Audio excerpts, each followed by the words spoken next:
live reviewing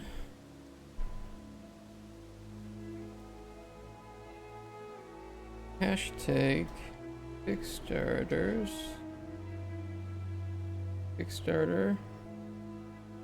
video game projects, both for education and entertainment purposes.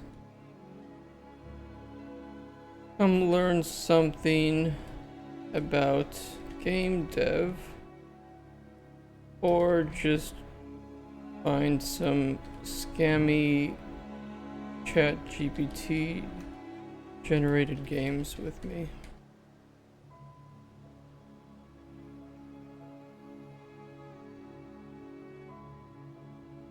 Ayo, what up?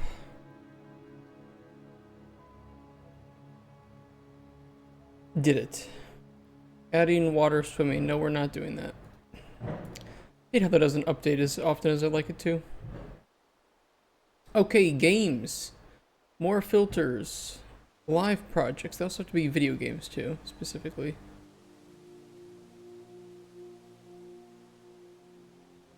Live projects, video games. Let's go. I will say one thing today. I'm not drinking anything today, so we're just kind of going into a blind. I mean, I think that's a good thing. I can still keep it crazy. We can still get kind of funny with it, but one thing's for sure is that by the time like 4 to 6 hours pass on this, which they will, I won't be like destroyed and just like, okay, next one. So this will be good. This will be better.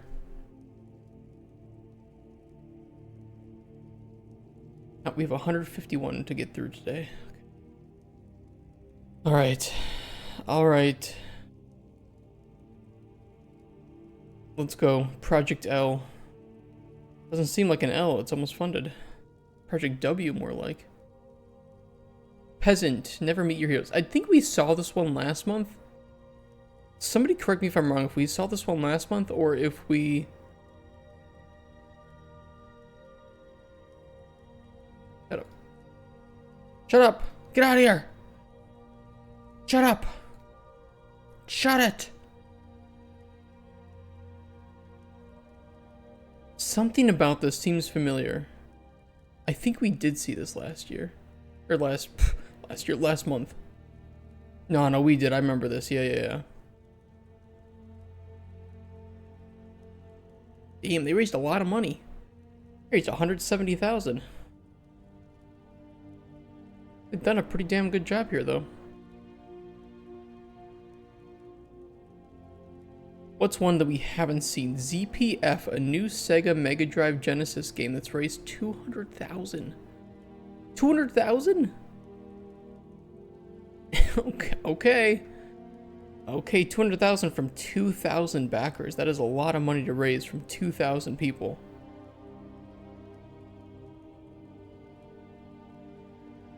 Jesus.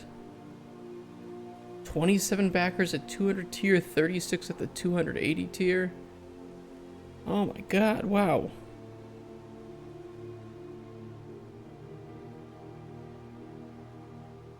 Alright, let's jump in and see. Let's see something good for once.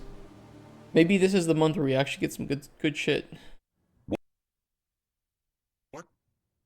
Oh, we're rolling? Yeah. Here we go. There's a new video game being developed for the Mega Sega Genesis. Nope, that didn't feel right. It's a shooter. A brand new shmup. It's a video game, okay? I Okay. mean, you shoot at things. Yeah. It's gonna be a lot of fun. Show me some gameplay. And it's called CFB.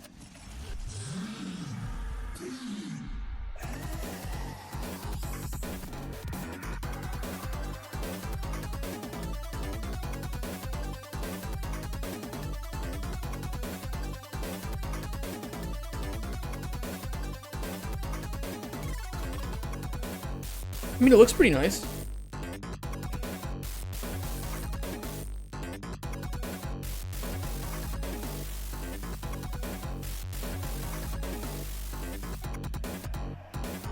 Wonder how long the levels are though. No, it looks pretty nice. I'm still surprised that you can make this much money off of Kickstarter for what for most people will just be an emulated game. I'm not familiar with these two other games though. Panzer and Super Six.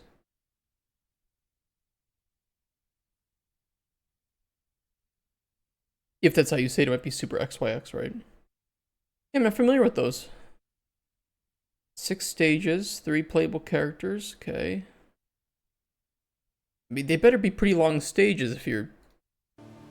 for $200,000. These better be some pretty long stages.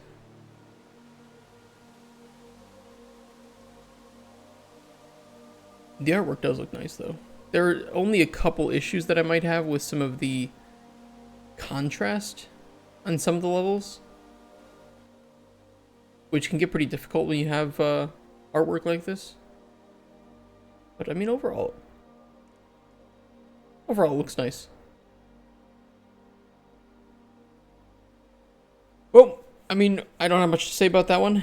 I think if you want to support it, these guys seem to know what they're doing, so give them a follow or back the project yourself if you'd like to. Moving on to Tiny Garden.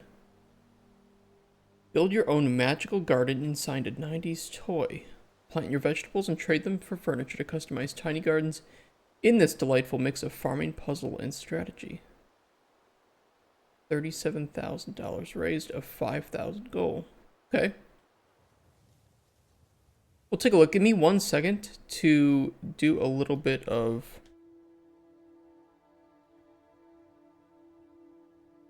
maintenance on my stream. I don't seem to be able to turn on or off immersion mode, and I don't know why. Gotta look into that. Why aren't you working?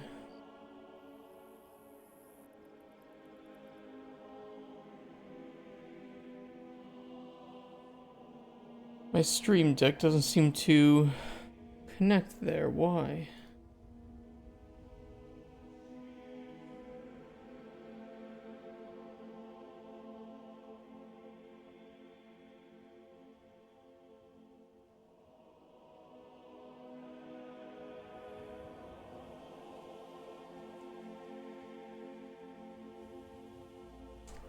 That's annoying.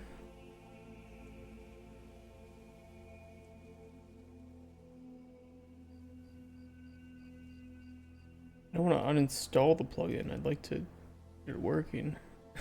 I think there's some integration needs refreshing or something. Shit.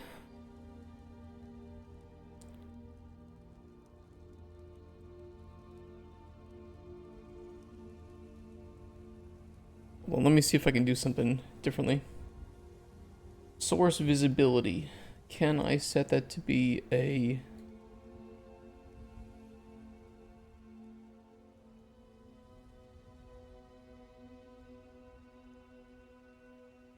Yeah, okay, let me do it this way.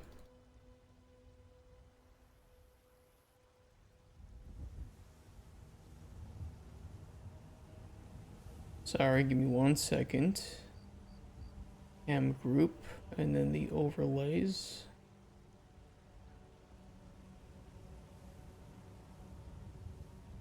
Is it this one? Yeah. Okay, delete those.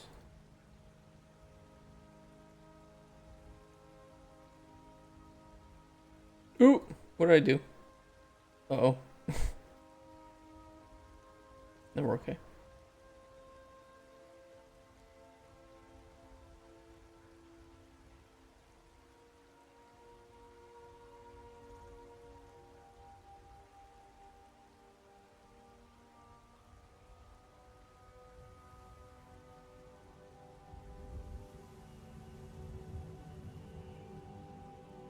Does this work? Okay, let me try it.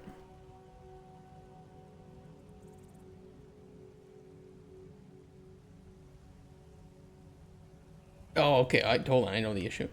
I know the issue. Set it to hide, not show.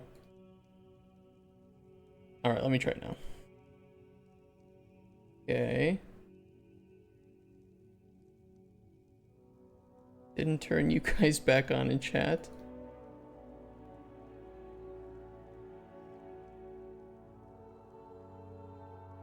There we go. All right, fix it. Sorry. I will look more into why that was specifically occurring after. Thing is off. Okay. Yeah. All right, jumping into Tiny Garden. Ding dong. Hey man, how you doing? Morning. It is early morning, isn't it? 9:15.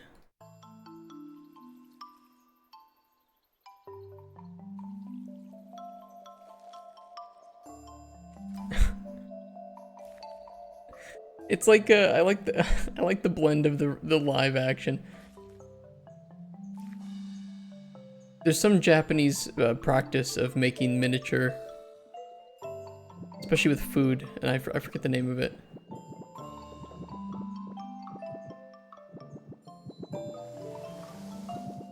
Interesting. Okay. Harvest.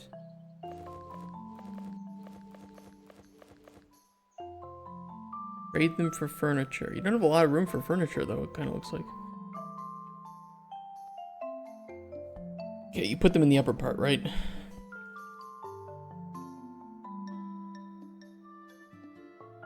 Yeah, the handle's interesting.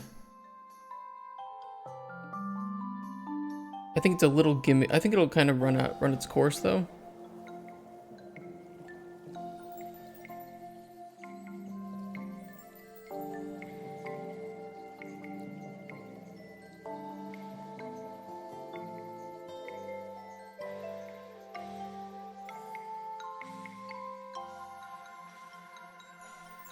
No, okay, so yeah, I think the premise is nice. My main curiosity is going to be how much they were asking for this. But it's cute, it's cozy. I think there's definitely a market for it. Not a big one,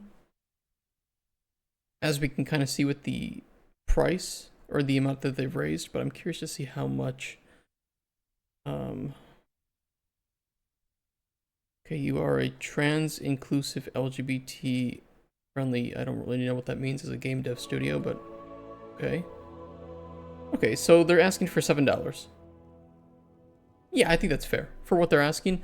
My main, okay, yep, Nintendo Switch, Steam Deck, good. I think that's where a good portion of their sales are probably going to come from, especially the Switch. I'm a little surprised they didn't put this on mobile, but I can understand that considering how really fucked up the mobile space is. You know, like the App Store and Play Store. But no, this looks nice. I think it's great. I think if you want to support it, I'll give you guys the link, and you guys can see if this is your thing. Looks like Unreal having fun making a mobile game on Unreal. Is it? Did it look like Unreal? Let me go look at it again. I wasn't paying attention.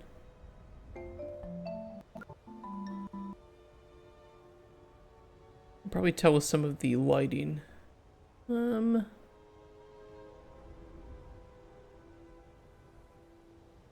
Yeah, it's definitely possible, isn't it?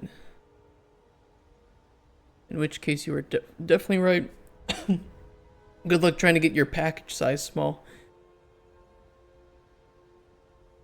Turning off all the million plugins that come pre-built that are wasting a whole bunch of processing power. Well, no, I think this is good. Give it a like. It's already raised past its goal quite significantly. I don't know if they have stretch goals. Doesn't seem like they have stretch goals at the moment. Or I don't see them on first glance. But no, it looks pretty cool. Easy to download some stuff, 3 gigabytes download, right? Tako no Himitsu, a GBA-inspired RPG adventure. 6 heroes and their octopus companions, interesting, hentai already, on a journey to save the world. Alright, let's check it out.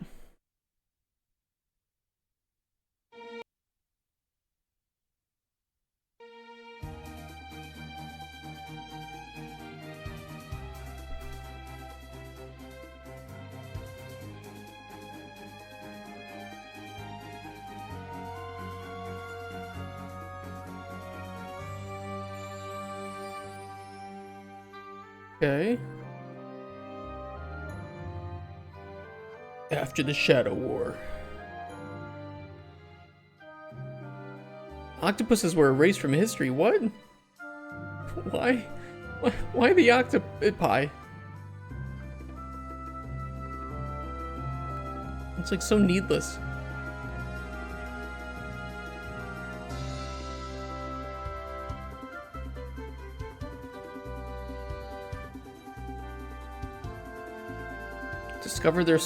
Discover their stories and trauma.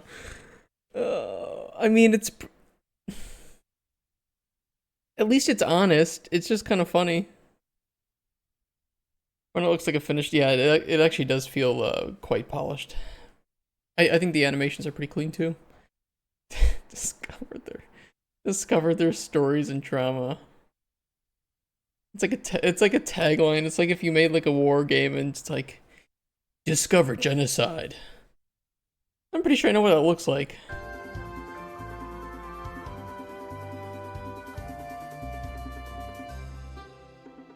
Trying to train magical octopuses.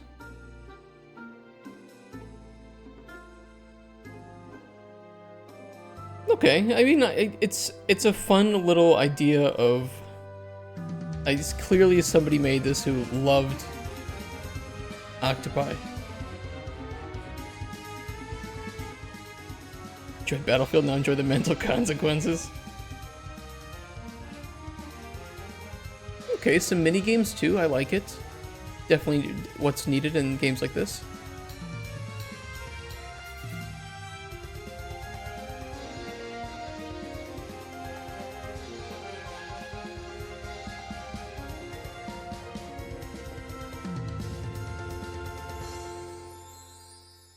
I think that looks very nice. I think that looks very clean. The music is nice. The animations were nice. It seems very well made. I'm a little surprised it's only raised 100,000, but I'm very glad to see that it has passed its goal.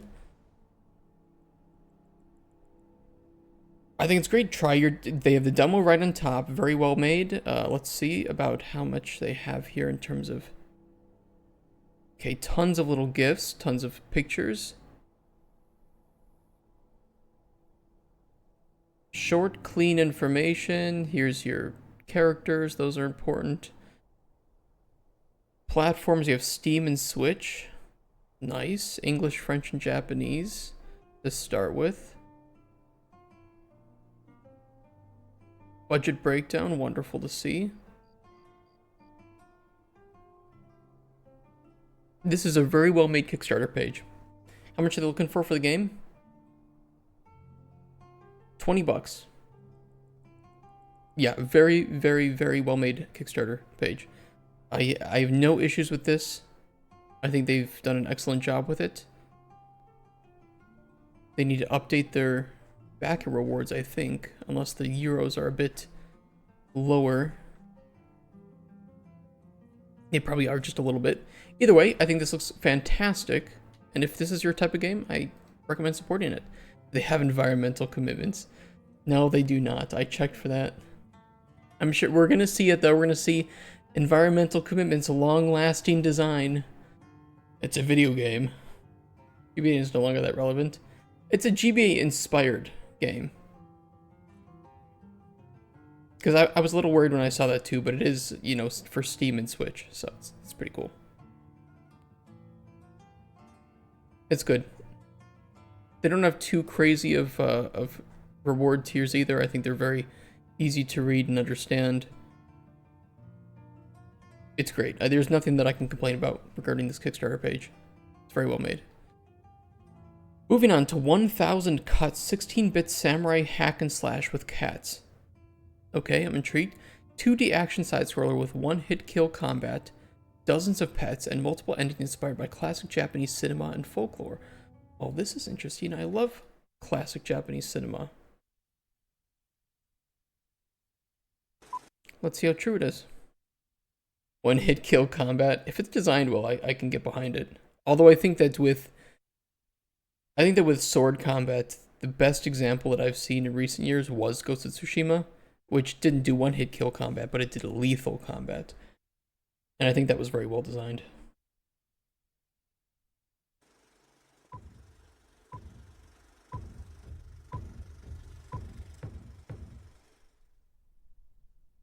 ヒロ、聞いて、おじさまが亡くなった。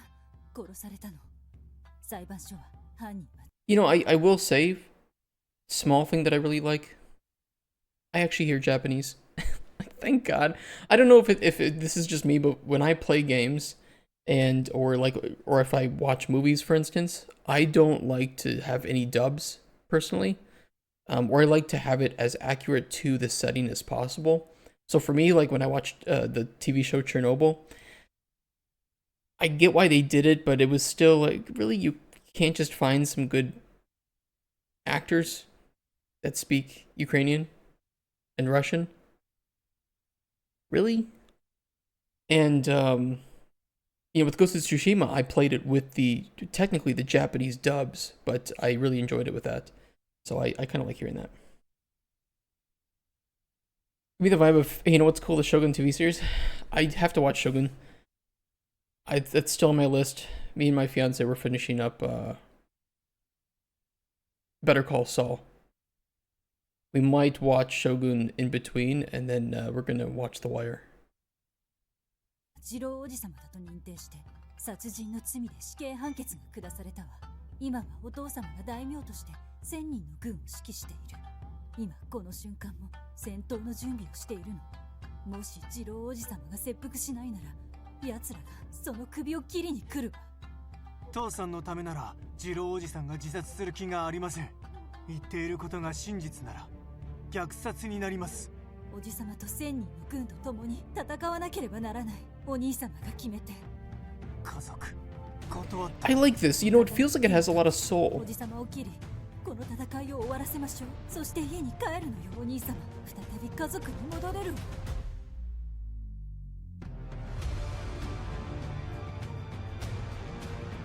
My biggest curiosity is going to be how it plays, though. You know, watching it be played and playing it are two different things.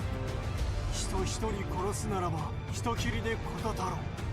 さらば千の武士を敵にいかにして挑もうか。 It's going to be frustrating. It could be.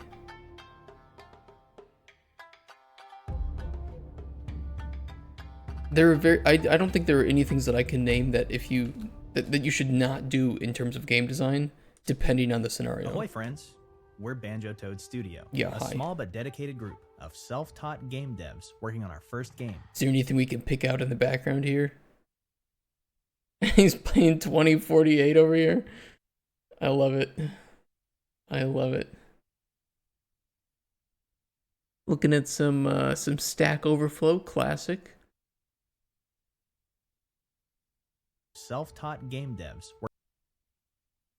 Interesting. Okay, a lot of drawings of the animation. I like it. Oh, Weewa.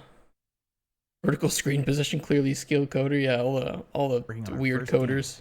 They're vertical cuts. screens. Before starting this project, we didn't know anything about game development. Our lead dev never touched a line of code, and our head artist was completely new to making sprites. What the fuck, really? 1000 Cuts is a Souls-light side-scroller at heart. When did they start development?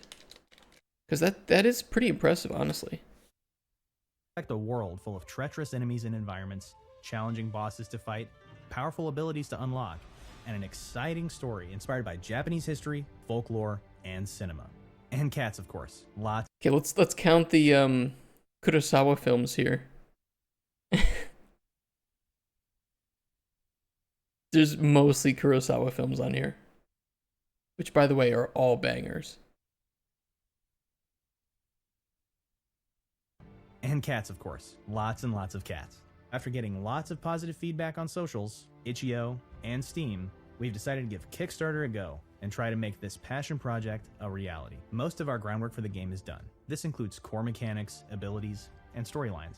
All that's left are the extra enemies. Yeah, I was just about to ask that too. Where's the Steam page for this?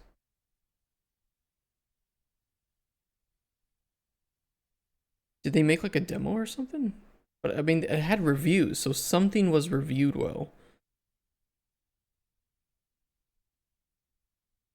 I don't know. Play the demo on Steam. Damn, 85% positive for a completely new studio and their first game.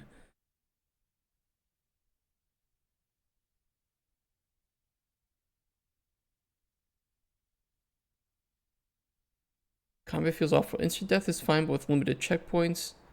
Seemingly frustrating boss fights. Yeah, I mean that's what I was worried about too, especially the checkpoints.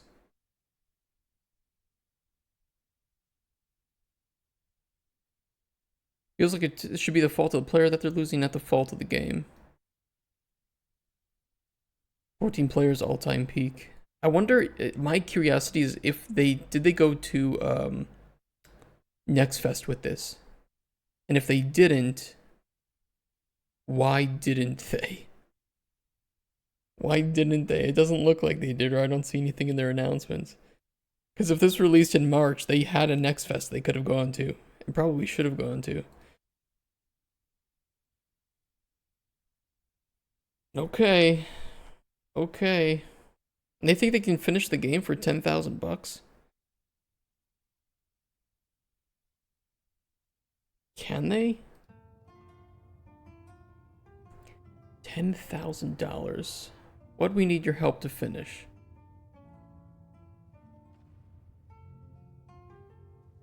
Wait.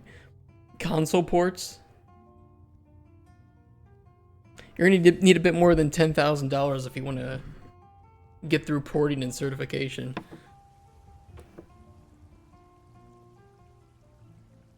That's one of those things you underestimate the amount of time and money you need for that.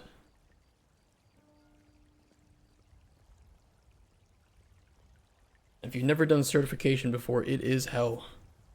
I mean, either way, I think this looks fine. I think I agree with what other people are saying, that the combat is probably going to be the biggest point of contention here. I think there's a niche for this. I think they just have trouble marketing the game. And I think they would get more money on Kickstarter if they had better marketing. You know, this is something we always talk about on the stream, right? Is that indie developers think they can do it all alone and they want to do marketing on their own. And honestly, most of the time you cannot. You cannot. You're probably not good at it. You probably have no experience doing it, and there's no shame in getting help from a publisher, help from a marketing team, in order to help your game actually get the reach that it needs to succeed. I think more people would play this or try it if they knew that it existed, but the problem is nobody knows it exists. Either way, I don't think the idea looks bad. I just think that it might not be like a 10 out of 10 game, but I still think we should support people with this much dedication and clearly skill. If this is their first game, give them time, let them cook. I think that they can continue to refine their own technique and design along the way. So, yeah. I think it generally looks pretty good. They have a demo. I think they should have put the demo button on top. You should always put the demo button on top. Always. Every single time. And, yeah, I wish them the best, so I'm going to give you guys a link if you want to support it. Here we go. Here goes. Let's change the build from Windows to PlayStation equals profit. Right? Man. $130,000. 23 days to go. And it's already raised 100,000. What? What is this? What is this? Oh my god. Don't be loud. Give me 1 second. I gotta finish off my drink. My potion. My own alchemy.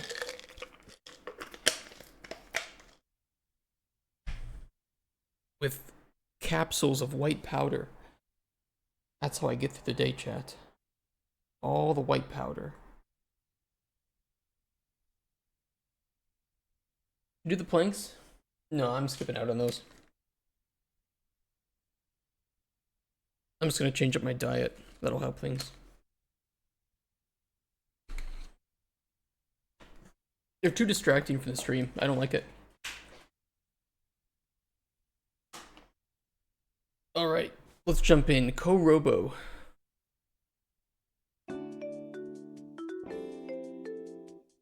こんにちは、西健一です。こんにちは。小山博です。ケイタです。この度、スキップという会社でディレクターをやっていた3人が揃いました。この3人で新作作ろうと思っております。今日はその新作の紹介をさせてください。ファンの皆さんもきっと喜んでくれると思っております。Dude, no way.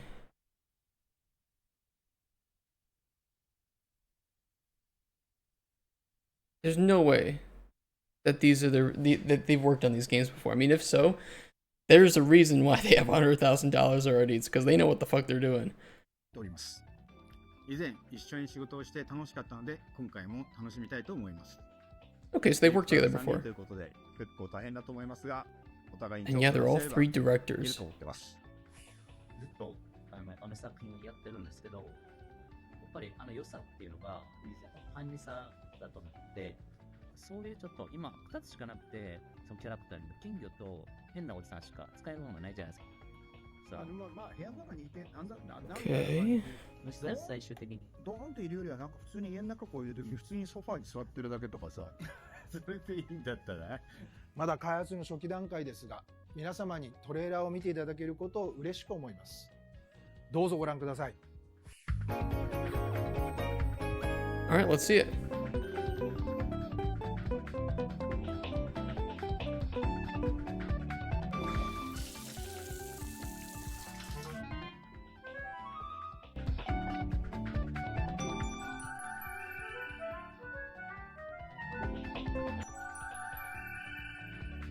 It's a bit of like an adventure puzzle game. What it seems like.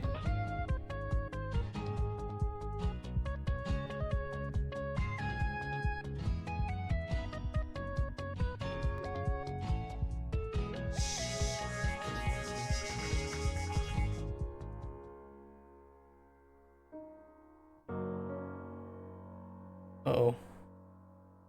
No, don't run into the fire! Okay, we're safe.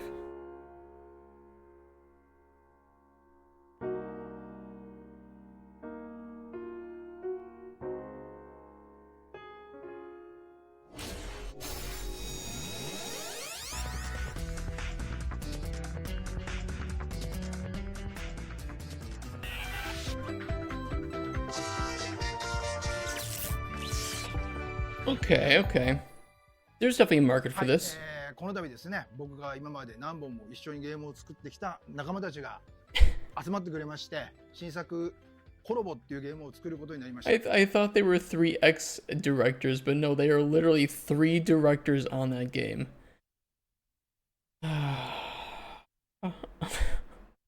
The thing is that I think only the Japanese, with the way that they handle hierarchy, could do that. But if in the West, holy shit. If you have 3 directors on a game in the West, I promise you, it would not be good at all. クラウドファンディングさせていただきたいと思っております。このメンバーで作れば面白くなること確実だと思いますので、ご支援ください。It takes 2 at home. It's definitely rough. よろしくお願いします。To me, it needs a little bit more polish for if this is going to be its vertical, which I think it probably is. I think it just needs a bit more polish, but either way, I still think it's pretty fun and it has a market. Use advanced triangulation tactics to change direction. Hey, almost absent. How you doing? It's still a lot of money for this, though. I mean, they must have really gotten a lot of the Japanese market on board with this.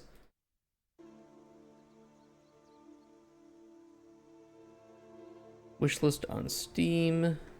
No demo.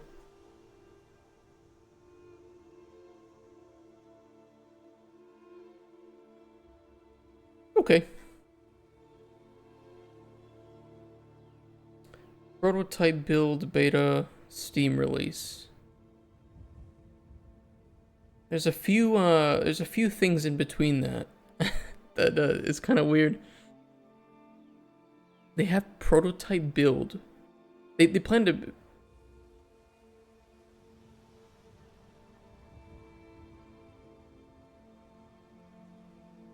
Here's the thing: every studio is going to have its own definitions for some of these things. But this is definitely the first time that I've seen project reveal with what looks like a vertical slice to some extent. And then in 1 year, they want to have it go from prototype to beta to release. It says Steam release and then full release. Probably, okay, so PC and then some other consoles. Other platforms. Weird way to word it. But no, I think it looks fine. If this is your thing, I'll give you guys a link and give it a backing.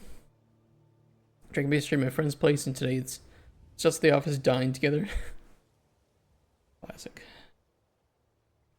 Moving on to Universe. Afrofuturistic RPG for PC and console. A black-owned indie studio creating an action RPG featuring an Afro-centric universe that feels like God of War with Souls-like combat. Alright. I mean, if your game is good, I don't really care what you are, but let's see what this is. It's going to be made in Unreal, right? It's going to be Unreal. Let's just take the gamble. It's going to be Unreal with Mannequin. And probably like using Combat Fury. Gonna be AI? Okay. Alright. Who's with me and who's with Katagaru? Afro something means it's about Africa. Is it? Maybe it is. I don't know what, I've never heard the term Afro-centric universe. Plug and bash, and yeah, I think it's, to me, I feel like it's gonna be plug and bash as well. Alright, let's see. What you know about the frontier, child? You think the great Uado tree is gonna bend to the IGPA? Me say no. The outer worlds are wild. Outer Worlds mentioned. Wait. Oh my god. Okay, there's a whole lot to mention here. Is this an asset pack or is this? I don't even know what to feel about this opening scene. These look like metahumans. Maybe with some what's it, live link? Nothing wrong with that, by the way. But this feels like Black Panther. Okay, this definitely looks like maybe Combat Fury was used. He said no. The outer worlds are wild. These people are strong. They keep safe their culture. Them cling to heritage. Them fight for it. Them know the ancestors, and that knowledge gives them power. Yes, the frontier is simple and untamed. That's what makes it beautiful. Some think they can control this place, hold it in their hands. But child... Oh no. Oh no. It's like 2 FPS, and then if you look, it's just, you have Unreal, output, of course, because of course you have to have Unreal output. Child. That ain't how things go out here.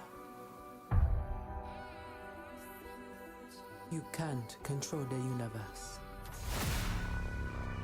Oh, of course it's already been announced for PS5, Xbox Series X and S. Man, it's so easy to say that and not know what that entails. And I'm sorry, but look, releasing on the Nintendo Switch, honestly, not too bad. If you can get your game running on the Switch, it's not too bad to release it for the Switch. PS5 and Xbox, though, the certification for those is way harsher. Way, way harsher. Look, it barely did on PC. Yeah, it's barely running on PC. I mean, who even knows what this game is about? It is pretty much just asset bash. Look, she's battling some insect-like enemies at the start and there are robots at the end. Yeah, there's no direction here of what this knows it wants to be. It is, here's some things I found on the asset store that looked kind of cool. And here's Combat Fury, and I watched a tutorial on how to hook up live link animations and lip syncing to metahumans. And then I looked up a tutorial on how to use the sequencer. That's about it. Now give me $100,000 to make the game, because that seems like the amount that I would need to purchase a new house.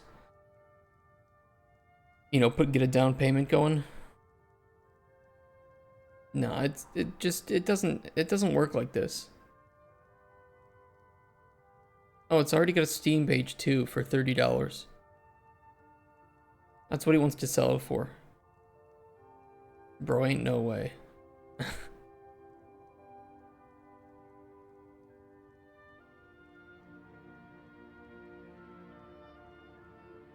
This is an oof. This is an oof. You redness and melanin. I love the sliders. It's just so weird. Like, what's going on in the background? There's just floating cubes with a texture applied on them. And then instead of getting actual consistent photos of different hairstyles or eyebrow styles, you have like a mix of screenshots that have been pushed down to icons. And I don't know. I don't even know what to feel like this. This looks like a Second Life world. Oh my god, it does. Yeah, it does. This is Second Life. This is Afrocentric Second Life.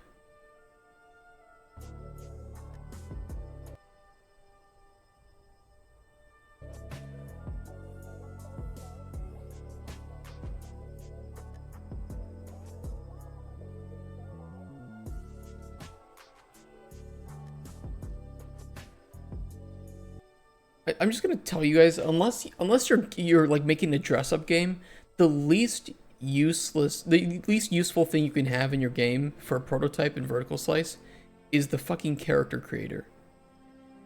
You can have like a basic one, sure, like, you know, choose maybe a preset or choose a couple of base outfits, just especially for vertical, just to show that you're going to have it.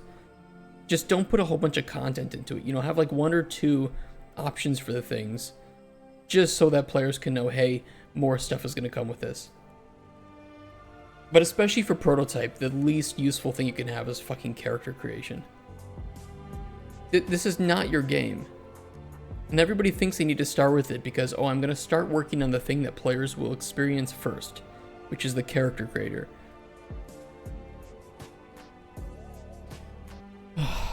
Jesus Christ. What's wrong with the eyes? They're just vacant.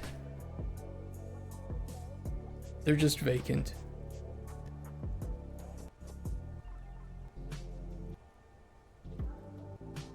What do they want this game to be? I don't know. Is it futuristic? Is it not? I don't know how to feel. There's like so many mixed feelings. It's jealous because CC doesn't have a character creator, right?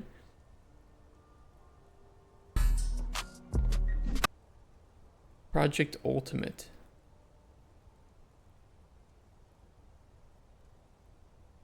This just looks like... Am I crazy, or is this just Combat Fury?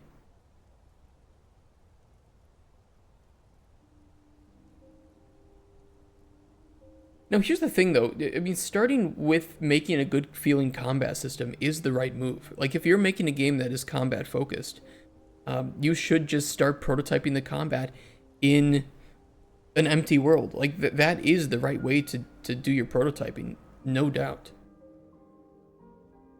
Where a cyberpunk costume and lives in a tree village, I need answers. In order for you to get answers about the world building, the world needs to have been actually built. And it hasn't been.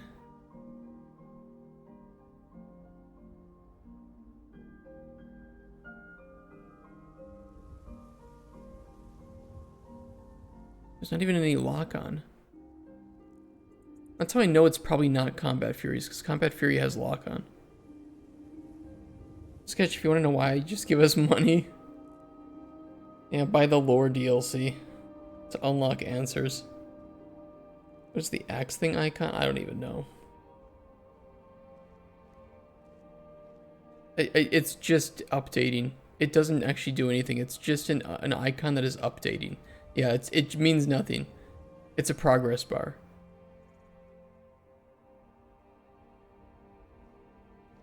Stamina isn't a thing. The only thing that is actually something is health.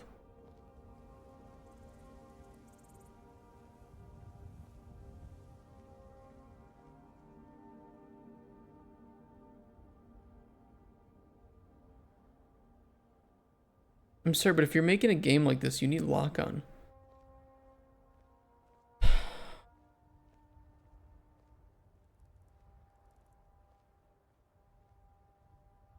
I have no words. This is not a play. I mean, there's no way that you're even gonna get $10,000, in my opinion. You'd be lucky to get 10,000, and you're certainly not gonna get 100,000. Even if you wanted to make this kind of game, and you know, there's no problem if you do, right? You can make whatever game you want. An Afrofuturistic Mass Effect with some Souls-like action RPG elements. That's definitely not what I saw, but okay. Then you just... You can't come to Kickstarter with this. You can't come to Kickstarter with prototypes. It doesn't work that way. You won't get money. You're pitching to players, not publishers. Publishers see prototypes all the time. They know how to pick good prototypes and bad prototypes. Players don't see prototypes. They only see pretty much vertical slices and later, and you know, post vertical. This doesn't work this way. You're not gonna get this money.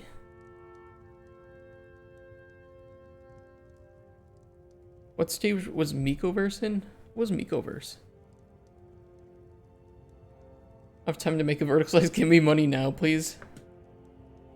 I mean, that you joke about that, but that is the reality. If you go talk to publishers and you ask them, like, hey, compare, like, let's take Cauldron Chronicles for instance. Compare Cauldron Chronicles to most of the games you see, and is it more or less developed? They'll say more, and that's kind of sad. Promise I'll deliver a game. Game by Code Miko. Mikoverse.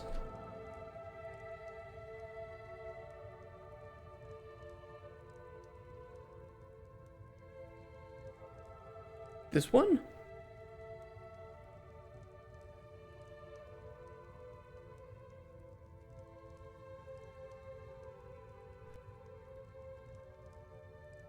I didn't see this one. Wait. No, I've never... Okay, hold on. I've never seen this before. I want to see it because it looks really fucking funny.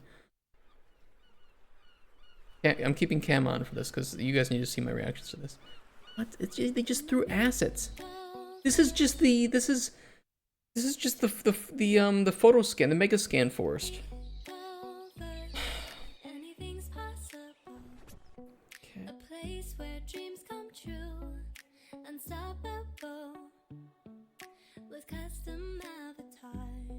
Oh god, they have their own song for this? And they're making the feature VR chat in Unreal Engine.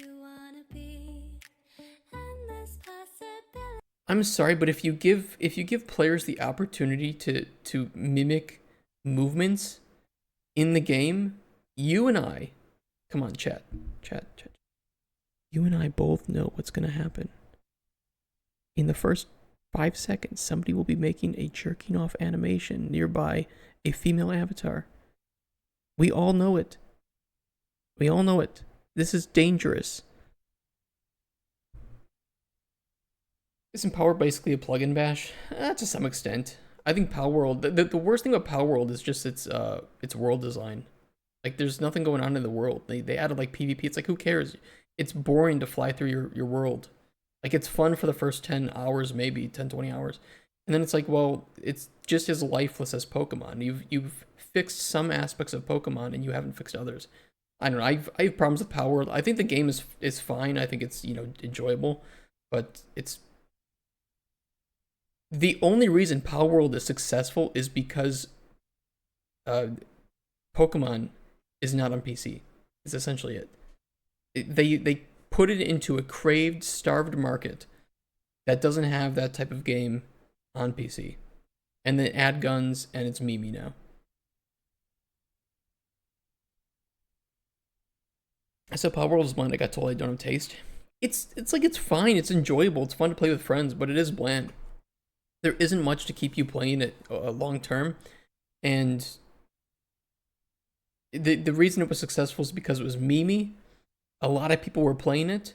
you know, like there's some FOMO there, and because there isn't a game like that on PC for people, and I don't think whatever that one was, like with I don't know, there was like a Pokemon like game on PC, but it got fucked over with like microtransactions and shit. I don't remember. Either way, let's move on. So that's because Nintendo refused to make a Pokemon MMO? Yes, it really was because Nintendo fucked up that Power World is successful. Thought they would do something, but nothing has changed. I thought so too. I thought they would take the money, they would realize their weakest points, and they would fix it. But no, they've kind of just added like new region, which is fine, new region, and then PvP. But it's like your regions are still kind of just boring. Like add some puzzles, add some new things to explore, some new things to do. Back to this game, do you think it can compete with VR chat? Let me watch more of it first. I think this is cool technology to integrate, especially if it's replicated, but it's dangerous. It is very dangerous. People will be doing sex stuff because that's what people do in VR chat. Don't tell me they don't. Custom avatars, yeah, if there's assets for it.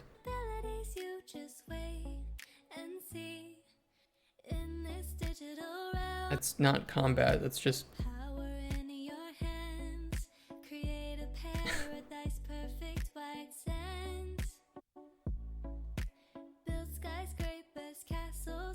No, you're not. It's gonna be like Rust. You're gonna build something, somebody's gonna destroy it, and then you're gonna spawn into a world where you can't even build anything relatively decent for 5 fucking miles, and then all you're gonna see around the spawn is a bunch of people making penis-shaped houses, okay?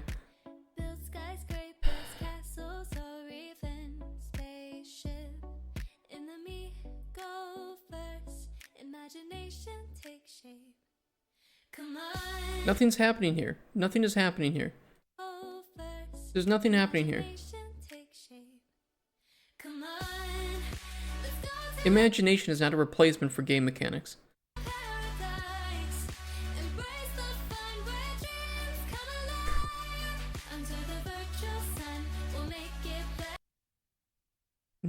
You think it's gonna look wholesome like this? No. No, it's not.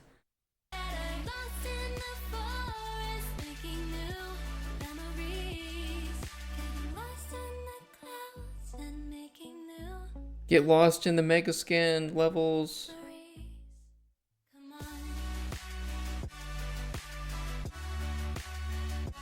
This feels dystopian.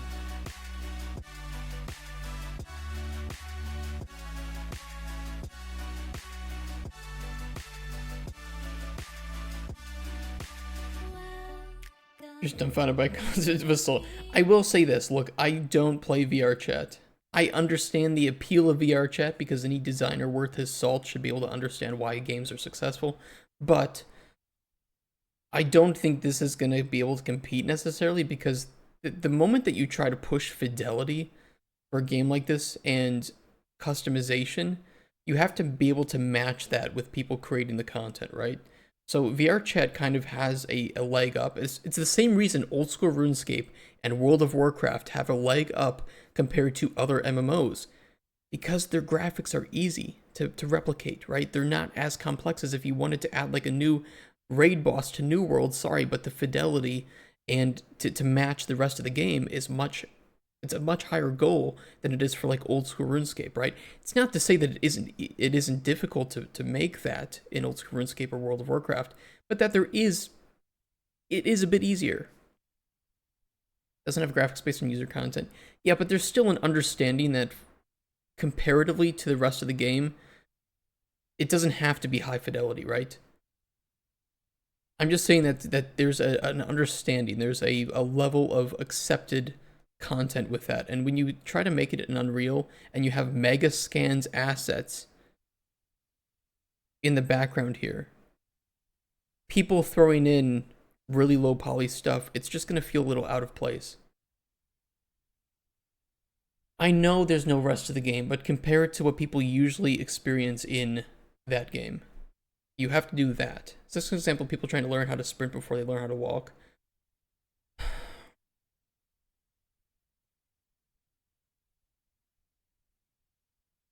I think it's an example of people thinking they know what they're doing and what people want,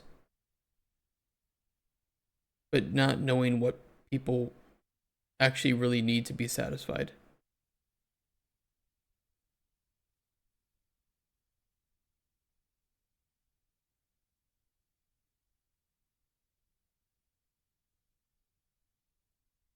See the shadow behind her? What the fuck is going on there? Hey, what? What's going on behind there?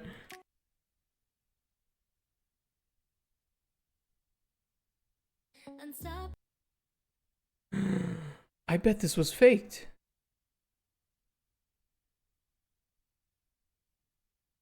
She's wearing a cheap motion capture suit. They've converted it and synced up the images.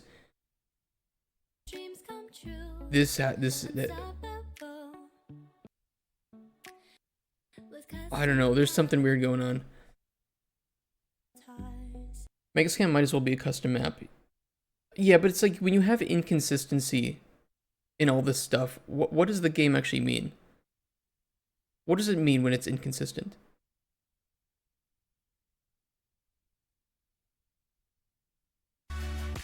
There's nothing here that, you know, if you're going to compete with something like VR chat, you need to make something better than VR chat. I don't know. Custom avatar. How do you sync custom avatars? So what? I import a 400 megabyte custom avatar with like 4K, 8K textures or something, and now everybody has to fucking download that? When I log into a new server, I have to download 5 to 10 gigabytes of content? That's how it works in VR chat? Yeah, but how much? How much do you download when you go to a new VR chat world? Yeah, and I think the limitations are what make VR chat easier to play. I think this, without limitations, no, this just is not going to be great. Nobody wants to download that.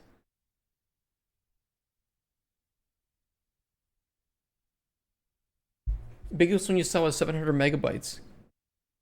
What, for the entire thing? Or for one character? Man, I don't know. I don't see this working. I don't see this working.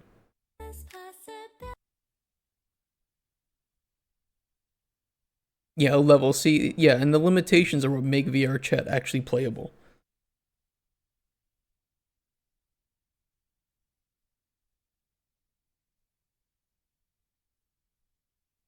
I don't know. These types of games aren't my forte anyway. We've already established that. I don't really see anything here. It's kind of dystopian to me that you're just replacing real life with this. If you want to hug somebody, go on in real life. Ask somebody to hug. Most people will say yes. Weird. Boomer take, go for it. You're older than me. Shut the fuck up. You know, float because people will eat up the slop because it's a popular video. Yeah, probably. You're probably right about that. Multiplayer adventure game Super Ducks. They want $10.8 thousand for this. Okay. Okay. $10.8 thousand. 10,000 euros. Impress me. They had no LODs, yeah, but I'm just telling you, like, there is a cost with fidelity. There is a cost. You can shit on me all you want. You can say, oh, well, VR chat works that way too. No, it fucking doesn't. Shut the fuck up. It doesn't. These are clearly different in terms of graphical fidelity standards. Clearly different. And that brings along with it a slew of problems. A slew of problems and a slew of marketing issues. If you look up screenshots of this game and screenshots of VR chat, there will be some similarities, but there will be a vast difference in fidelity. And that fidelity means something. It means something. So don't tell me anything. Don't bullshit me. Don't tell me that it can be done in VR chat. It cannot. There is a limitation. If you look at Megascan's downloads, go download a Megascan pack and tell me that that's okay for a VR chat world. Go do it. Go do it. I'll wait. I'll come back. You can show me the screenshots of you downloading Megascan assets into VR chat and making a whole level out of those scans. Do it. Show it to me. I will eat my own shit. I will lick my own asshole on stream. Go do it right now. And while I'm waiting forever, we're going to watch this.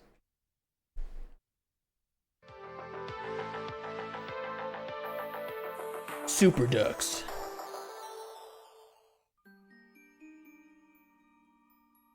Oh my god, no. What do you need 10,000 euros for? Your game's done, just put it on itch.io. Write a LinkedIn post about what you learned. Oh no.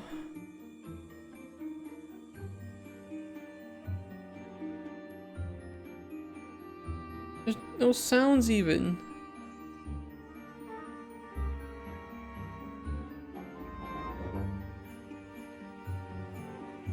Using Megascans and yeah, it's because it's owned by Unreal. Quixel is owned by Unreal. You can't humanly reach the bumhole. I will cut my own torso in half and lick my bumhole long enough for me to be alive. Need 10k for the sounds.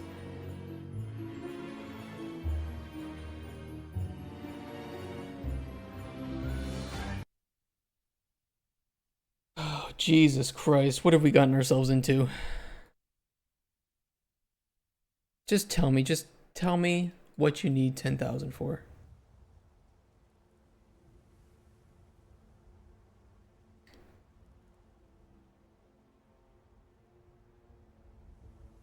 Every donation, it's not a donation, it's an investment.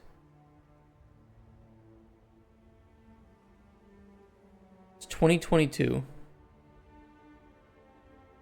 It was number 5. 5 most realistic VR chats. Yeah, nobody's playing it. Who's in this map? There's nobody.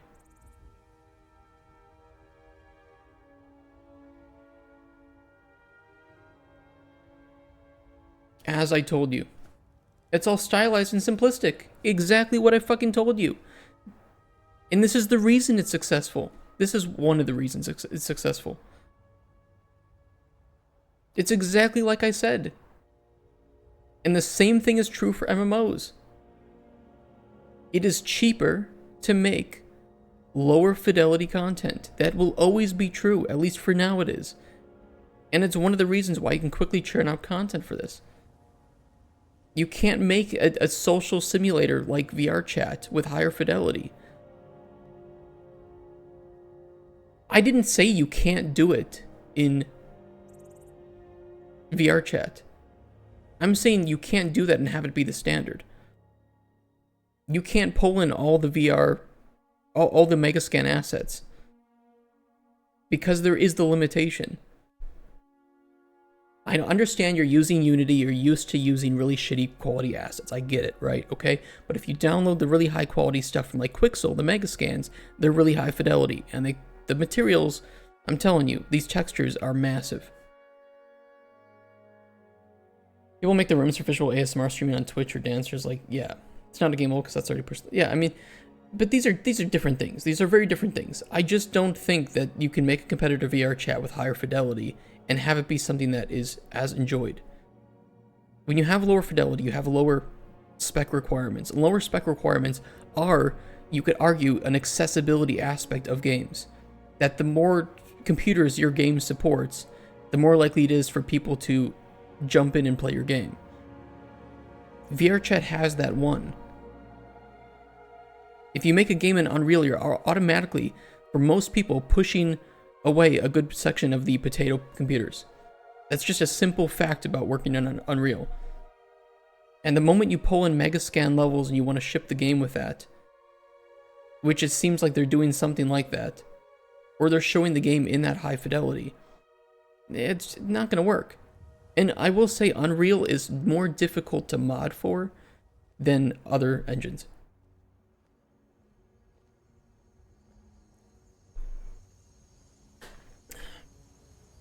VR chat has a bonus here, is that when people think of VR chat, this is what they expect.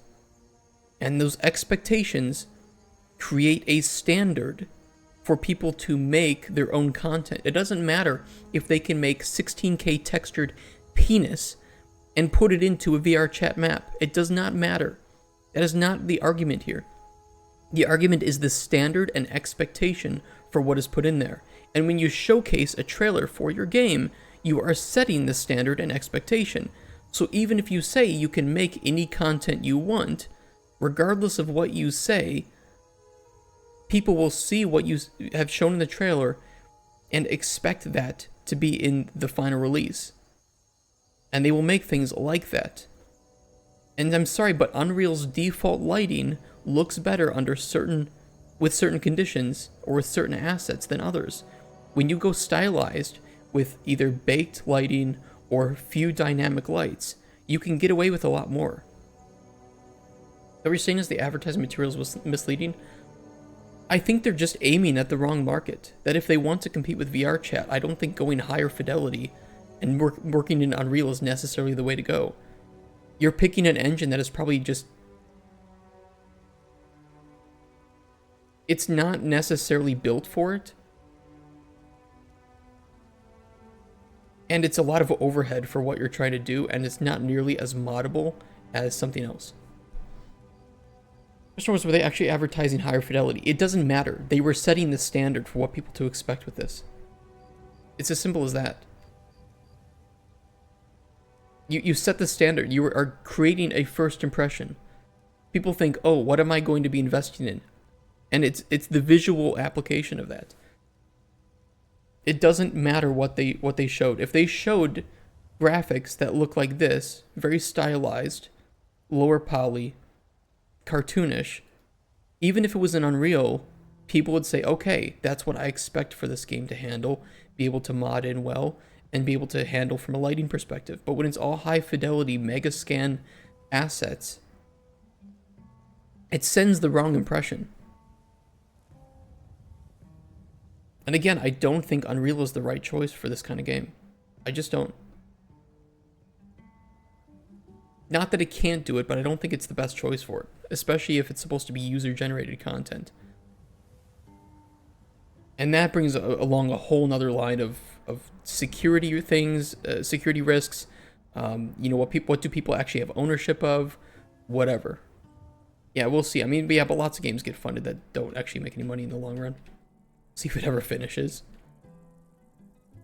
I mean, if what they're just selling is basically here's an empty level and some modding tools, it's not that difficult to make, but there's just a lower standard. And it's not that a lower standard is bad. In fact, I think the lower standard of VR chat is what makes it so easy to jump into. And you might be able to lower the standards somewhat with Unreal, but I don't know if they're going to allow you to change stuff like lighting settings, which helps with lower quality assets. You know, if you have really high quality lumen type lighting and then little tiny pixel, low poly pixel stuff, it just looks bad. It doesn't work. It feels out of place.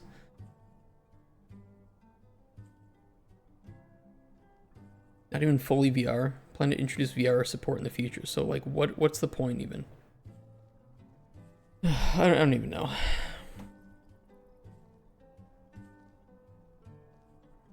Wait, this is multiplayer? I just read this. It's multiplayer.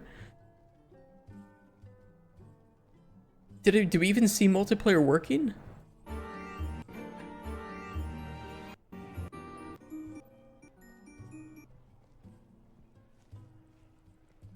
Vivo Games is a place where creativity and technology merge into it.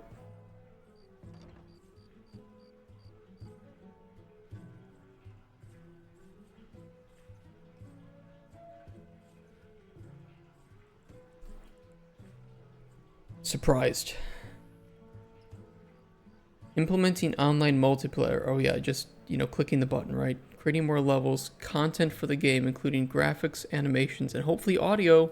Where's the audio? Localization into different languages.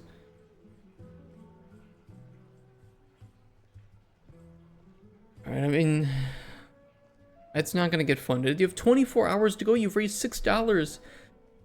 Your mom only gave you $5. Come on, bro.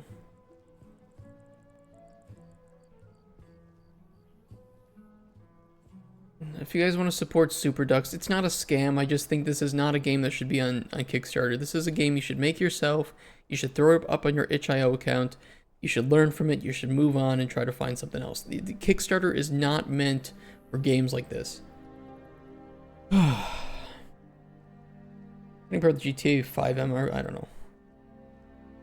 Done a lot of Yeah, but the thing is GTA 5 RP, and you can correct me if I'm wrong, the GTA 5 RP scene is probably pretty niche. It's a pretty damn niche community. Making a whole game based off of that is going to be pretty tough to sell. And even if you say, oh, well, it's like 10,000 people. I'm sorry, but 10,000 people is really niche for a game sale. Just like a really small community. It could be very dedicated, but a very small community relative to the larger number of people that probably play GTA 5, right? And especially GTA 5 online. So like I think it's really cool. I think those communities are really awesome and fun in those games, but like making a whole game based off of that, which sometimes the dedicated fans do, is often a bad marketing decision because they just don't understand that they are part of a very small community that they, even if they got all the people to buy their game that are from that community, they're not going to make nearly enough money to have paid for development. And that's where a lot of indie games, you know, make a big mistake, right? Is they make a game that they know some people want, but they don't know how many people, and they mistake that number. Or it's like, it's the game they've always wanted. But then they never ask themselves, well, how many other people want this type of game? And it's not a large number in a lot of cases. The servers closed, those players never return because of the time and money they lost. Yeah, you're not wrong. It's a sad state of affair. Echo of Pripyat. PC walking simulator game in Chernobyl. Okay, so it's just a walking simulator, probably with some story, narrative driven, like Firewatch, but set in Pripyat. Okay. Firewatch, but set in Pripyat. Servers I played in one car was $100. Some people had 20 plus.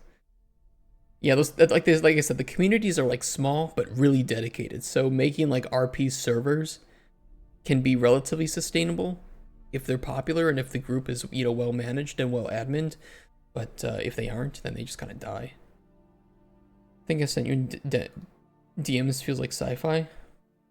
Oh yeah, that's the we looked at that once. That was the NVIDIA. What did they call it? It's part of the Omniverse. I actually tried it out with Ultima 9 Ascension, and it didn't work in that game. It only works in some games, but the games it works in, I'll pull it up. Because this is pretty incredible. And this is the reason AMD cannot compete with NVIDIA, because NVIDIA is doing they spend so much money on R&D, it's unbelievable. And they create technology like this, right? With the what's it called? Somebody just remind me of the name of this. Oh yeah, it's a remix, of course.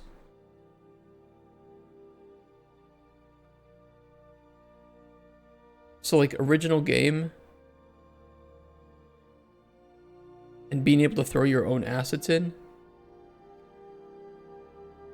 and use AI to upscale textures.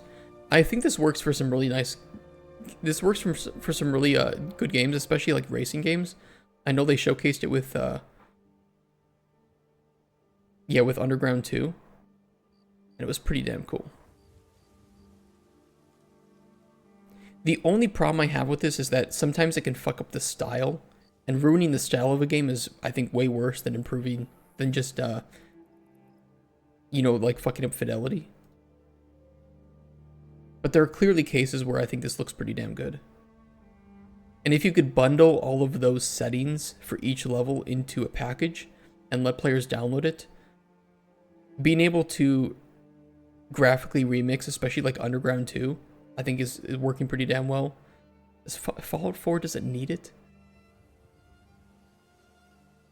I don't know if Fallout 4 needs it personally, but whatever. Same with Skyrim. Like, I'm sorry, but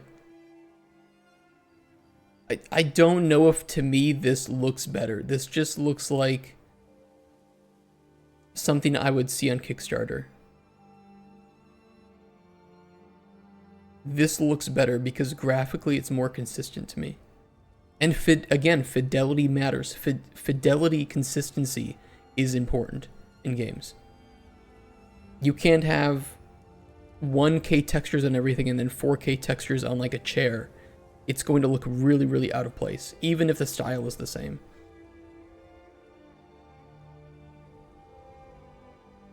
Graphical infidelity.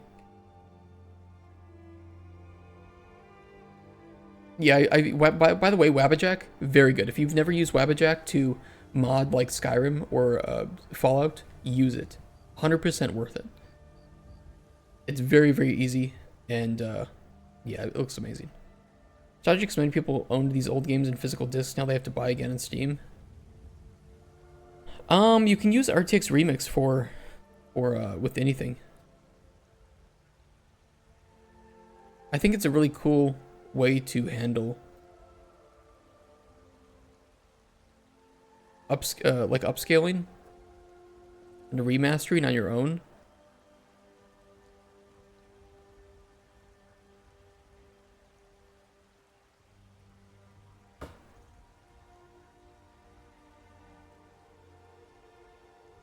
It's very cool. I played with it a little bit. It's very advanced.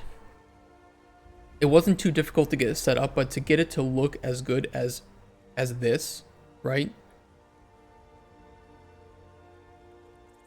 To get it to look as good as this, you need to put a lot of work in, a lot of thought in.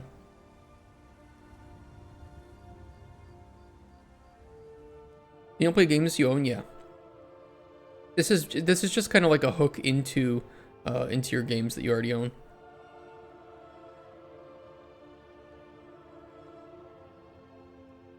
But no, it looks nice. I'm curious to follow it. There is they do have a Discord.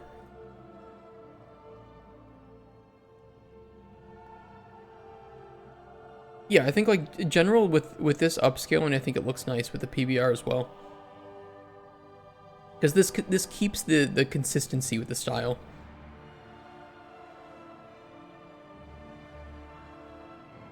Same with here. And I think AI upscaling is one of the really cool parts of RTX Remix.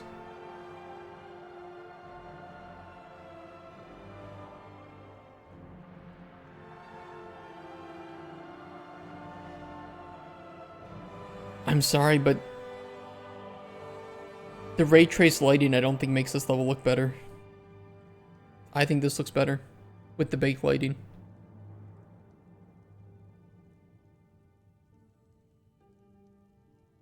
And you know what? It's going to be a hot take, but I think most game devs would agree. Baked lighting, if done well, can look better than ray trace lighting. Especially default ray trace lighting.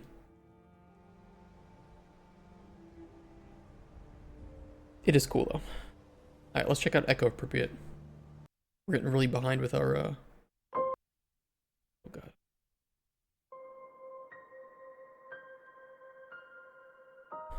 And remember, this is just a walking sim, so it's just supposed to be atmospheric. Always this quiet. No, this city used to be loud. Now only the shadows of the past remain. Time seems to be stopped. Everything here has its own story. And every story wants to be heard. It's like wandering through memories. I don't think it's AI voice, it's just, you know, amateur voice acting. Time to find out the truth. Could be though, I don't know. I mean, it's a walking sim. Don't be a jump scare or anything.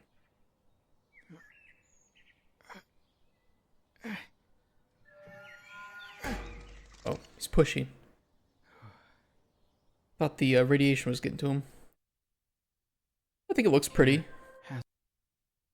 You know, it's that's one thing that's very important, I think, to a lot of walking sims, is to you're going for something that looks, sounds, and feels pretty. You know, something that can just let you live in that world that it's creating, and just kind of either relax or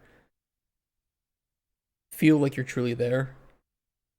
And I think this does a good job, especially with its lighting and graphical fidelity. It looks pretty.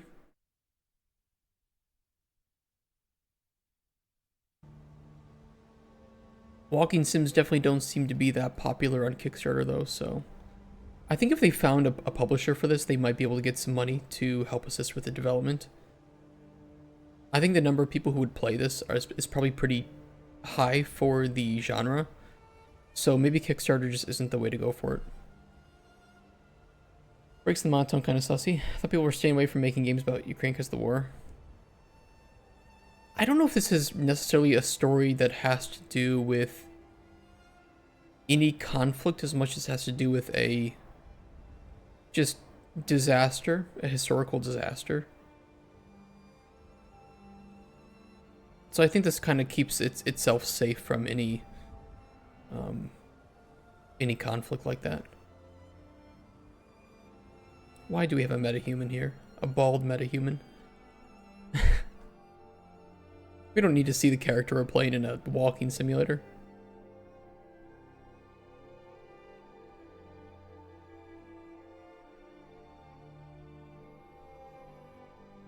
I think this is fine, I just don't know if Kickstarter is the place to go for this.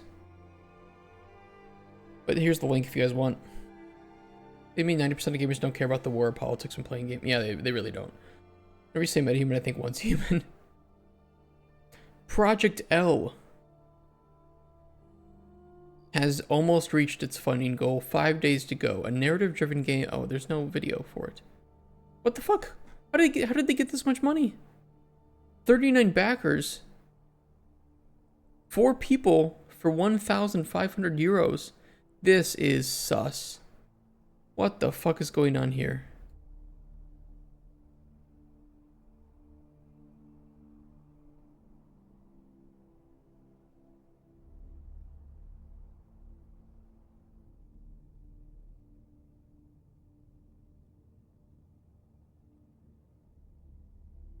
There it is. There it is, guys. Our first ChatGPT game. Check the image for AI. All right, let's zoom in on this.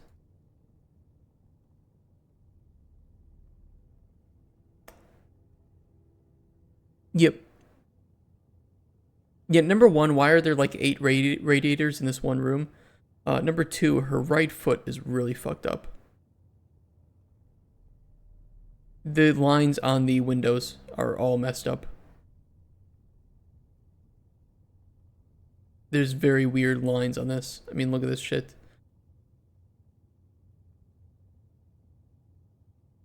You have like this weird lump out here. You have these lines. It's just kind of all over the place. Weird shit like this. Here too. Just kind of looks weird. It's AI. It's all AI. This is a scam. This is a scam, and they've made money from it. They had 39 backers. They probably made a couple $1,000. And then they self-funded by shoveling a whole bunch of their alternate accounts or friends through the creative partner tier to make it look kind of realistic. They did a custom pledge amount here without a reward, and they will finish publishing it. They will finish funding it in the next 5 days, and they will make their money. There it is. There is how you do a scam.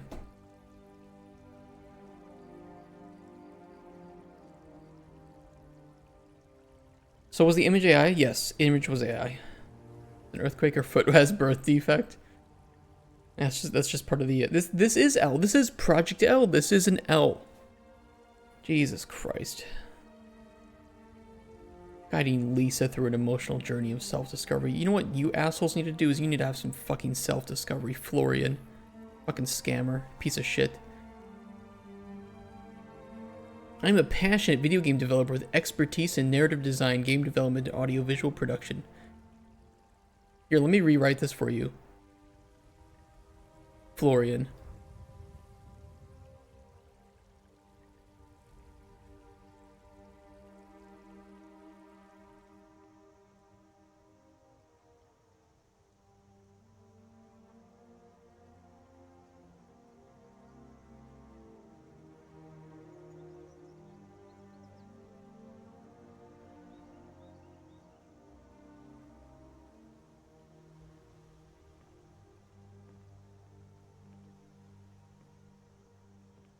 There we go. Florian, I've rewritten it for you. I'm a piece of shit who uses ChatGPT and Midjourney to scam people on Kickstarter. I have years of experience doing absolutely nothing for humanity, instead strive to be a dickbag. Florian from Luxembourg, you can take that for free. You know, it was generated by a human, so it's actually more real than anything on your Kickstarter page. Congratulations. Moving on to hopefully something real. Vaca Bullet wanted $100. Okay. This already looks better. We have an actual real game here. This is where people should have given their money. What's a dick bag?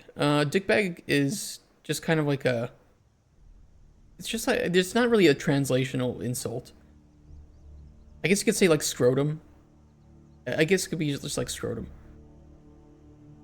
Yeah, don't apologize if English isn't your first language, by the way. His Kickstarter super admin access. A bag of dicks. Yeah, a bag of dicks were like... It's just like an alternate way to say you're a piece of shit, right? I think every language has their own version of that. Or versions. Oh my god, wokage. Jesus Christ.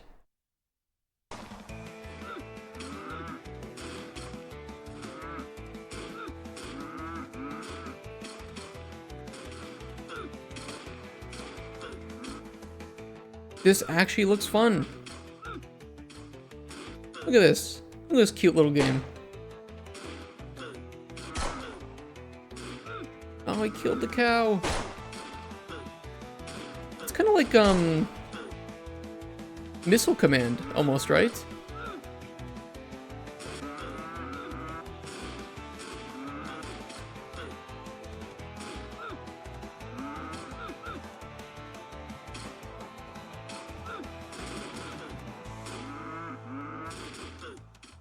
Looks like prototypish? Sure it does. Sure it looks prototypish, but you know what? All they wanted is $100. Do I think this is necessarily supposed to be in Kickstarter? No. Do I think that they scammed people? Definitely not. $100? Easy.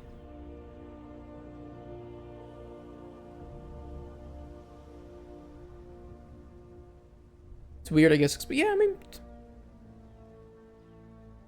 Maybe he needed the... I think he maybe just needed the money to get it on Steam. He's like, you know what? I just want people to... You know, I need some help with the money to get this game on Steam or something. That's probably it. I think that's pretty cool. Yeah, I think that's fair.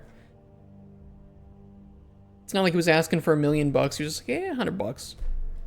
And you know what? He made a good Kickstarter. Like, his trailer was fine. He's got some gameplay here. He's got the controls. A list of features. It's going to be on itch and Steam in English and Spanish. And some extra milestones that if he's going to reach. I think it's fine. How much is the game? I think it's $5. 100 Mexican dollars. So $6. It's fine. For his first game, might be a little expensive, but you know what? This I can support. This I can support. It's well made. It's well thought out. It's a real game that I think is pretty cool. Yanfer. Easy win. Easy win, guys. Give this some support if you'd like. Here you go. Made by Radical Games and published by Activision. not that prototype. That was a bit higher fidelity than this. This is just restored game. This is not a video game. Move on from that. Load some more. Save the Villainous, an Otome Isekai role-playing game. Project Fantasia, MMO, RPG. Oh god. Not this again. Miyu Senpai VT visual novel.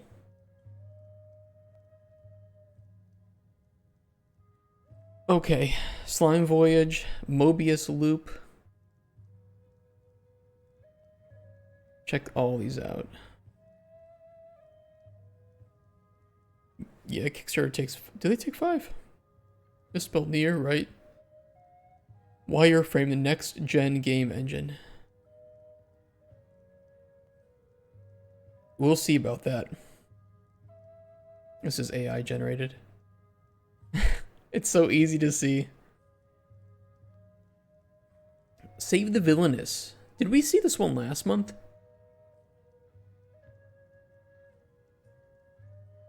I don't recall this one.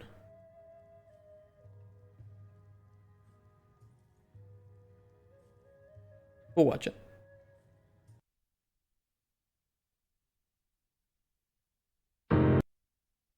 Well, so Kickstarter, all they do is they host the page, right? So they just take a cut. So imagine like a game gets funded for $100,000 and, you know, Kickstarter takes away 5,000 from that. All they did was just host it and allow some traffic in. So, you know, they make some easy money. They just maintain the back end and help be like the middleman between the money and the backers and the I guess the creators, right? So they do have a very important role, and I think 5% is pretty fair for what they ask. Oh, with Epic? Well, Epic only takes 5% as well. Or actually, well, Epic takes, if you make the game in Unreal, Epic takes 0% if you publish on the Epic Store. Epic takes 5% from your royalties after the first $1 million is made. So, and that's for each game. So if your game makes under $1 million on Unreal Engine, you don't owe Epic anything, ever. Which is, it's a really nice business model, especially compared to what Unity put out recently. Although I think they changed it to be a bit better, but it's still, it's just overcomplicated for what it has to be. They could have just copied Unreal and nobody would have said anything bad about it.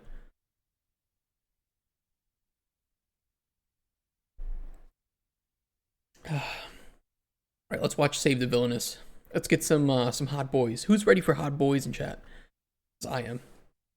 Maybe you changed up what they offer nothing compared to Unreal. Yeah, I mean, I think it's like a little bit better in some cases compared to Unreal, but it's still just more complicated than it needs to be. Like, way more. Either way, time for hot men. Ew, get out of here, woman. Where are the men?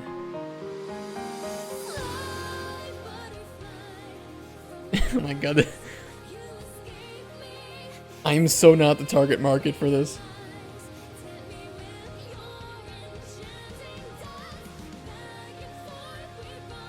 Oh, he's pretty hot, okay. Who can you trust? He's pretty hot too.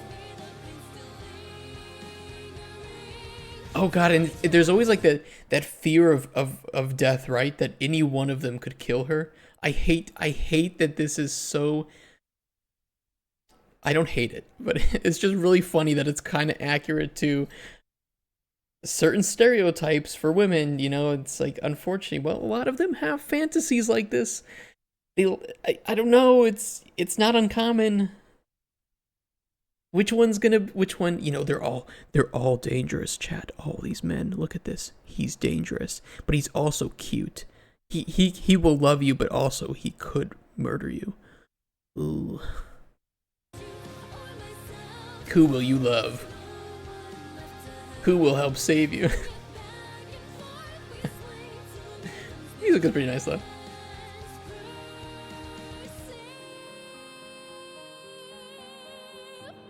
Where's the Bairdus? Yeah, right.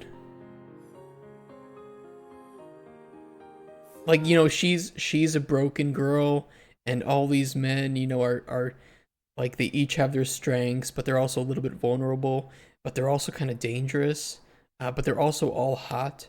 So it's like, you know, who does she want to fix her, right? I want to kill her is the guy with the sword. No, that's too easy. That's the red herring. Actually, the sword is to protect her from the other men who might kill her.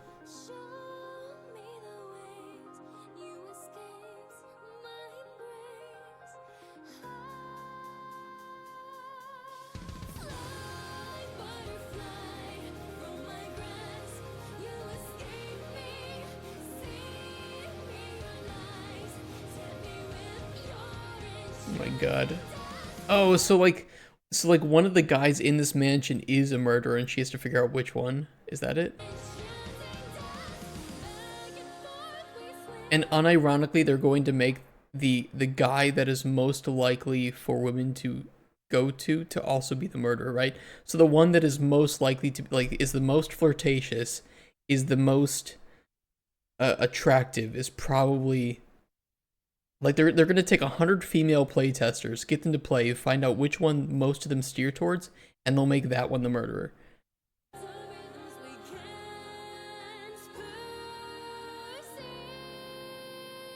Because then she's like, well, I gotta help him cover it up, right? I have to help him cover up his murders because he's just so hot that I love him. So it's not a bad idea. Like, it's gonna work. It's gonna work, and guess what? It already has worked because it's raised $34,000 out of 20,000 with 21 days to go.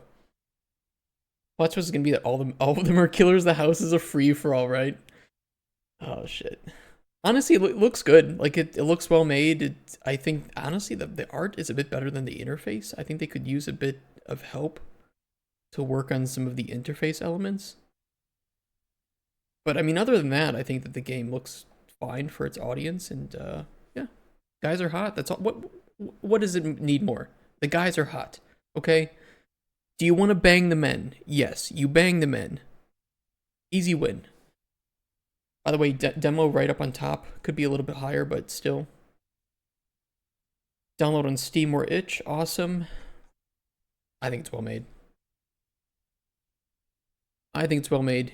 Jesus Christ, you get the game for $35? That's really expensive. It's really expensive. But to be honest, women are starved for good visual novel games. They're willing to spend a lot of money on good visual novel games. And I'll tell you what, if you put just a little bit of horniness into your visual novel games for women, you will make a killing. There's so many horny games for men. There are not a lot of horny games for women. It is a very underserved market.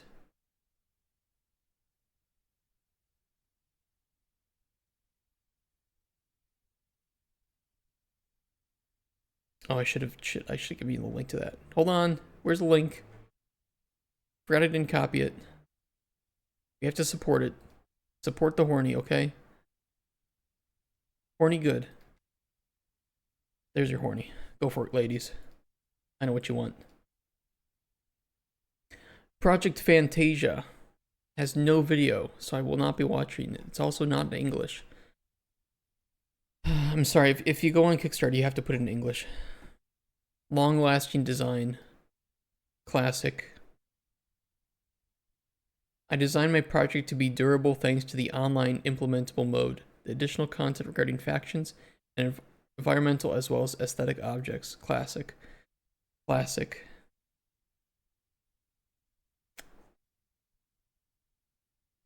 Oh, somebody who just casually wants another $55,000.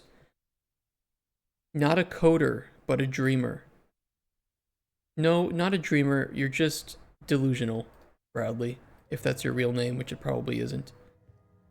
How much of this was written by ChatGPT? Come on. Let's see. Okay, most of it. Wonderful. Classic. AI art? Yes, this is AI art, for sure. 100%.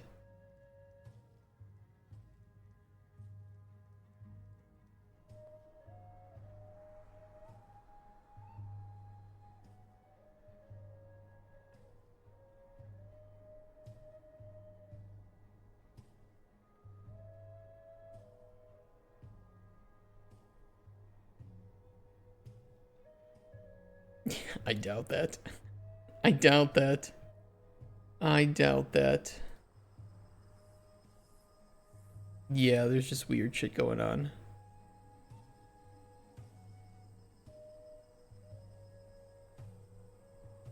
It's so obviously AI. I just think AI art is awesome, but these days, even if visually impressive, I get this yuck feeling. I agree. I think generative AI just doesn't have its uses yet for that. Staff kind of broke, right? You need to design a controller for these games. It's going to contain an up and down and an A button. Yeah, what is Miyu Senpai VT visual novel? In German. Why is your whole thing in German? Isn't this a real VTuber? Or is this a fake VTuber?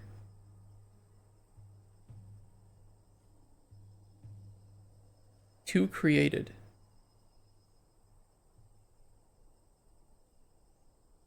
You do the context it's used in? That's true. Oh, 0% funded. Asked for $1.6 thousand. So he's back asking for only $500 this time.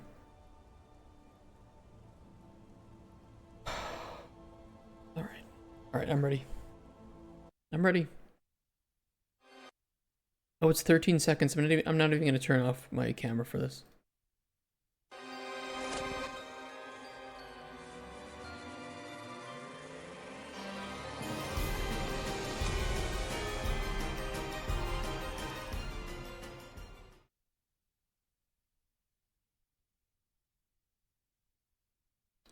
Slime Voyage.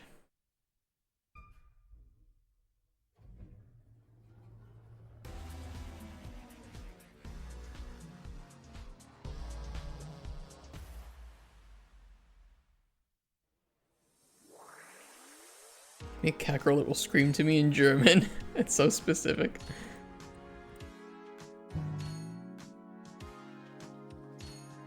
Oh, it is a VTuber? Probably didn't license that, did she? Or just some German fan.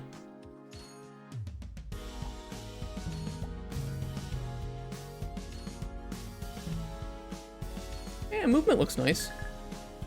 I eat dirt. Nice, classic. Me too.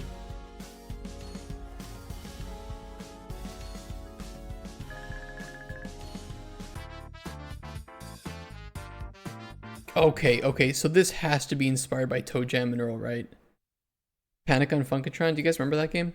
I don't know if anybody was a big Sega fan.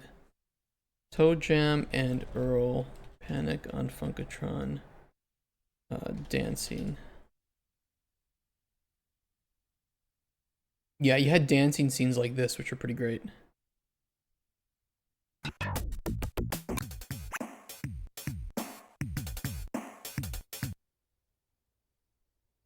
And you had to mimic them with the ABC buttons on the controller.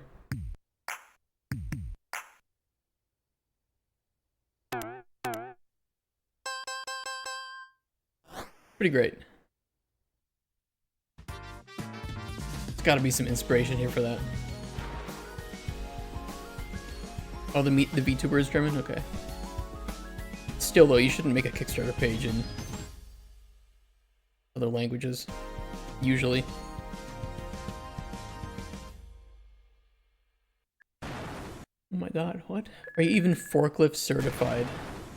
Classic. See, that's what happens. That's why you need to be forklift certified, kids. I like this. I like this. I think $5,000 is pretty fair for this kind of project. They have a demo out on Steam. That's pretty great. Or Itch. It's on Itch. Demo right at the top, by the way. I think they could have done like a banner for it to make it a little bit more obvious. Demo right there. I love it. Join the Discord. Great. Screenshots, GIFs, all wonderful. Inspiration. Love to see it.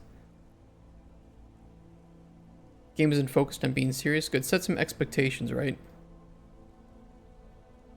Why Kickstarter? How else to get a budget? What's the plan? Okay, so exactly what they're going to do for making it. It's not super in detail.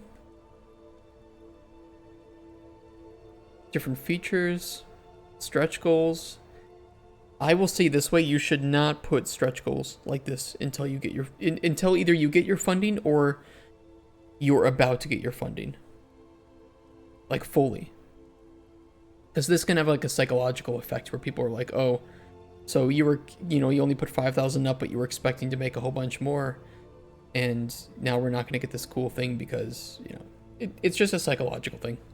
You got to be careful when you showcase your stretch goals and how far up you want to go." People ever do $1 Kickstarters just for the eyeballs? I think there is a minimum number. I think $100 is the minimum. I could be wrong about that though. but I think there is a minimum.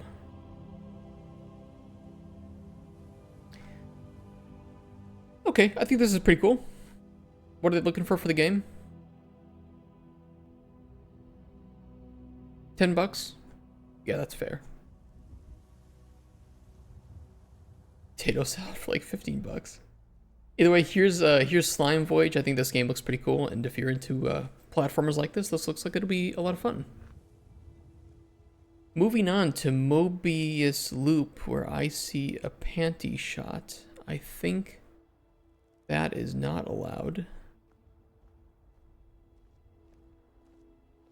Holy Jesus. They wrote a fucking book for their Kickstarter. Alright, let's watch this.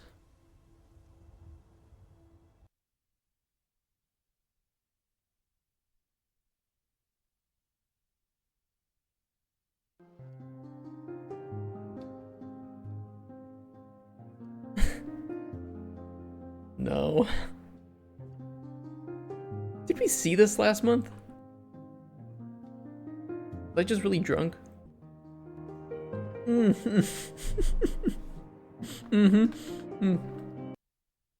decided to take a drink right at that moment. Yeah, we saw this. Oh, we saw this. It's yeah. It's so bad. We can't look at it again. We saw this last month. If you want to see my reaction to it, look at the last month's YouTube video. Holy shit. Trash bag man. Fucking trash bag. Age 20 game designer. Ever since I was first got my hands on a controller, I have been endlessly fascinated with the video game industry. I'm a lifelong learner, constantly asking questions to get a greater sense of the world around me. Could you please ask the question how you expect to get $15,000 for this game? That is referencing Uncharted 2 with your opening shot here.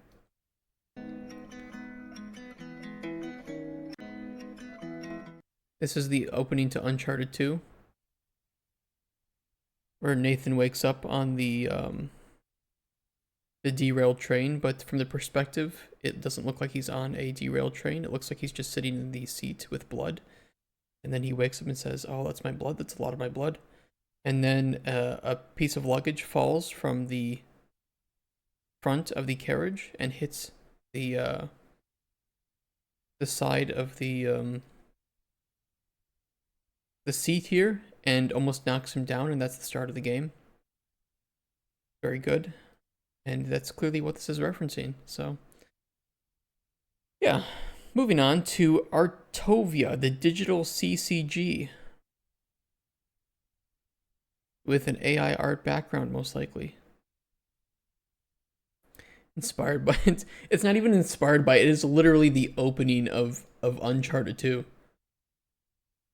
Uncharted 2 opening.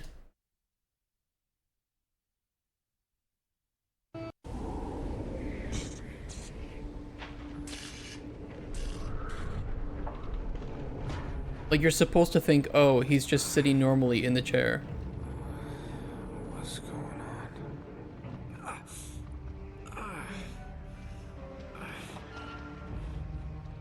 That's my blood. That's my blood. It's a lot of my blood.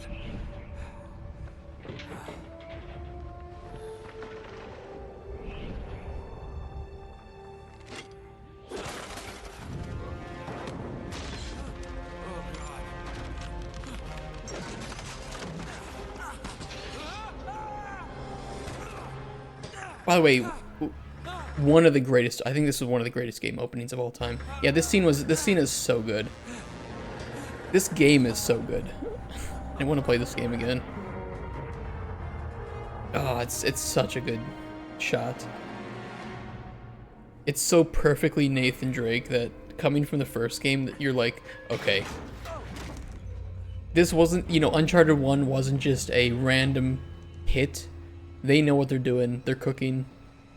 They're trying to make one of the best series ever. And they did. What I don't like is people saying, oh, it's just a movie game, right? You're playing a movie. I don't get that. You don't have to like the game, but it's like clearly there's a market for games like this. There is still a market for games like this. And it sold a shit ton. Games are kind of reheated potato. The best part of the game is the story and the characters. Yeah, I think like for me, they kind of run out of set pieces at a certain point, right? They run out of cool large places to have cool levels. But I think that they pretty much exhausted all of the expectations pretty well. And with Uncharted 4, they didn't move away from the set pieces, but they went more into a grounded character setting, and I enjoyed that. I enjoyed looking into Drake's past, Nathan Drake's past, and letting the epic finale be more emotional than I think any of the previous games were. Last was kind of inherited. Yeah, but it was like, I think it was a good series. I think this is definitely one of the best video game series that has been made, and certainly the most consistent in terms of quality. Even though Uncharted 3, there's a bit of Uncharted 1 was a bit of a rough start in some cases.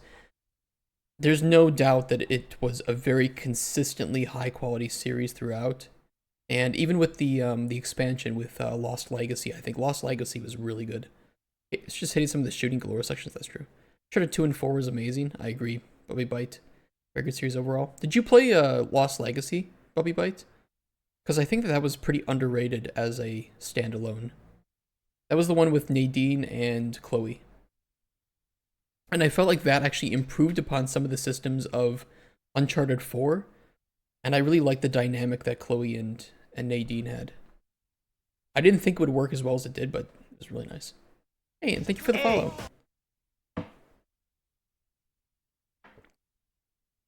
We were referencing this because there was a game on Kickstarter that seemed to copy the opening of this pretty clearly. Or it was inspired by it. Oh, I love it so much. Maybe we'll play through the series again maybe sometime. I have all the games on my PS5, so we might do it. Either way, let's jump to Artovia, the digital CCG, and see what they want $6,000 for, apart from their AI-generated background. Oh boy. Oh my god. That was loud. More AI, I think.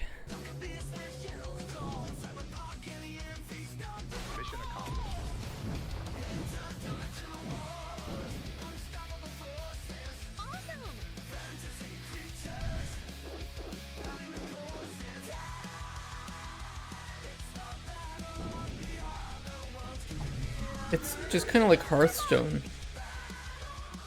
Music kind of intense. It is kind of intense, isn't it? It's also all AI generated art.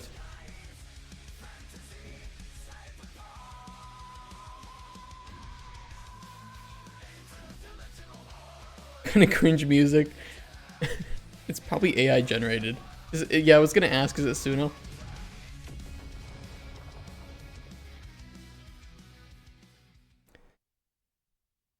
Wait, free download? Like the whole game or the demo? Can't hear it well enough.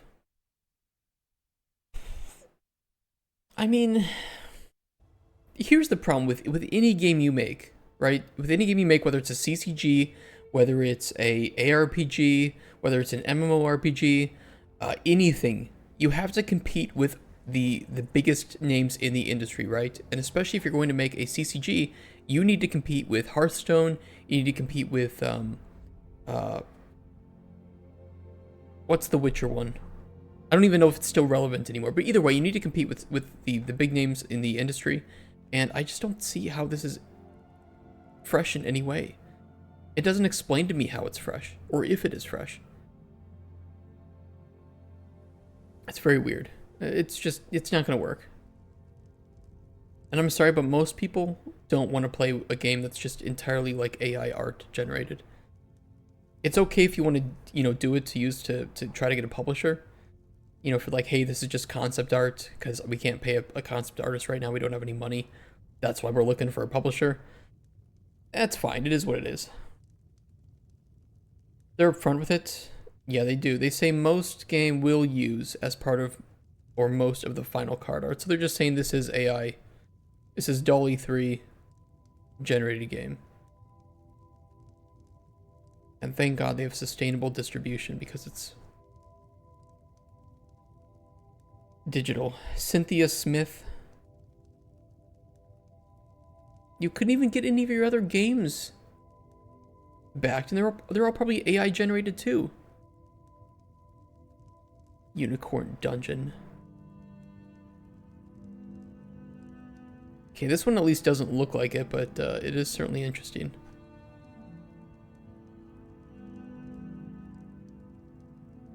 I'm trying to... Yeah, I mean, it isn't a scam. It's just like... Are you fine with getting a generic AI-generated CCG game? If so, go ahead and back this. If not, I'm going to move on to Veilcrest. Trial of the Arcane.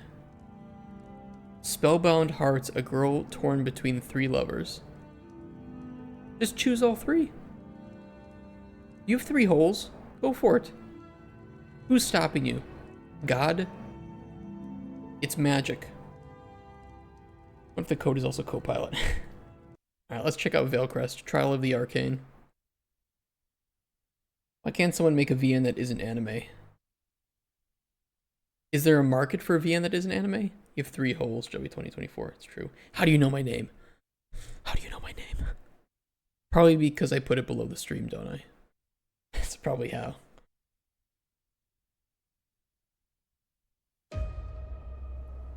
By day, a regular student. So what are you by night? A whore? Oh, discover your true...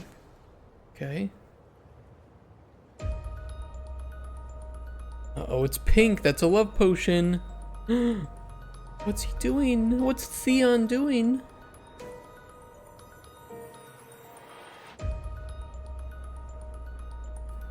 Yeah, there is a 3D element to it, isn't there? Oh, shit. Oh, he's in. He's in, boys. Leon Kennedy.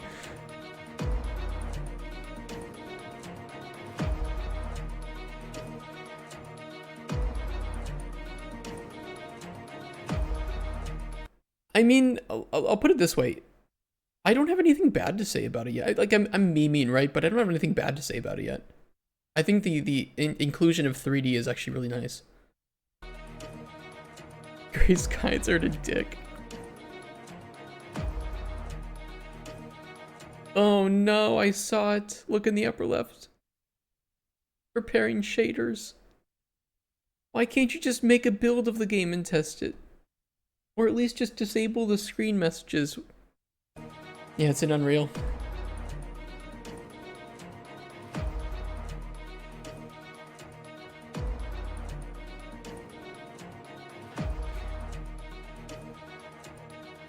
I use Unreal. You could, by the way, we have to say, Dreamscape Meadows asset.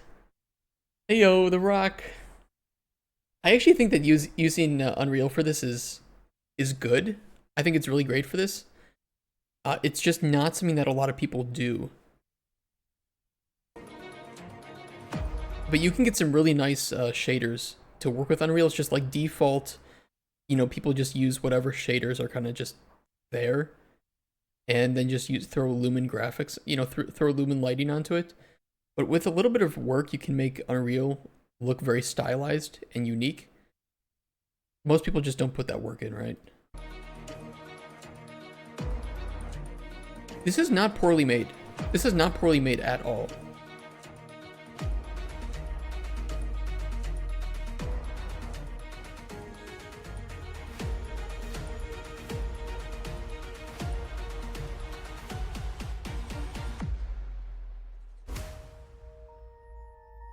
No, this looks really cool. I'm actually fully on board with this. I don't think it's not my type of game, right? It's more of like a Tome game. I'm just surprised it only has $600 because this looks pretty damn cool. Play the free demo right on top. I mean, what more can you ask for, right? So it's on Steam, Google Play, and the App Store. Interesting choice. How much are they looking for the game? Digital copy of the game for $10. Dude, that's really fair.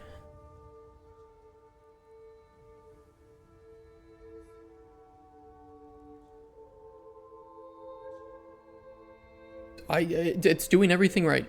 It's doing everything right. They have a pretty big team, goddamn. That's why it looks so good.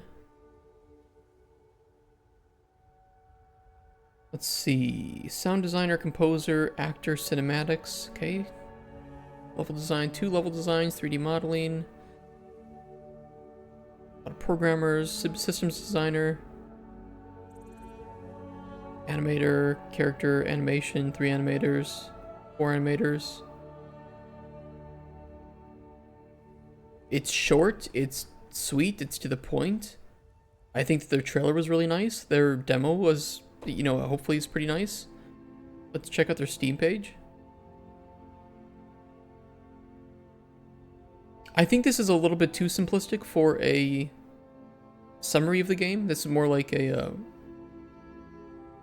more like an initial pitch line.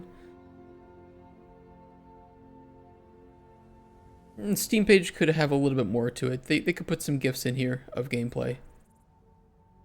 Because I think their most unique aspect compared to other visual novels is that this is a fully 3D game with like 3D puzzles.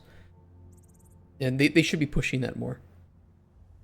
It's a huge, it is a pretty huge team. Why are they even Kickstarter with that size? That is a good question. Especially for only $2,000. Like, what do they need this money for? Just, it's funded. It's not a red flag, it's just weird. You think it's fishy? I think it's more like they've been working in, I would assume they've been working in their free time to make this game. They need a little bit of assistance to do something that they can't do, or to pay for something that they need. But regardless, they're going to get the game out and use that money probably to start up their own studio. That's my assumption. I kind of wish they had said that though. Because, you know, that's a good story, right? It's like, hey, we are a group of experienced developers. We're working in our free time to make a new game, and we want to use this money to help fund a studio. I think that actually could get people to support you even more. For a team that size, then 2K is nothing. No, I 100% agree with you. This is their studio. Have they made other games before? They have. Iragon. An erotic RPG game with a story about magical girls. Am I allowed to click on this? Doesn't say sexual content. Got mixed reviews.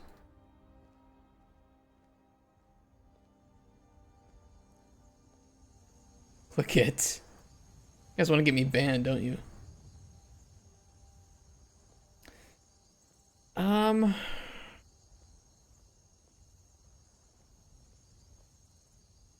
I mean, number one, I agree with you, Bubby Bite. $2,000 is nothing. There are only a few places in the world where that would pay for one of these people for 1 month, at best.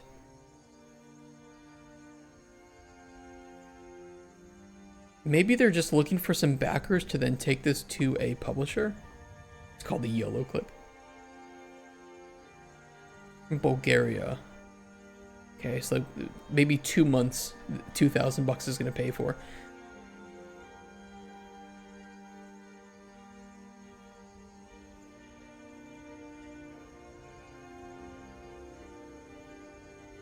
Yeah, I wish they had kind of talked about their team a bit more. That's the one thing missing is like, hey, we know how to make games. We've made a game before. I don't know. I don't know. Or like, hey, we just need this money to do this, and then we're going to take this to a publisher so that we can get a bit more help funding this project, or, you know, marketing this so that our game gets more than, I don't know, you know, 100 reviews. What was their previous game called again? Iragon?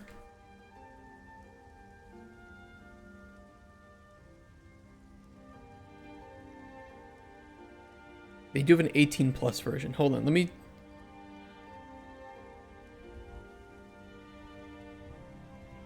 I just want to see if there's... Okay, there's nothing bad in here. I just want to compare, like, the number of players to this. 72 all-time peak, that's really bad. At best, maybe 10,000 purchases. Yeah, that's not much. They need a publisher.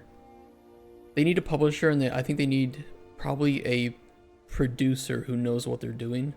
I didn't see a producer down here.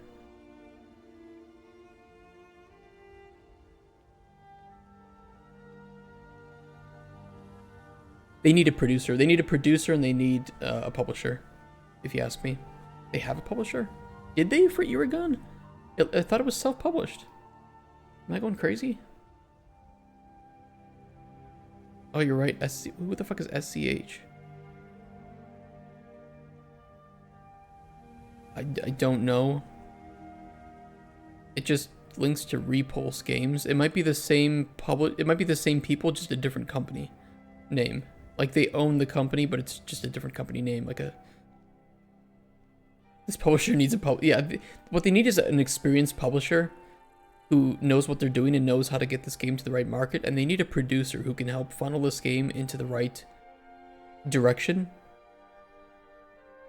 I don't really know why people are rating this poorly.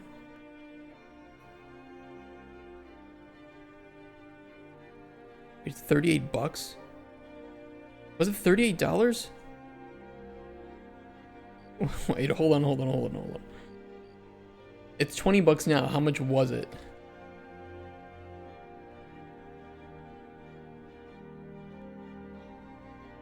It was $40 originally. And they instantly slashed the price to $20. This is why they need a fucking publisher. Because a publisher would look at this and be like, dude, there's no way we can sell this at $40. And all they did was they took the people that purchased it on day one and they said, hey, fuck you, now the game is permanently going to be half the price. It was on 95% discount during the summer sale 2024. Like, this is just... This pricing history is so all over the place. They do not know what they're doing. This is why they need a producer. They need a publisher. They need an adult. Jesus Christ.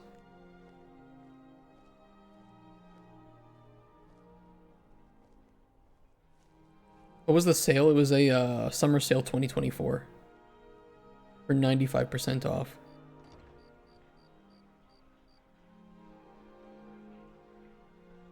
June 27th.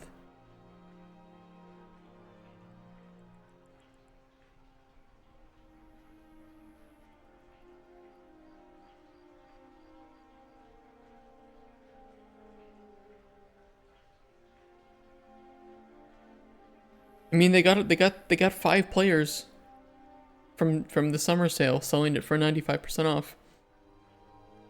The price in Philippines? They go with the Steam recommended prices, so let me check. Philippines. Philippine peso. 615 pesos.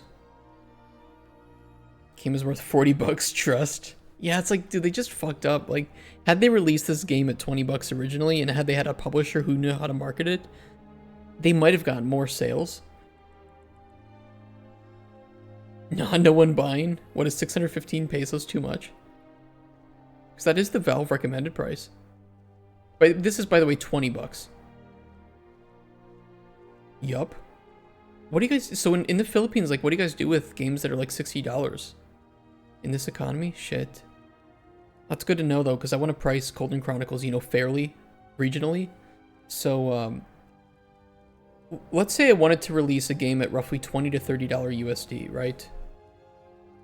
Filipino... I don't know how to spell it.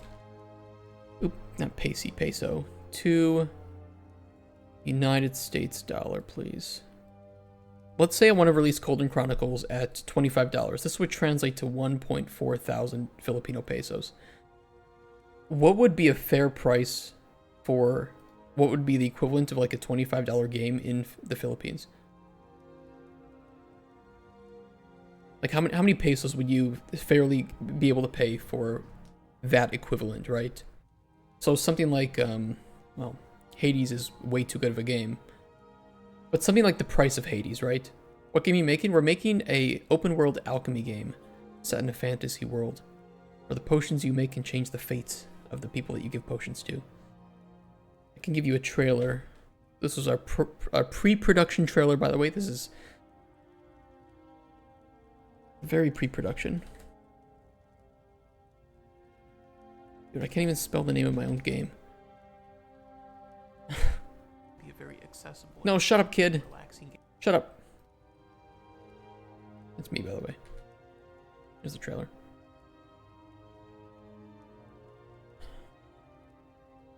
I have no friends on Autopilot. Anomalies. What would you pay very fairly for a game that was like $20 in US dollars? Or like the average indie game, what would you guys expect to pay and not feel like you were being milked for all your money, or that you were, you know, going broke? And put a price. I'm not asking you to put a price on my work, but let's say, how do I ask this? Because I don't know how to word it well. This is too much, clearly, right? This is a fuck ton of money for you guys, right? Heartbound? Isn't that, yeah, it's Pirate Software's game. He puts it at 20... Wait, that's not right. He's just doing Valve suggested prices. But he isn't doing anything special for the Philippines. He is doing something special for Brazil, New Zealand, Australia, and Poland. Hey, shout out to Poland. It's great awareness of currencies, not everywhere. Yeah, and I want to do the same thing. I just want to make sure that it is ethically priced, right? And that if our game is 25 US dollars, that people in the Philippines, if, you know, this is converting over to their pesos, that you guys aren't being fucked over. That's really, really important to me from an ethical standpoint. Price a game for volume is better to sell a lot for less than a few for a lot. I agree with that to an extent. Just get Sony as a publisher. You know about your game first. Is it multiplayer? No. I guess we could just watch part of the trailer. No sound. Fuck the sound. Also, the bitrate's gonna be trash. But you know, you go around, you pick up alchemical ingredients. Talk with NPCs. Give them potions, change their fates. We need sound. It's just me talking. It's me talking. It's really cringe. I don't like my voice, and it's bad. You know, you make potions in 3D. By the way, this is, again, pre-production. This is prototype. Various puzzles and stuff. Animals that we can find and kill. We've got our weather. Looks nice. Sounds nice. Day-night cycles. All that shit. This was our trailer from a couple months ago. And this is all gameplay, by the way, everything you see here. So if you take this, you expand it out a bit, you polish it up more, you know, put it 3 years of work with about 15 people into it. And we price it at about 25 US dollars. Where's Fluid Flux? It isn't here. I think they'll probably pay max 20 bucks, more likely to buy it 10 bucks. Yeah. For what this is now. I think 10 bucks for what it is now is pretty shit anyway. The text in the corner.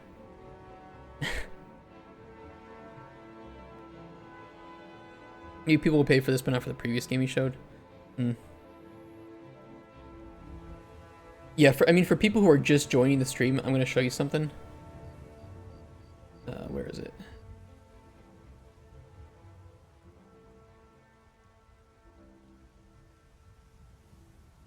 This is where we are development-wise. We're not even to our first playable. We don't have all the features in the game. We don't have the farming. We don't have the potion combat. We don't have any of the dungeons. We don't have much of the exploration. We don't have the fishing minigames. We don't have any of the underwater sections yet.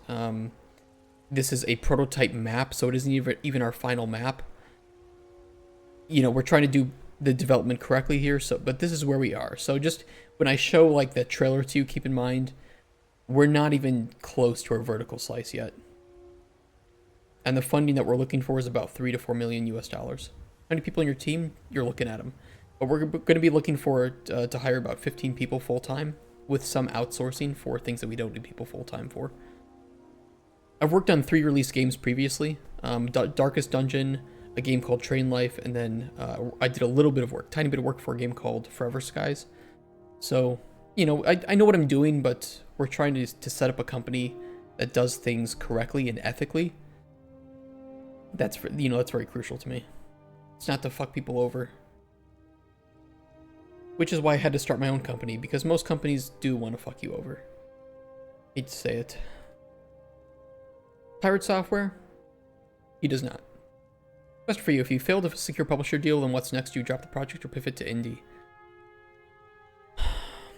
I don't think we will fail to get a publisher, but if we don't succeed at getting a publisher with Golden Chronicles, I will just push the game to the side, and we will work on a different idea and try to get a publisher for that idea. I think we need a publisher. I don't know how to do porting. I don't want to handle localization on my own. I don't want to do marketing on my own. You know, these are things that a publisher can help with, as well as getting the game in front of a larger audience. So what I can say is we did show this game to a few publishers already, and they all seem to really like the idea.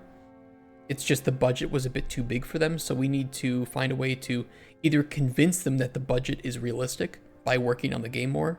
That's what we're doing now. Or finding ways to lower the budget, so maybe cutting back some of the features so that the game is a bit more realistic for these publishers, or finding publishers who have this money to spend, which they do exist. It just wasn't the ones that we talked to. We talked to a lot of like low-level publishers. Slice it up into DLC. No thanks. Either way, I don't want to get too off track. I think Veilcrest looks good. I don't have anything wrong with this. I think it should be supported. But I think they need a publisher as well.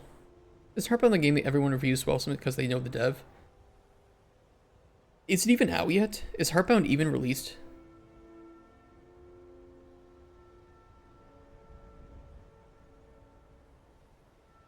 What was it called? Not Heartbound. What's the game? Oh, I missed the T. Oopsies. Not Herebound, right? Oh, it was released. Been released for many years. I always forget that. What is Pirate Software working on now, then? Does he have a new game? Is it Kill the Moon?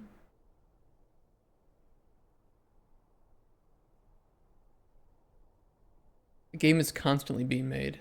Oh, Heartbound. He just keeps working on Heartbound. Oh, it's in early access. That's right. Okay. For 6 years. A lot of time. It's very, very complex. Yeah, it appears so. Oh boy. Moving on to Sphero. You think you have decisions that matter? He has you beat by an order of magnitude. Yeah, but you know, like having a ton of decisions that matter is less important than having decisions that matter in a meaningful way. I'll say that.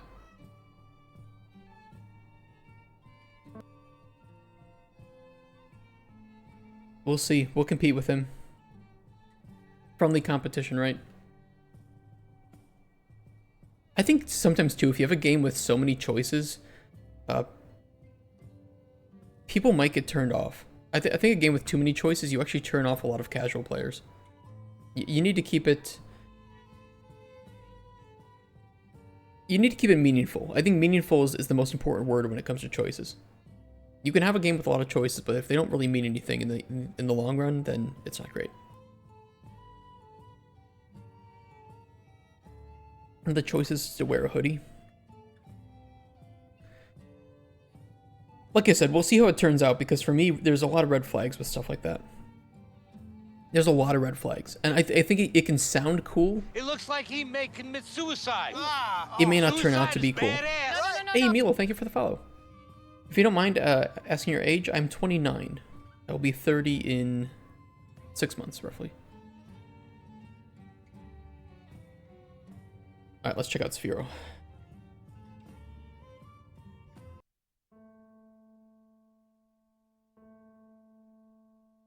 Oh, we saw this last month. Okay, you know what? We saw this last month. Let's find one we haven't seen, especially because we're getting really off track today. You look 22. Well, thank you. I appreciate that. I'll look better when I lose some weight. I need to fix my diet. I recommend going for minimum viable product instead of going for a full release at first. But sure, make sure the MVP is fun and playable, and then have the new features coming rapidly. In which game are you saying, or are you just saying that in general? I hate the term minimum viable product though. Just in general. So the way that I word it is I call it like a first playable, which I guess you could say is the MVP, but I don't like the term MVP, so I kind of just go with first playable. It means the same thing essentially, right? So you can go to publishers with your first playable, but ideally you want to go to a publisher with your vertical slice. However, of course, that can cost a lot of money, so a lot of people do look for vertical slice funding. It's playable but not fun yet. First playable should be fun.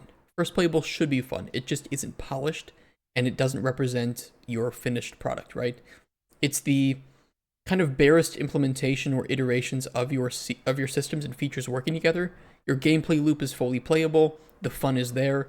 It just is lacking polish. It's lacking finished assets. Maybe it's using placeholder assets in a lot of cases. And it's just supposed to be representative of your loop and what it is supposed to showcase. Your vertical slice, on the other hand, takes that a bit further, and it is your release quality, production ready game. Just a tiny little bit of it.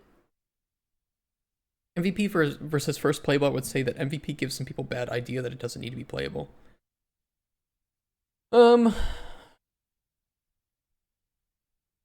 I just don't like the term. For me, that it's not really the definition of MVP that I don't like. It's just the term that people, especially players, when you say this is my MVP, well, players don't understand minimum viable product in most cases. So MVP is, to me as a player is like, oh, most valuable product, just like most valuable player. So it's, highly polished, and it's like it's the opposite of that. My definition of MVP is still with correct textures and assets. So maybe you mean more like the vertical slice, right? Like the one we always use, which I think is still a perfect example, is Witcher 3 White Orchard. This to me is the vertical slice. And I know this is going to be, I'm going to say this, for people who have been here on the stream all the time. I understand it's kind of maybe annoying to hear it again at this point. This to me is a perfect example of a vertical slice. It features everything that your final game is going to have. It has your quests, it has your NPCs, it has distractions, it has combat, it has bosses, it has a city, it has a bounty board. You have choices that matter here, but it's all a small contained part of the world that represents what the rest of the world will look like. And with the quality, with the finished assets, with everything. Just like I said, that small slice. Hopefully that helps you understand what vertical slice means. Big part is that a vertical slice like that would represent 80% of the effort. No. To some extent, I wouldn't say 80%, but that you want to put in a lot of thought to your pre-production, right? Making it feel good. Like this is your demo. This is what they showcased at E3, right? Was White Orchard gameplay. This is what people play first. This is your first few hours in the game. This is your hook. This is supposed to give you the idea of how long it takes to make. Okay, how long does it take to make a bug nest? How long does it take to build out? I forget where the boss is. I think it's down here or something. There's the shade boss. How long does it take to make a quest line? How long does it take to make a small town? And you write down and document the pipeline for making each of these parts of the game, each of these features. And you can use that to scale up the world in a very understandable and what's the word, a quantifiable way, right? You can say, okay, it took us this long to do this, it took us this long to do this. We've refined our tools, we've documented our tool pipelines. If we want to make a world that is roughly 10 times the size of White Orchard, we know how long it's going to take. And if we have a town that took us this long to make this many quests, this many NPCs, this many interactions, when we make Novigrad, we have a rough idea of how long that's going to take. And so the more accurate you have an understanding of how long it's going to take you to make each part of your game, the better you can budget, the better you can determine how many people are going to be working for you at different times. And you eliminate a lot of the unknowns that you're going to have throughout development, especially with finalizing your tools here and now. Finalize them. There can still be iterations, there can still be bug fixes, but finalize your tools during the vertical slice phase before you move on to creating your alpha. And that way, your alpha and beta will just be alpha is just going to be adding content. You know what you're doing. You know the scale of the world. Build out if you want to make your horizontal slice, you can do that. If you just want to keep going and white box this level, white box this level. Okay, our team start going back on this level. Level design is finished with it. Start going over it. Level art, polish it up. You can start doing that. And it's very, mechanical is not the word. It's very methodical. It's just, you're just going and going and going and going and going. How many people are in your studio? Right now it's me. Yeah, it's just me and the mic. And he does a lot more work than I do. I'm sorry, I can rant on about this. I love talking about production. I think it's really interesting. White Orchard, if you're looking at what should my vertical slice look like in terms of quality, in terms of like what should I have in it, it's this. Release quality assets, production ready pipelines. I think that's the best way that I can describe a vertical slice in terms of, what it should feel like. Release quality assets and gameplay, production ready pipelines.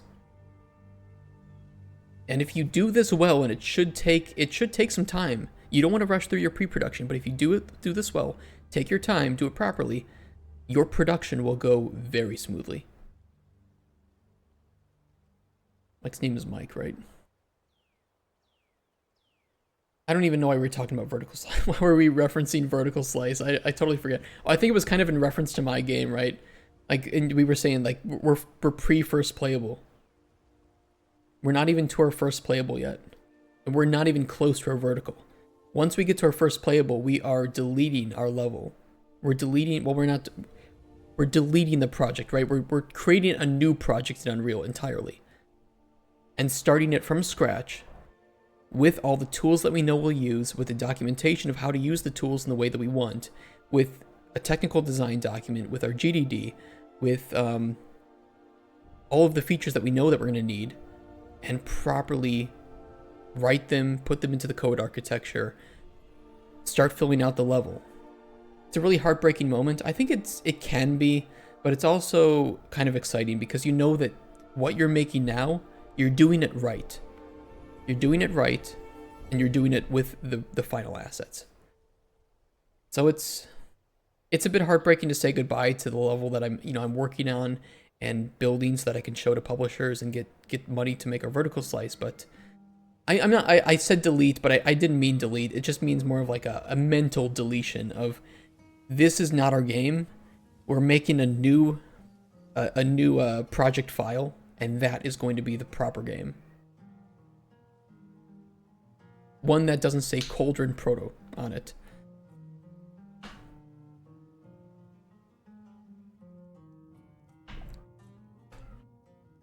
I have like 8 of those project files. Is what it is.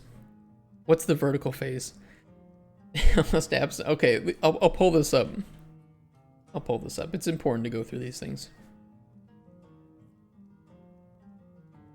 Open existing diagram. Where is it?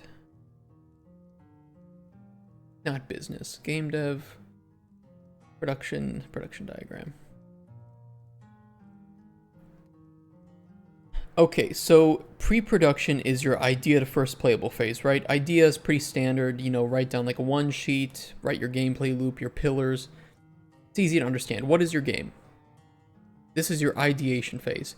Now moving to first playable, and this is what the phase that we're in right now is pre-production 2, if you want to consider it that way.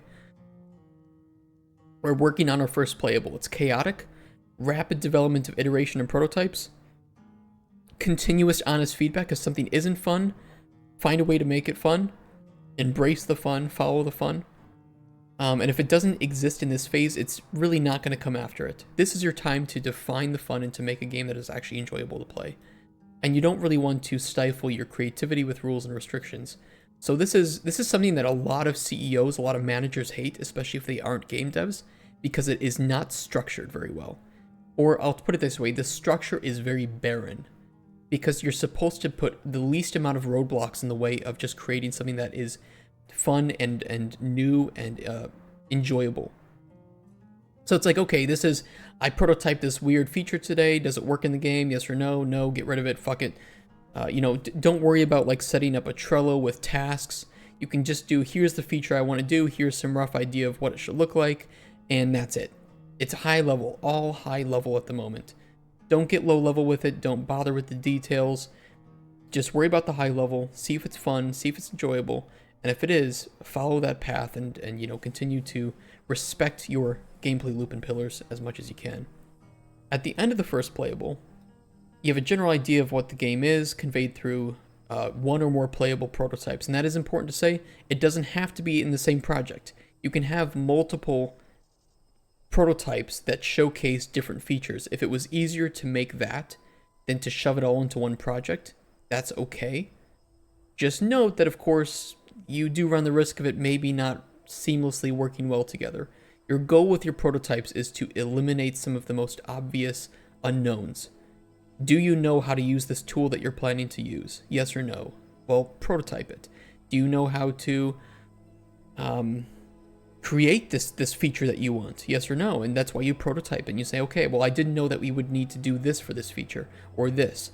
Now we need to hire an additional level designer maybe for this feature because it requires more level design than I thought it would need. For our Colden Chronicles, for our narrative element, I didn't know we would need as many writers as we probably do. It takes a lot of time. It takes a lot of work to properly do the design for this. We're probably going to need at least one more narrative designer to join our team than I had originally budgeted. That's why we do it. What do you need to move to your towards your vertical slice? You need your GDD. Reiterate on your gameplay loop and pillars. This is really the best time to do it. And you need to plan for your creating of these production-ready tools, assets, code, and pipelines. You can't just say, okay, first playable done, let's move into vertical slice now. You do need to plan it out. This is where you need to have your milestone plans, exactly what's going to be written for how to implement various systems, and especially having like technical design documents, level design documents, anything that you need to just quickly iterate through your content and create the vertical slice in the best quality that you can. And it should be the quality that you maintain or intend to maintain throughout the rest of your project. That's important too. Your vertical slice can't overshadow the rest of your game in terms of quality, because this is setting the standard for quality. Your vertical slice should feel, well, at best, I guess it would feel a little bit worse than the rest of your game because you learn throughout development, right? It's a 1 to 2 year process to do the rest of your production. Usually, average speaking. And that's where you enter your vertical slice. Ideally, scrap your prototype code. Start with new code architecture, because the goal of your prototype is to fail fast. The faster you fail, the faster you find out what does and doesn't work, the better. And if the game idea doesn't work after your first playable, I promise you, it's not going to work in your vertical slice. You will be wasting time going further if your game isn't fun here. Say that Baldur's Gate 3 EA was ideal vertical slice. It was a pretty lengthy vertical slice, but yeah, I think it was pretty good. I think if you had cut... you could cut like the first act of Baldur's Gate 3 in half maybe, and that would be a really good vertical slice, but either way. What if it's not fun for me but might be for others? You need to do testing then. You absolutely need to do testing. Yeah, with cut content, okay, yeah. Lead mechanics, agree. Should be said I don't do game dev, but from my experience, you can spend a lot of time on developing something you might think is cool and all, but it just doesn't work in market for the end user. Agree. It's better to start small and find out what works, but have the ideas for where you want to go, but do it with the user. Of course, I know this kind of way of working don't work on all games. Depends on what type of game. It does, but I think that even if there are some like minor caveats to what I'm saying, and there are, just like what you said, I think that what we're both saying, this general idea of just prototype it quickly, just test it, and you as the developer are biased. Go give it to other players, go give it to people who fit within your market, because I promise you, don't show it to people who aren't within your market. They might give you some ideas of like, oh, here's a bug I found, blah, blah, blah, but they're not going to tell you if it's fun, because this isn't their game, right? You want to find the people that when you show them the game, they say, this is my type of game. I love this idea. Show it to them, and do your best to get honest feedback. Of course, if they're friends, if they're family, you're probably not going to get the most honest feedback. It is what it is. So, take feedback with a grain of salt in that case.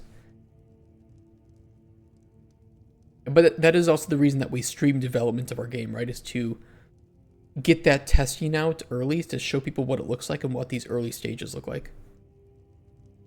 Spent a year on typing to make a big RPG, and turns out my PC couldn't handle it. My skills were not enough, and I was getting nowhere, and Unity did Unity.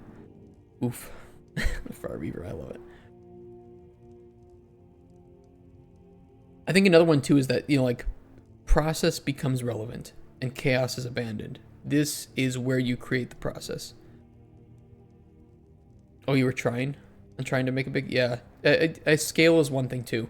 I know people will look at a game like Golden Chronicles and say, this is really ambitious for one person. It is. But I don't have any budget in our company yet, because we are trying to get funding without selling out our souls to like an investor. And so I need to work on this prototype mostly on my own, secure funding for our vertical slice, and then we can start building out the team. It's a bit more difficult of a way to do it, but we are not trying to make our game alone. Absolutely not. We're looking for about 15 people full-time. When developing from chaos, you can create structure. Yeah, I think that a lot of... I've seen cases where people in pre-production try to create structure with prototyping, and I think that that's really stupid. It just wastes a lot of time. Or people who move from pre-production to production simply because a date had passed on the calendar. They're like, oh, well, our milestone was supposed to be done here. Our vertical slice was supposed to be done by this date. Now we're entering alpha creation simply because the date passed on the calendar. There was no analysis of, hey, did we actually create a vertical slice or not? Do we have all of the pipelines ready? Do we have all of the tools ready? Do we actually know the scale of the rest of the game? Do we have all of the mechanics documented? And I promise you, they weren't. And the game definitely shows for that. So that's why, spend a bit of time, do your pre-production properly. Do your first playable properly. Your vertical slice will turn out better, and the better your vertical slice turns out, alpha and beta should be a fucking breeze. You'll know what you need to do, you have the tools, you have the documentation. You can just go add content. It's kind of monotonous, and it should be. If it is monotonous, it's good. It's good. I know it kind of sucks, but it's good because it means that you've documented everything and you're just adding the content based on what you intended to do. And then your beta should ideally just be polishing.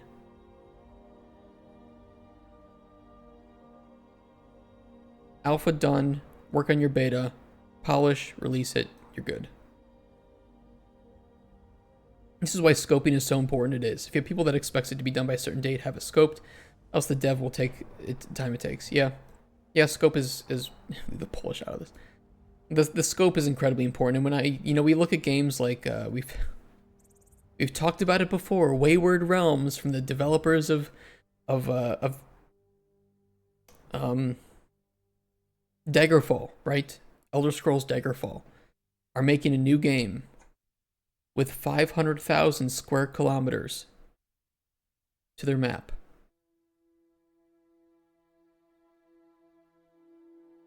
And any player who can look up how big is 500,000 kilometers should see this and say, nope, I'm out. That isn't possible. That's not happening. Scope your game, people. Square kilometers of what, right? Holy Mother of God, right? Size of UK in square kilometers.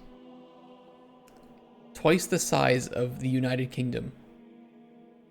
I come back to this one because it is a perfect example of how people can get fooled and fucked over by developers who overpromise and are honestly just delusional. Thousands of realistically scaled cities, towns, and labyrinthian dungeons to explore. Should take about 14 days, right? 30 skills, 8 attributes.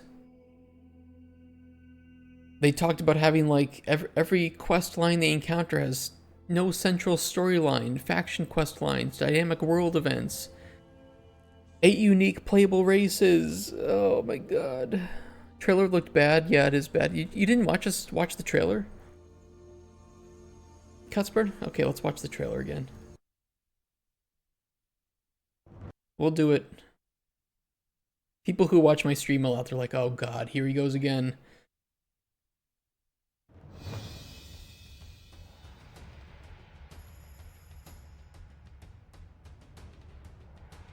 Welcome to the archipelago, a landmass of over 100. The Unreal is real, right? Steeped in political intrigue, forgotten magic, and a multitude of adventures. Shut the fuck up.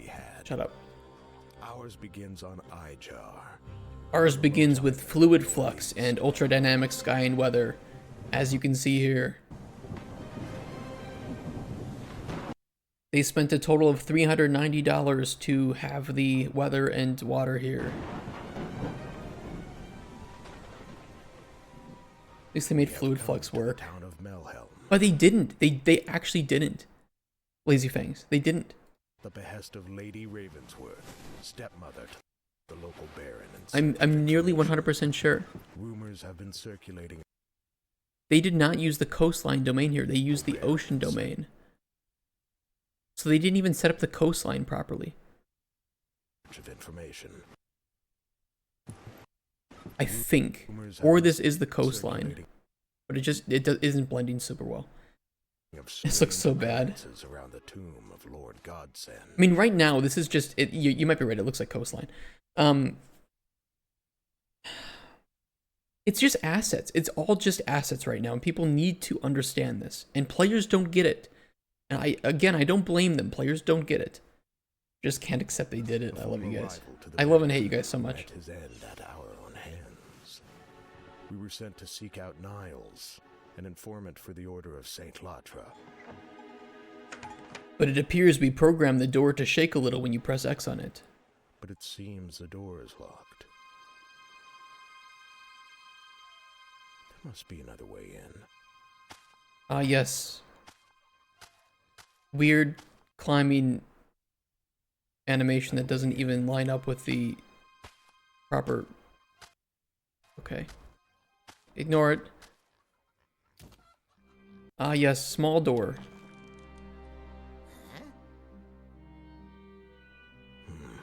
Not the friendly sort. Maybe he just needs a little convincing. Spoon. He's lower class, too. Excellent. We have the information we need. You know, actually, this stuff I don't really have anything bad to say, but like this is whatever. This is fine. Honestly, this looks like the most polished thing out of everything that is shown in this trailer. Excellent. We have the information. If this is not just mocked up. Now let's be on. Just so fucking tired of Unreal games. If I can feel it is an Unreal game, then just nah. Please make the Unreal game not feel like any other Unreal game, and this just screams Unreal. Yeah, it kind of does, especially with like the realistic assets. I kind of hate that. Like Unreal does not handle stylized assets poorly. It's just, I don't know. People think, oh, nanite lumen must mean we can make the game higher fidelity. It's like you don't have to. You don't have to. You can make it. Our game's in Unreal, and our game I think is relatively decent. And I'm not even an artist. I'm not an art director. We haven't even polished our style yet. On our way. I like to know the class of person I'm talking to. Alright, you ready for the combat? Right, you think Daggerfall? This is a game about exploring and doing combat. What's the combat look like? How we wish to achieve it. You ready? Combat.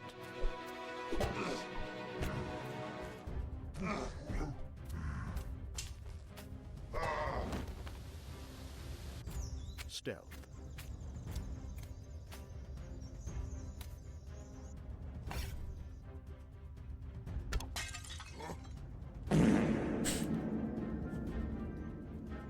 It was good timing.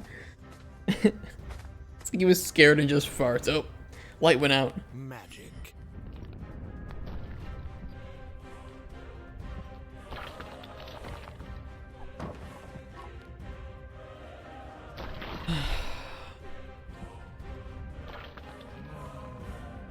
To feel non-standard. This is just, you're right, this is just standard. It's just, it's not a game that I think would be unsuccessful. Especially, like, I think some of the puzzle stuff here is actually pretty decent. It just, why can't you just make a small world that feels good, that feels dense? Why go out of your way to say 500,000 motherfucking kilometers and thousands of cities? Like, you've just said, okay, we actually can do some things pretty well with the engine. And now we're taking away all the uniqueness, and you get to play in this massive world with randomly generated slop. It's like you sit down, we have new Souls fight system on our hands. I like to have Elder Scrolls game where you're a local skooma salesman. It's drug dealer simulator.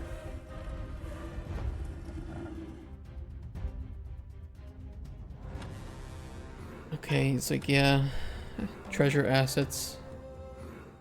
Great.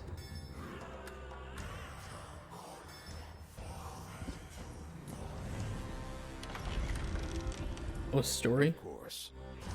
Sometimes that might not be enough. The lighting in this scene is actually pretty good. I think the lighting looked better without the torches, though, without the braziers.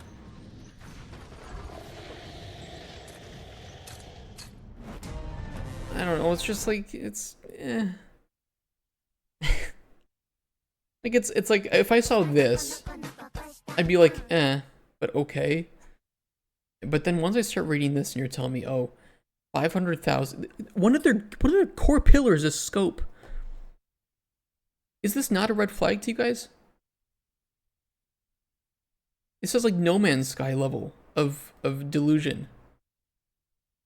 Oh, we have 2 billion planets. Yeah, but like, once you see 20, you've seen them all. Pillar's making sure everything is scoped. Always wanted to have scope game, right? I don't know. It's just, we talked about it before. It's like this game doesn't need $500,000 to make. It doesn't need $5 million to make. It needs over $50 million to make, according to their scope. Mass crowd systems, living, breathing world on an unprecedented scale. Relationships.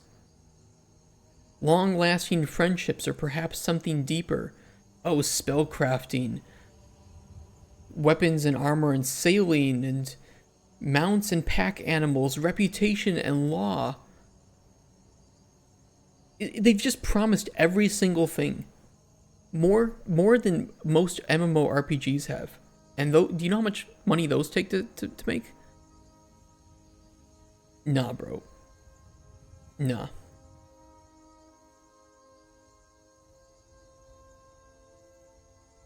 Multiplayer co-op for $2 million. Even with multiplayer can't save this game. MMOs are on a different level due to infrastructure. I would even argue though that because of the scope of this single player game, it is nearing the level of scope of a multiplayer game. Especially $2 million for multiplayer co-op. Nah, you're out of your rocker on this one.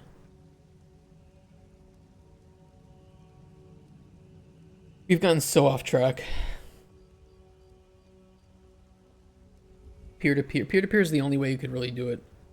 But even then, can you imagine potential desync issues with all these systems in place? Like relationships? Factions?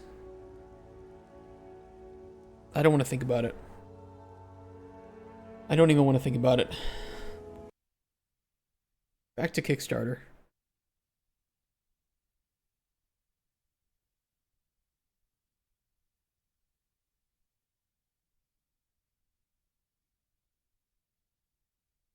Unreal already a better implementation than peer-to-peer. Not desync, it's schizophrenia mechanics. It's just bad. Oh my Jesus Christ, why do you have to start it with a loud beep? Holy shit, oh my god. Alright, we're back into it.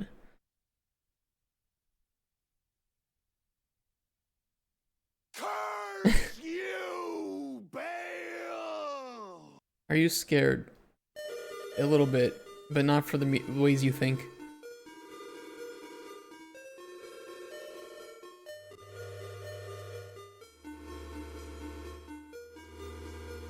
What? You wake up with a bad feeling. Yeah, I did, because today was Kickstarter review day, so...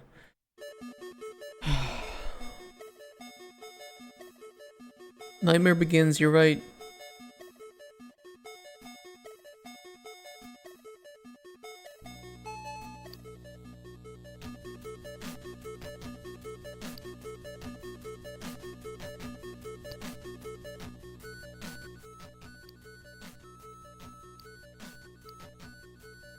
I can't. How do you have almost $3,000?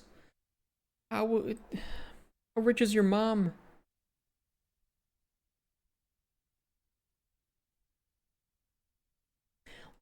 A forever, but this game, I don't know, it's not like this. It's one of those things, it's like you can make this game, but why go to Kickstarter with it? Why go to Kickstarter with it? I mean, I'm sure it's gonna reach its funding goal. I don't know who's been giving it so much money. But you get a box set, so it's people who collect, like, physical game copies is what it is. Yeah, it's like, it's the Apple II fan. Okay, it's like, okay. You guys want to support this? Go for it. There it is. They did Angry Birds? What? What are you talking about?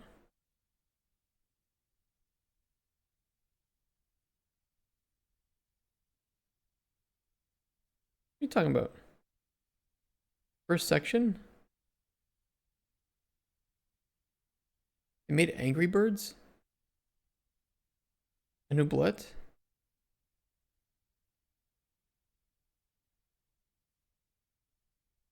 Can you make Angry Birds 2 then? Maybe? I don't know. Moving on to Wireframe, the next gen game engine. Next gen, guys. Move over Unreal, move over Unity. Wireframe, the welcoming and flexible game engine for the future. Alright, let's see it. Putting Angry Birds in your resume is a weird move. Okay, it is what it is. I don't know what to say to it. Imagine being able to make everything that you've ever dreamed of become real. I have a dream, chat, that all of my anime waifus are real. And they all love me. And don't say anything bad about me. Wireframe, how can I turn this into reality? Why don't you? Why can't you? I mean, with like game ideas and stuff. Yeah. Shouldn't it be easy? No. Why isn't it simple to, like, you know, just sit down To, like, you know. and make what's in your head be on a computer screen? Okay. If you're thinking like this too, then hey, I'm Faye. And guess what? Well, welcome to Wireframe. Welcome to a new way to make games without having to learn any hard coding skills. Simply place pieces from your hotbar onto the screen and voila, it's there. And want more things to use? You can add or make your own by— This is Game Maker. It's Game Maker. You've just made Game Maker, but worse. Going to the Explorer in the corner here. Just click and add to your hotbar or select the new button to create your own frame. Frame? What's a frame? Well, it's one of the 3 simple building blocks that make up any wireframe project.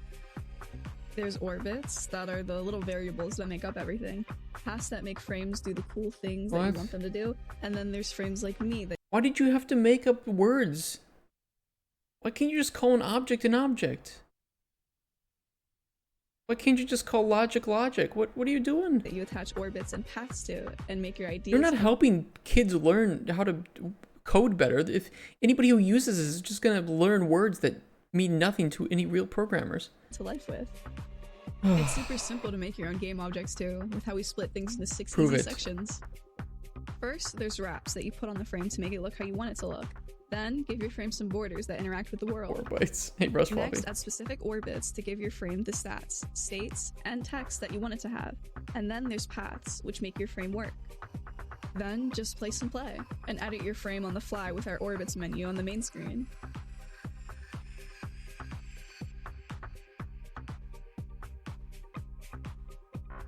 This is just Game Maker. It's just Game Maker, but more confusing. Come on. Your own paths by pressing the button down on the bottom left, and create all the other neat actions you want your frames to be able to do.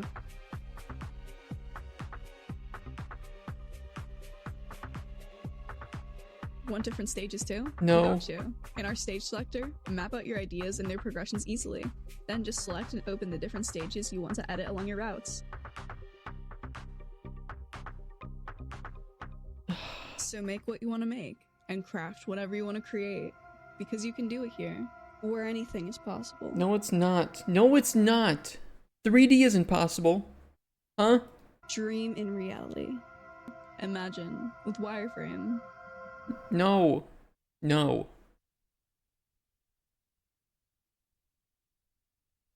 I don't want to. Why is there XYZ in the top left? YZ? Is this not only 2D? I don't even know anymore. Wireframe will be free, so why are we backing it? What do you get? Recognition and credits? Awesome, my favorite. A sticker pack?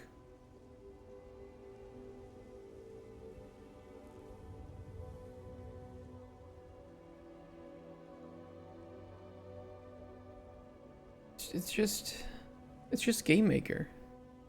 Oh, 3D game making for 75K.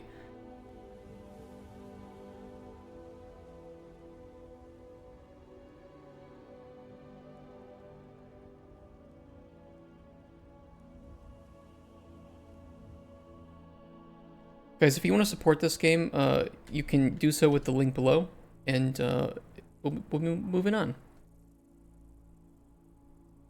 Cute by Daylight. Fan-made Dead by Day... What?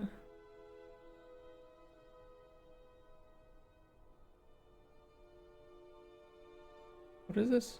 Oh no. English or Spanish? What is this?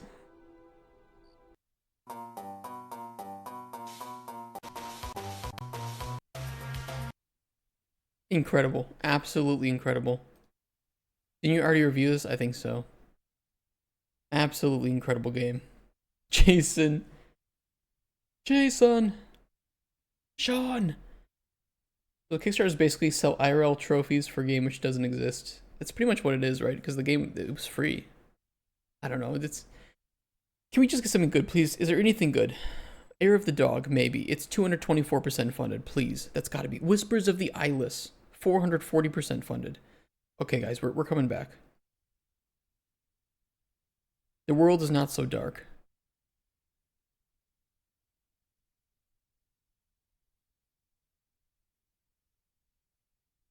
$43,000 for a point-and-click adventure, Air of the Dog. Okay. Let's check it out.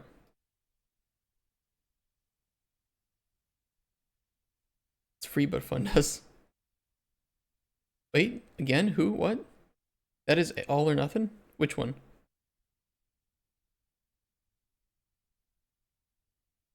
They made that other game? Which one? Who? All campaigns are All or Nothing. Every single one of them is.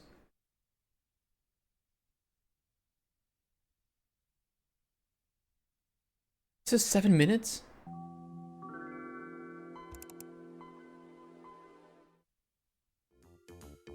Oh my dumb. It's okay, we're all pretty retarded sometimes. It is what it is.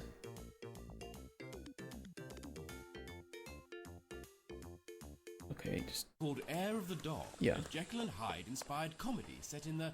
Do you mind? Set in the dark streets of Wait, there's an option to cry, fix, and fix again. I love it. Panic. Victorian. All right. Just leave that mysteriously secret object over there for now. You what? Yes, we won't be needing that until the final part of the game. Pfft, whatever. This is. You're right. This is not gameplay. From Tool. So as well, my single game and the soundtrack on a cassette or character on a slightly more right back to the. There's no gameplay. Like, they show more gameplay here than they did in the entire trailer.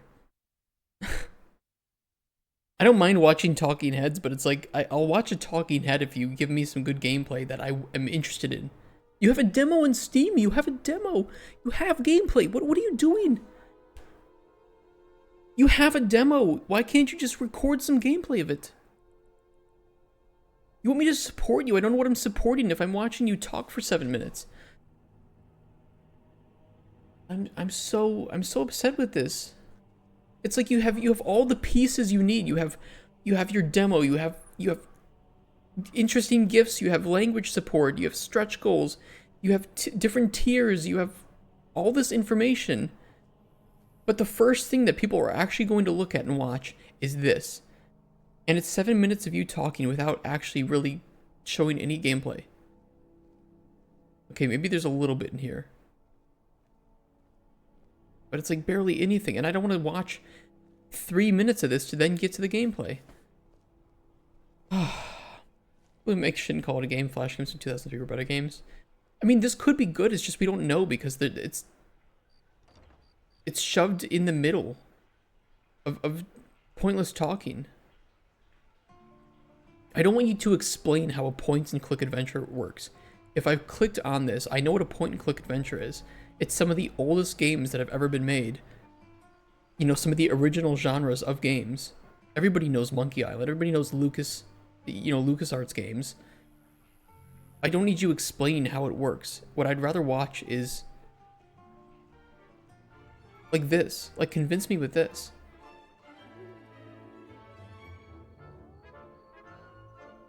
But you know Monkey Island. You don't have to have played it. You know Monkey Island. I don't feel so good.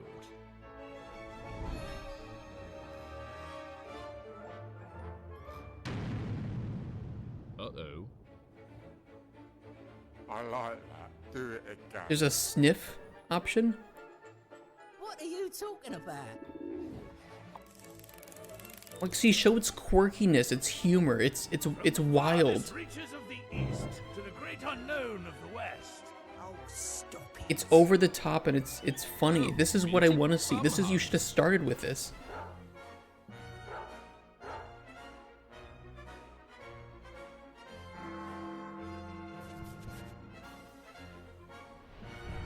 I think I'm in enough trouble already.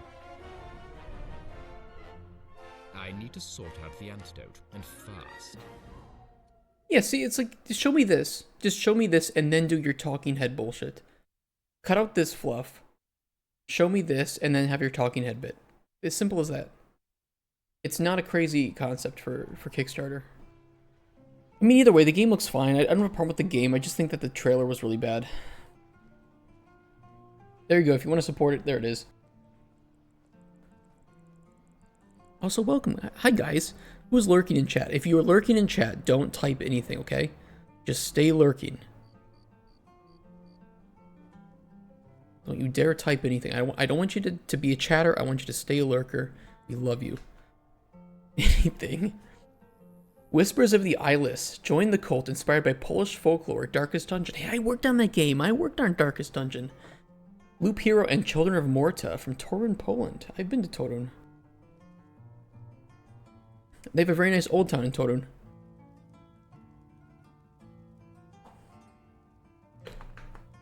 Okay, let's see how inspired it is by Darkest Dungeon.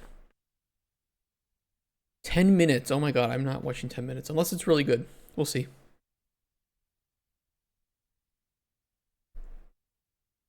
Evil Gingerbread Studio. I wonder if I know anybody who's working at the studio.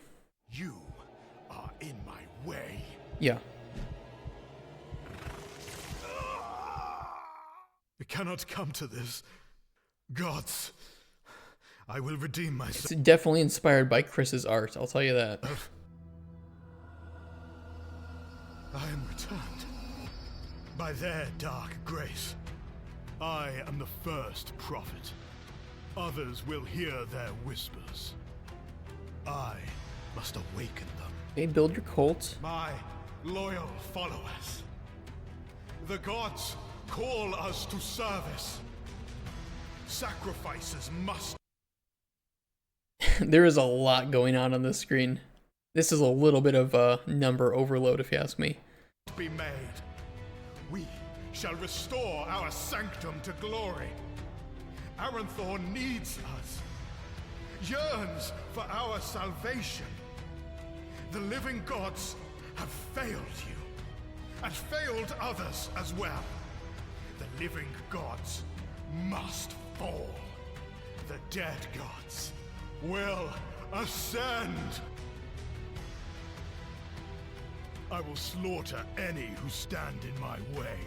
Okay. Their darkest desires are mine to wield. So many secrets, so many possibilities.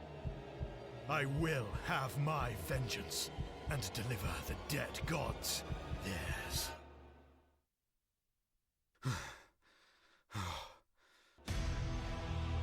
Your faith in me is not misplaced. I hear your whispers and obey. I will guide your ascension. Our holy sanctum shall thrive according to my designs. My choices will shape Aranthor's future. I will not fail. All that is required of you. Okay, I have some things I want to talk about regarding this. It's not that the gameplay loop looks poorly thought out to me. I think the problems that I have with this are primarily that there's a lot of information on screen at one point. This screen's okay. But there are definitely a lot of screens with just a lot of information, a lot of numbers. And it doesn't really explain the gameplay loop to me. It more just shows me screens and I have to parse the gameplay loop from that. It looks a little rough around the edges, and I think the user experience, I feel like I can already see some pain points here with the user experience.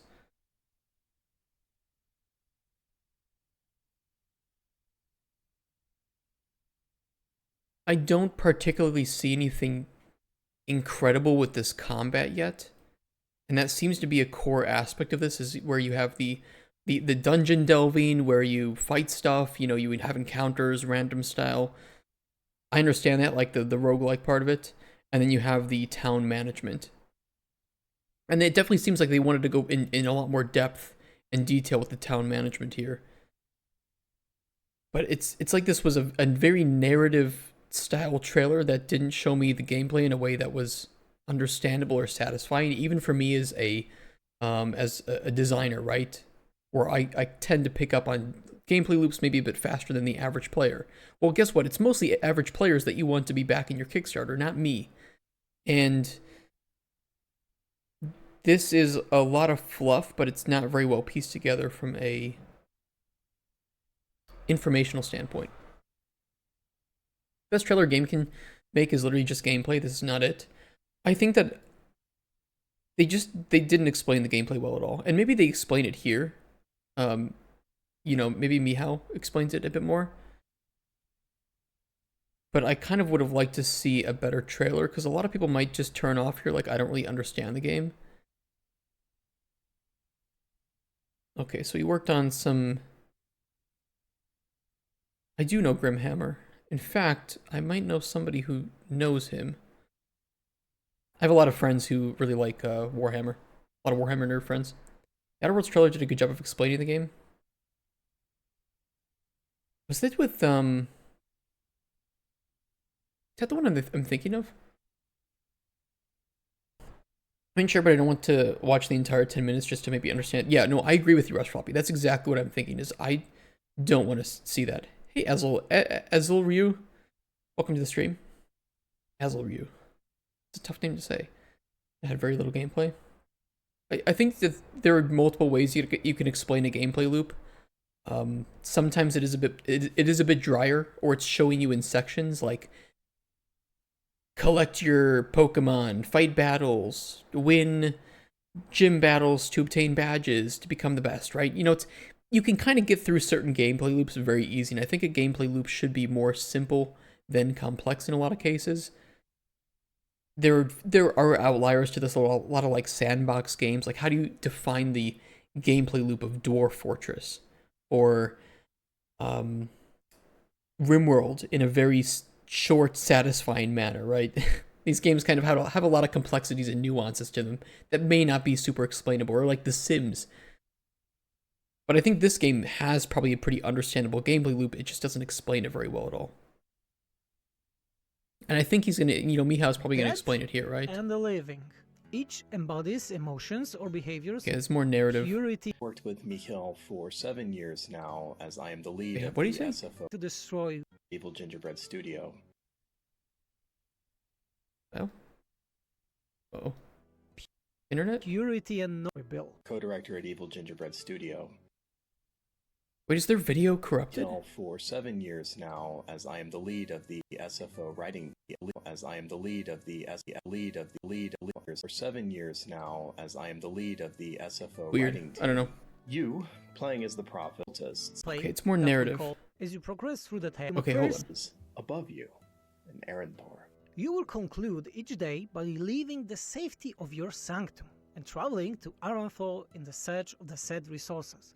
See, start with that. Even if you want to start with talking head and not a trailer, show gameplay, show parts of your trailer, or show your trailer, and then break it down further, right? And say you'll start each day by doing this, right? Or I think he said you'll end each. Either way, he's explaining one part of that gameplay loop, right? In a pillar of the gameplay that we call Tales of Aranthal. First, you must select which district you want to travel to. Each district has different primary resources available to recover, as well as its own unique enemies, mechanics, and tale structure. As you progress through the tale... This shouldn't be 5 minutes into your video, because most people will tune out before that. Or they'll watch the trailer, and they won't watch the rest of it because it's another, 8 minutes of faffing about. The dead gods will offer their prophet's blessing, if he deems worthy, of course. Each small node that you have on the tale map represents an event. Through this event, yeah, send it, Prophet Floppy. will gather the crucial resources needed to further develop the Sanctum and the cult. Naturally, in order to keep those resources and the spoils, you need to successfully exit the tale. Management of your sanctum is the second pillar of gameplay. You must manage not only the basic resources necessary to build and improve your sanctum, but also less tangible assets, such as the Awakened in Aranthor, and the whispers that they unknowingly gather for you. Within the sanctum, you will also oversee the faith and needs of your cultists, and of course, monitor the cult's notoriety. Those who have been awakened will subconsciously hear the voices of the dead gods, though they will not comprehend their origin. As the awakened embrace their instincts in alignment with the tenets of the dead. Okay, I mean, I kind of get it. I don't want to spend too much time on this because we have a lot more games to get through. I think that the game looks fine. I just think that this trailer is all over the place in terms of quality. And I think they could have gotten more. Like, I'm glad that they got this much money. I think they could have gotten more money by putting a bit more effort into creating a easy to understand trailer. And by the way, if there's any developers out there that will be making a Kickstarter and they want me to look at their page before you go live, I'm always free. Like, and I won't charge anything. I'll look at it. I'll give you my initial feedback. Just hit me up. Okay, Rush Puppy, you say you have a trailer that looks really good. Super Cafe, Cat Cafe. Okay, let's watch this one and see how well it explains its gameplay loop in 1 minute.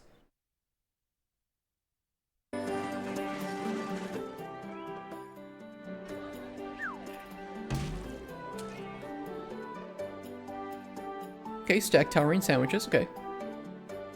I see, so you collect ingredients. Your friend cats, they have little boosts, it looks like little passive boosts. I love it. Customizable. Wonderful. Upgradable as well.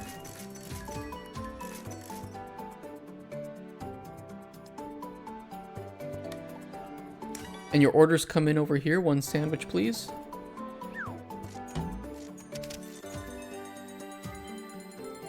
Okay, you lose some money for certain things that you buy or that you use, like power-ups, and you get money for the better sandwiches that you make.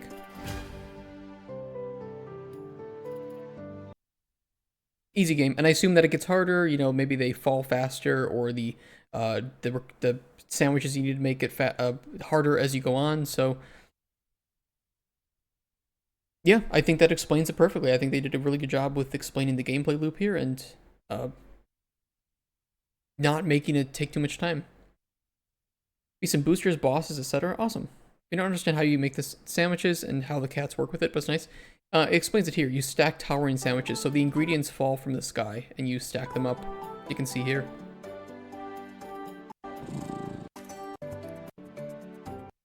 They could have showed a little bit more gameplay of that, but I think that they showed a little bit. Yeah, this game looks decent. I think this looks really fun. Wishlist on Steam? Are you sure you want to leave YouTube? Yeah.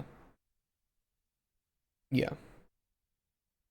Here, we'll share it in chat. I think it looks pretty good. A lot of shit happening really fast, so I don't notice. Yeah, like I said, like we said, I see games differently than the average player does. I mean, I've watched, I watch a lot of like, you know, oh, I get my girlfriend to play Elden Ring type games on YouTube, right? Because it's fascinating. It's really fascinating watching people who don't often play mini games play games, and just things that are so obvious to gamers or people that play a lot of games or make games go totally over the head of some people that are new, and it's really funny to see. If you played Chained Together, I've not played it yet, but I've watched it. That requires friends. Like I said, I think this game looks good. I just think their trailer was... It's lacking. I think that the amount of information they have here is great. Lore, fine, whatever. Art, you know, the visuals, obviously inspired by Darkest Dungeon. I think it's fine. I think this is awesome. It's a lot of information. Lacking a... Okay, they do have a demo. Wonderful. Right up at the top. How much are they looking for the game? $28. It's okay. It's okay. It's a little bit much maybe, but I think it's within an acceptable ballpark. So if you guys want to support Whispers of the Eyeless, they do have a demo you can try for free to help out some Polish people. Polska Górą. Amazingly fun game and yet so simple. Sometimes it is. You don't need a complex game to make a fun game. Alright, Nuzlocke Death Cult, a rule set for deadly challenge. This is a... Oh, it's just a wiki of AI generated... Oh my god, what is this? I don't even know. It's just a Wikipedia. Don't tell me. Right? Don't do it. Okay. Not AI generated text, at least. Are you Polish? Nie jestem Polakiem. Jestem Amerykaninem. Okay, Valentis Otome visual novel. Pursue the truth of tragedy in this dark fantasy suspense Otome game. Oh, fuck yeah. Dude, more hot men. I love it. Let's go. I know what you said, but take off the cursor else. An invader, right? Oh my god. Oh Jesus. Hot men. They want to bang you.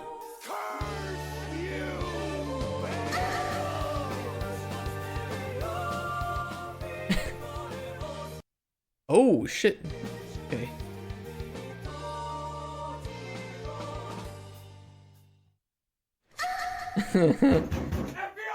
No, they're of age. They're of age. It's okay.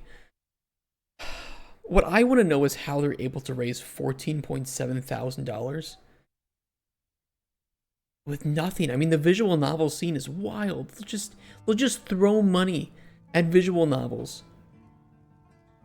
When there's nothing to show here.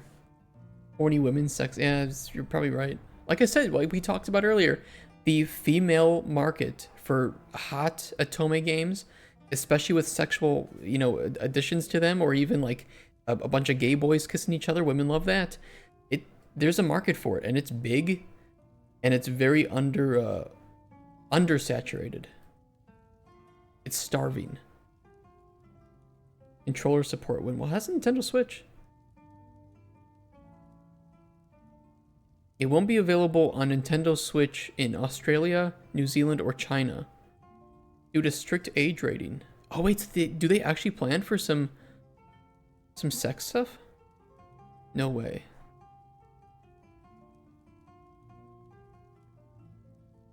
Where's sex? Can I control F for sex?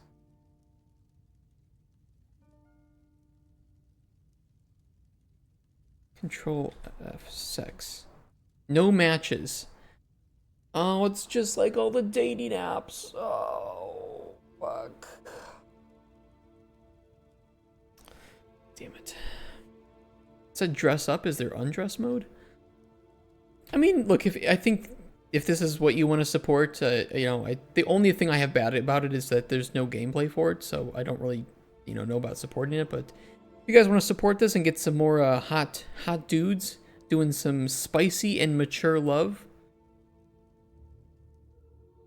here's the link. If we look like 2D RPG games, what do you guys think sells such a game? Story, graphics, action, boobas?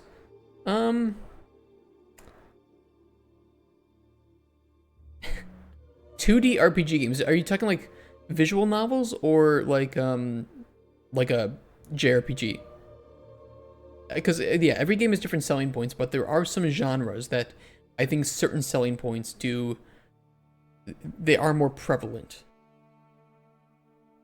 There are certain genre expectations, right? Gameplay is likely the standard run, play, dialogue, and yeah, it likely is. Just I kind of, you know, I'm a little worried about it because there isn't any information about it. And especially because so they funded one game already. So they know what they're doing. It's such a diluted genre name, it is. Look at Magicraft, but also added features like building, farming, trading. Magicraft? What is Magicraft? What sells in this type of game? Combat? Variation?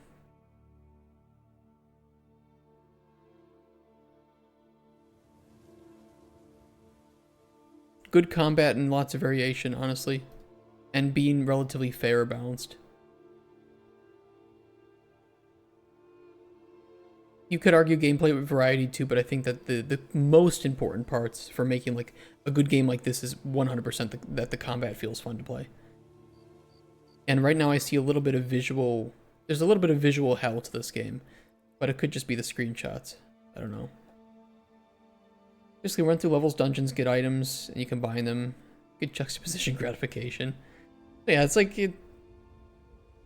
It's a bullet hell. You combine some stuff, you craft some stuff, you make good stuff. Lots of variation, lots of replayability. That's what people are looking for. Moving on to Road to Lemansk, Heart of the Zone. Definitely not inspired by Stalker at all.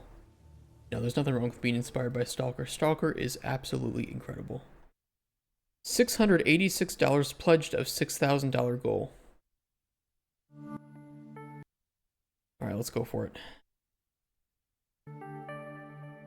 Enigma. Enigma. No, it's Enigma. It's okay. Pull your pants up. They literally just say Stalker, okay. Чудом сумел проникнуть в Лиманск, несмотря на то, что весь город окружен пространственным пузырем. Никто до него не мог туда попасть, будто город существует в другой реальности. Гром нашел способ пройти через барьер. Эй, Stalker! Но с тех пор его никто не видел. Сука! Никто не знает, вернулся ли он вообще. Говорят, что внутри Лиманска время течет иначе, и там полно редчайших артефактов. Если Гром и нашел что-то, то он может быть Okay, где-то между you мирами. sit. Okay, but where's the Надо game? произ- Full preview in August 2024. All in-engine footage. There's no game. It's almost August. Where is it? You can't go to Kickstarter and say full preview in August. Are you stupid? This is your Kickstarter. You're supposed to show your game. You can't just say, "Oh, well, we'll show the game in another week." Do you know what the most important hours of your Kickstarter is? It's the first 72 hours. And that's not like a buzz thing. That is statistically based on how Kickstarter promotes new projects on Kickstarter. You need to be funded ideally within the first 48 hours, and the first 72 hours of your Kickstarter are the most important. You can't just go to Kickstarter and say, here's a 1-minute cutscene around a fire, and we'll show you the rest of the game in next month. Open world, what does that mean? It's not a feature. You fill your open world with features. Realistic gameplay, define what that means. A life system, define what that means. Deep atmosphere, show me. Choices affect the plot, show me. 20 plus hours of gameplay. I saw 1 minute of dialogue. Engine, Unity 3D, graphics features, ray tracing. Where? They need $5,500 to be able to pay for good voice actors. To pay to get good programmers. Okay. You're working out of London. You're gonna need a lot more than $5,500. The fire cutscene should lead them to the Kickstarter to then show them more. It's just so bad. They traced one ray of line. Holy shit, that's funny. They price no good programmers unless you hire Indian consultants. Yeah, it's like this. What are you doing here? We are a studio of several people who produce games, different applications, and more.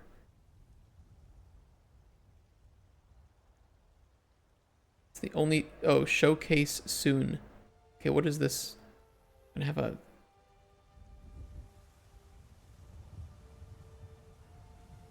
Oh, Instagram?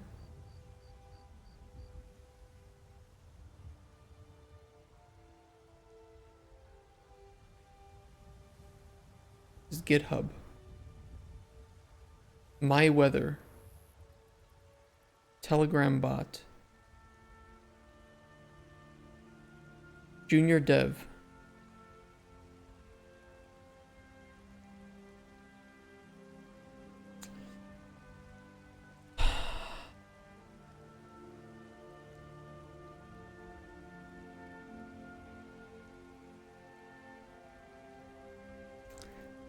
Warp worlds and tabletops.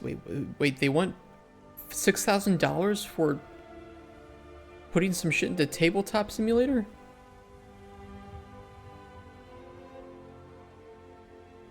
What? They want to integrate the most famous fortifications from 40K into tabletop sim. Someone in 2013 learned how to replace the cursor with a My Little Pony icon and fed drugs to it. Oh my god.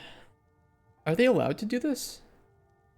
I mean, it's a mod, so it's a gray area, right? But they shouldn't then ask for $6,000 because now they're making money off of it. I feel like that wouldn't be allowed. Also, $6,000. Like, what are you planning to do with that? Are you making them from scratch? Are you photo scanning the models that are painted? Games Workshop would like a word, right?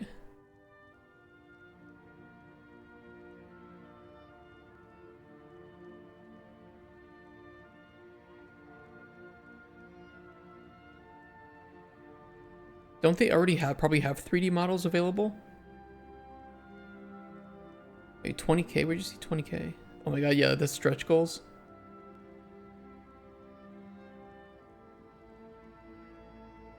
This is I don't know if this is legal to do.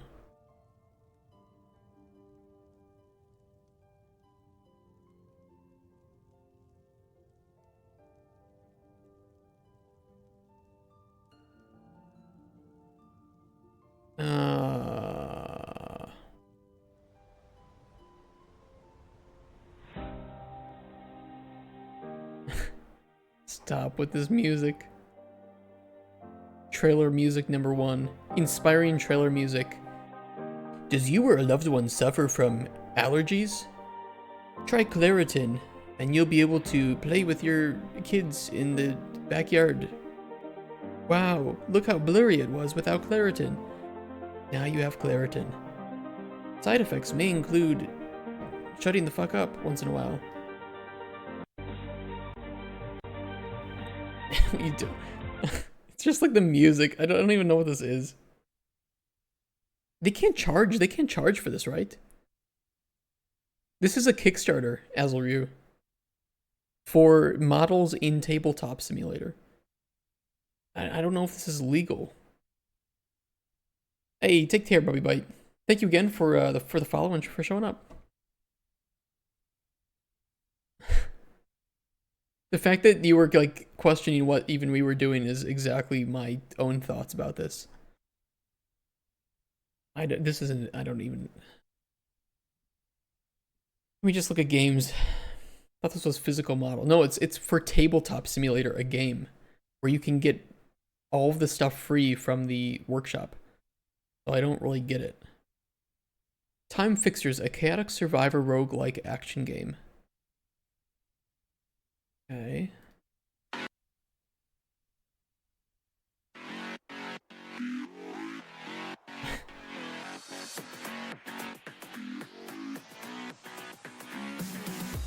It's a survivor's like. Did it even say that? It said survivor roguelike. Okay, they should have just said survivor's like. Yeah, it is Unreal as well. Is that your Kickstarter? No, no, no. These are other people's Kickstarters that we are reviewing. God, I can't say that word.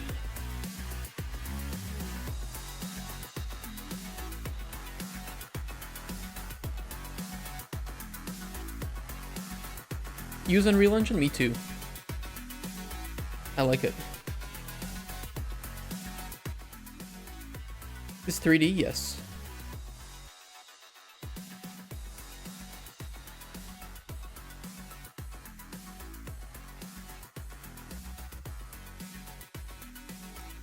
I mean, it looks all right. How much are they asking for? 1.8 thousand? Okay, okay. I think it looks a little bland. It just kind of looks like they have a lot of asset packs, but didn't really game jam entry. Yeah, it isn't very consistent, right? And because of that, I don't get a sense of this is a unique thing. It's just blending so much shit. Yeah, it's like a Kit Bash game. I think a good example of one would be like Soulstone Survivors. So what was it called? Soulstone? This is a really nicely made 3D Survivors like. And this is very consistent with its art style, right? Looks like it's just spamming a slash attack. Yeah, I mean there's not much to it. It just, I guess $1.8 thousand isn't much that they're asking for, but I don't know if I would have come to Kickstarter with this. Even DRG Survivors look well. DRG Survivors is better because it looks really good and it's built off of an existing franchise. I'm just gonna do it, just because I need to know. Okay, I just need to know. Okay, we're safe. It's not ChatGPT at least. I just needed to know. Oh my god, environmental commitments?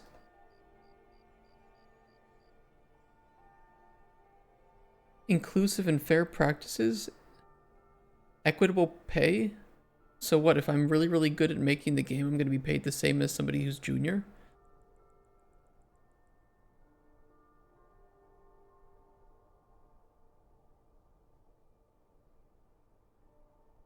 I mean, I'm assuming that that's what equity means. Let's be honest. Has to be GPT? No fucking way. I mean, it could still be. I don't know. It doesn't look bad. It's just, would I support this on Kickstarter? I don't know, because I just don't really see a reason to buy this. Or it's only $6 for the key, but even then it's like, why don't I just buy this for a little bit more? You know, it's like when you go to Kickstarter, you are competing. You're showing your product off, and you're saying, hey, you need to invest in me, and I'm going to provide you with an experience that is worth that money. And I think for a lot of people that go to Kickstarter, they don't have that unique product. They have a product.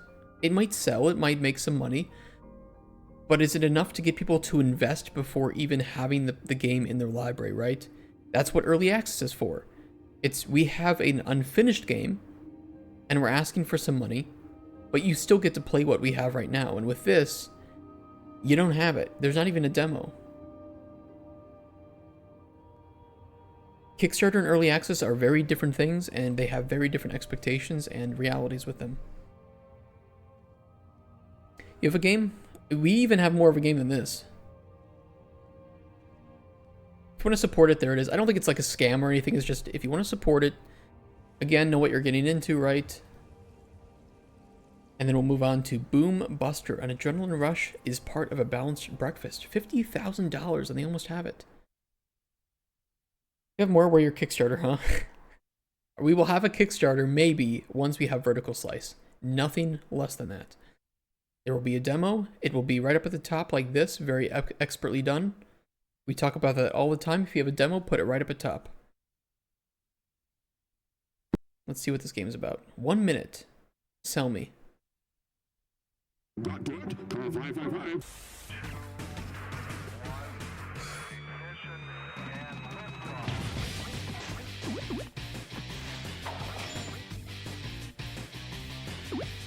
Sort bombs into their containers, okay.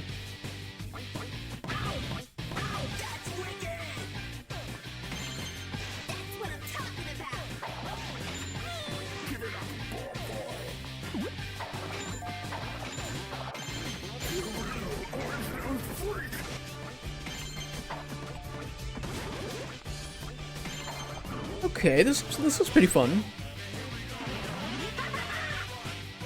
Pizza Tower vibes? Yeah, you're right.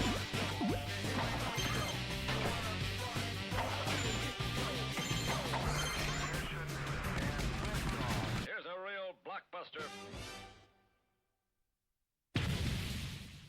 Okay. I think it looks pretty cool. You know, it's nice and simple. The gameplay loop is very understandable. Platformer with things to avoid, and then sort bombs into the right baskets before they explode. Easy to understand. Looks pretty intense in some cases, and I like that. Demo right up at the top. A lot of information about the game. How much are they looking for? 20 bucks? It's a bit much. I would say maybe 10 to 15 is a better, especially for Kickstarter, you can make it a little bit cheaper. Kuba couldn't keep up with where the character is. Yeah, I did notice a little bit of that, where it was, the art did make it difficult to tell things apart. But maybe it's a little bit better when you're playing it, right? We'll see. Either way, I think this game it looks pretty cool. And if you want to support them, here's the link. It is almost funded. It has 15 days to go. They failed the game before with similar assets. Let's check that out.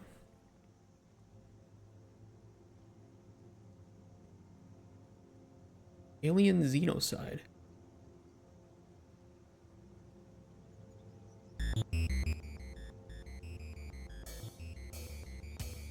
There are similarities.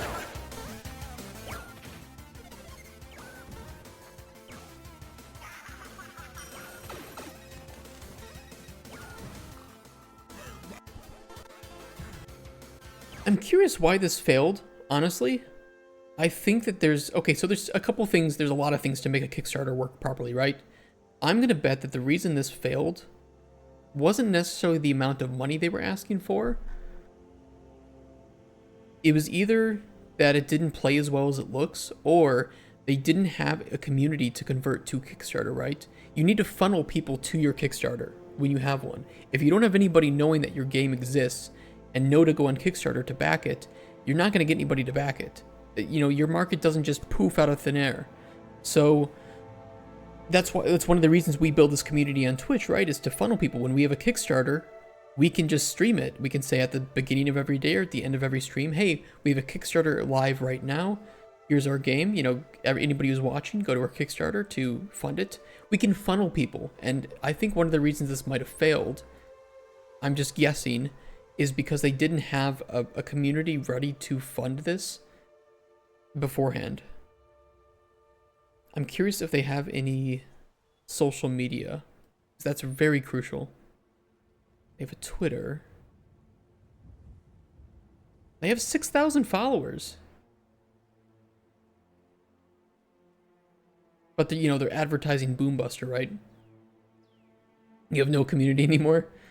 Yeah, it's like if you don't have a community to go to... Okay, well, their website isn't working. Wonderful. It's a good start. YouTube is another useful one. They have 4,000 subs. I mean, but they have it for this game. They have it for this game.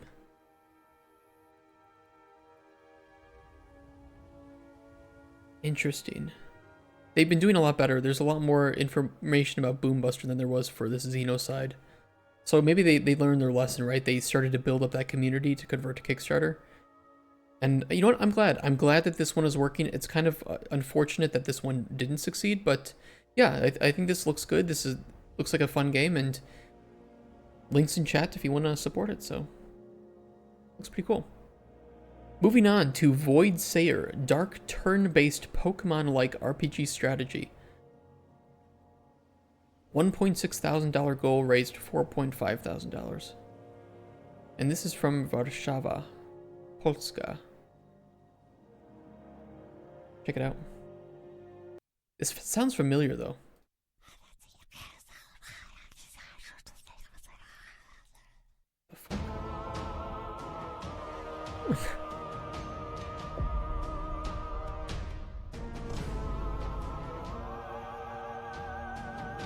What? We did see this before, didn't we? She will try to stop you. Hillary Clinton will try to stop me. I knew it. She wants me killed.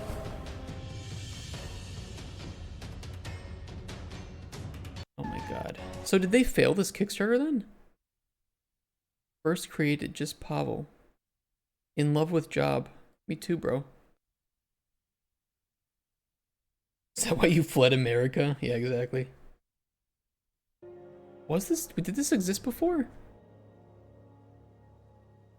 Or was it maybe just, did it have a lot of days left? Either way, it's like, this trailer is bad. The trailer's bad, it just doesn't tell you anything. It's all mocked up. It's the same things I said last month. We saw this before. Yeah. And you have no demo. Where are we now? I don't even know. The game is almost finished and set for release in early 2025. X to doubt. But okay. They have a free demo on their itch. Where does it say that though?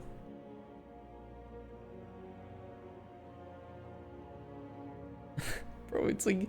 When you went to Kickstarter, you have a demo and it doesn't, you don't have, what are we doing? What are we doing? Nobody's gonna Google. The only weird person that's gonna Google is fucking Lazy Fangs because he's a weird piece of shit. Ugh, I'm sorry, Lazy Fangs. I'm taking it out on you, but I mean it on them. But what I mean is nobody's going to Google your game to see if you have a demo. Ladies and gentlemen, we got him. If it isn't here, nobody's gonna click it. Also, I'm pretty sure this is the Game of Thrones font, isn't it? I don't know. Just make sure you have the rights to use fonts. That's important. Oh boy. Oh boy. Hey Serena Oasis, how you doing?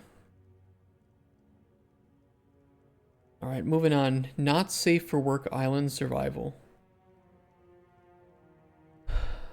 Okay, before we do that, I need to go to the bathroom. And it's not because of that. It's not because I saw a dinosaur and I need to go do something in the bathroom. It's not that. I know we are Microraptor games. I'm not a dinosaur-ophile. A dinophile. Please tell me that isn't a real word. I just have to pee because I'm drinking a lot of water today. Alright, B or B. I'm not a dinophile. I'm not taking my phone to look up dinophile porn, okay? I just want to quickly check my email.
Hey everybody.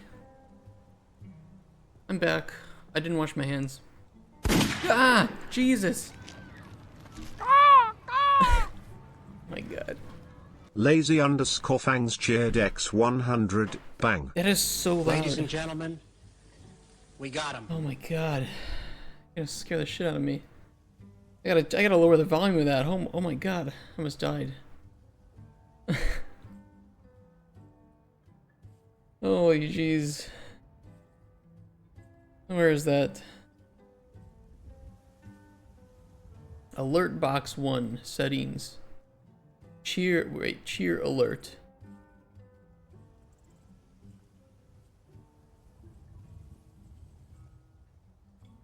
Save. Text to speech volume. Lower please. Oh boy. Alright. Scare the shit out of you? You need to go back to the bathroom? Yeah. Real talk, will an IKEA desk hold up a whole ATX build and an ultra ride, or did I get a kind of separate stand for this PC? So I don't know where you're living, Turning Cog. I can share with you what I use, and I think they'll ship anywhere in Europe. I really like their desks, and they're pretty decent price. I use Ultra desks. I'm not sponsored by them.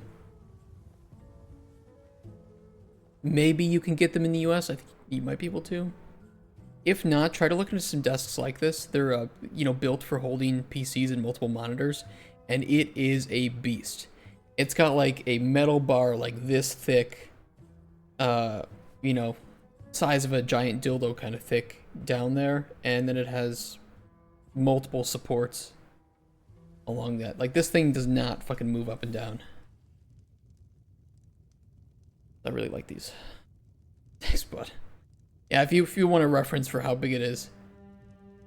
Okay, can I even look at this not safe for work island survival game? Madame Fifi's Bakery. War of Thieves. Oh my god. Rat Climber.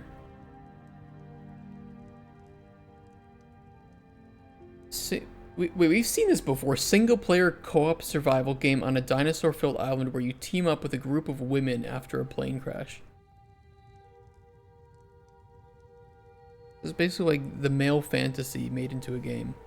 Which I'm not gonna shit on the male fantasy, right? Don't get me wrong. Like, if I was crashed on a plane into an island, and you had to ask me who do I want to be crashed with, well, I mean, then again, okay, if we had all of the resources figured out, and I didn't need to carry a lot of heavy things, women, great. If I could be crashed, maybe like 1 or 2 guys. But, okay, but, no, gay dudes, hear me out. Okay, gay dudes would be great to crash. Not only, first off, they wouldn't hit on the women, right? But they'd also just... they'd be able to carry things. But two bear gay dudes. Like, I want them hunky, I want them strong, I want them walking around with, like, only a coconut. Full bare buttocks. On display. Like, make it interesting, right? What if they boned you? I mean, whatever. We're on an island. Maybe the women don't like me. It's like, well, you know what? Okay, I'll just have a threesome with the gay dudes then. Like, they're good backup for me. I'll turn gay if I need to.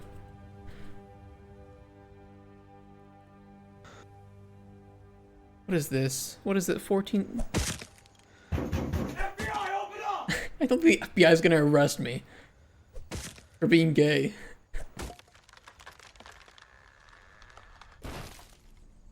What is this? This is your trailer? Where's the boobs? Just... Oh, here it is. She's not wearing a shirt, but we can't see it, so... Oh my god. This is just the forest. Yeah, this is just the forest, but from Lidl. Or not Lidl. This is like Biedronka. This forest. One fucking tree, right? He had 4 projects, did he? Yeah, all 4 of these. Developer of Roblox, Unity, and Unreal games.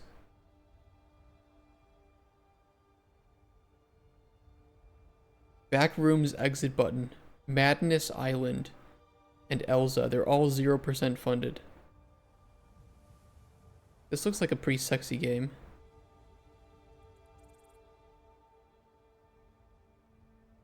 We can't show that on stream. Hold on, that's something we can't show.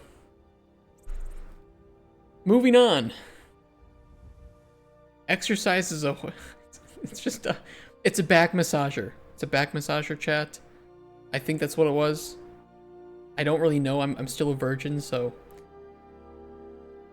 Exercise is a horror action story mod game. Mod? What? Still a Virgil. A student working passionately on this project with the dream of building a successful game studio in the future. Alright, me too. $18,000. Mr. Hussein. From Sweden. Okay. Let's see.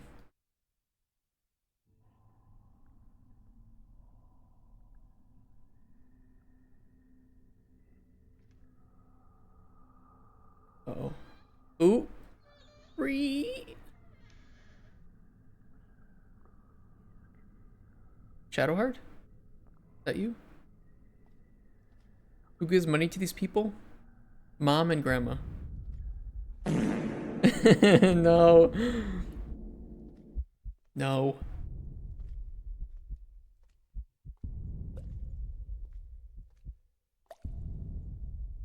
Why are wheelchairs so scary? why are wheelchairs so scary to people? It's like a school candy drive. This is literally just like feels like somebody made like Shadow Heart's model. Am I wrong? Ah,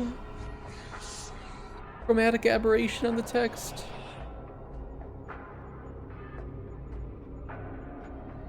It's wishlist now. And check smut base. Oh my god.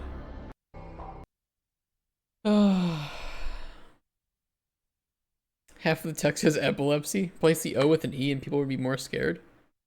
Exercise. Shut the fuck up. That'd be pretty funny though. Like you're trying to exercise in the gym, but it's a horror game.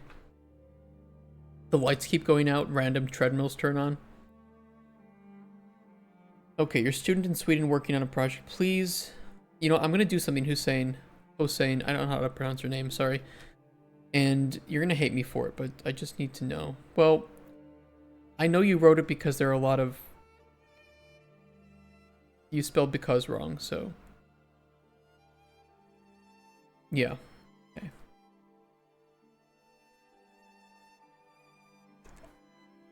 I think this is what... Look, what I can say is people like horror games. Horror games don't need to have a super high bar of quality. I don't think this could be unsuccessful. The only things I would say is, where's the demo? Where's your Steam page? You say Steam, but where's your Steam page? And you don't really show anything about the game, and $18,000 is too much to go to Kickstarter with for this type of game. Simple as that. What site do you use to check it? I use 0GPT. Now, it is not perfect, but I'll tell you what, if it says like 90 to 100%, chances are what it is. What do you think drives people to support Kickstarter indie games? Game is good. Passion. I think if people sense passion, even if the game is a little bit off, people will want to support you for that. But you need a good Kickstarter page. Like, number one, you need a good Kickstarter page. You're not going to get investment otherwise. This is like going to a... Passion like the fruit, yes. You need to go to... You're not going to go to like a developer, like a publisher, I'm sorry, or like an investor, without having a game plan. Like, here's my business plan. Here's how I plan to make money from this. Here's how I plan to actually turn this into a successful product. Here's how many people already want to buy my game. Here's how many wish lists I have. You're asking players to support you and invest in you. And I know people might look at me and say, hey, you're being a bit harsh on some of these people. Yeah. Because I'm a potential investor. I'm not just a developer right now. I am also a player, and I look at games that I might want to back and support. I have every right to be critical because they're asking me for my money. They're not asking me to support them on Twitter or just, hey, you know, check out our development streams. What have you invested in, Bogus? I've supported Darkest Dungeon on Kickstarter. I supported Everspace 2 and Kingdom Come Deliverance.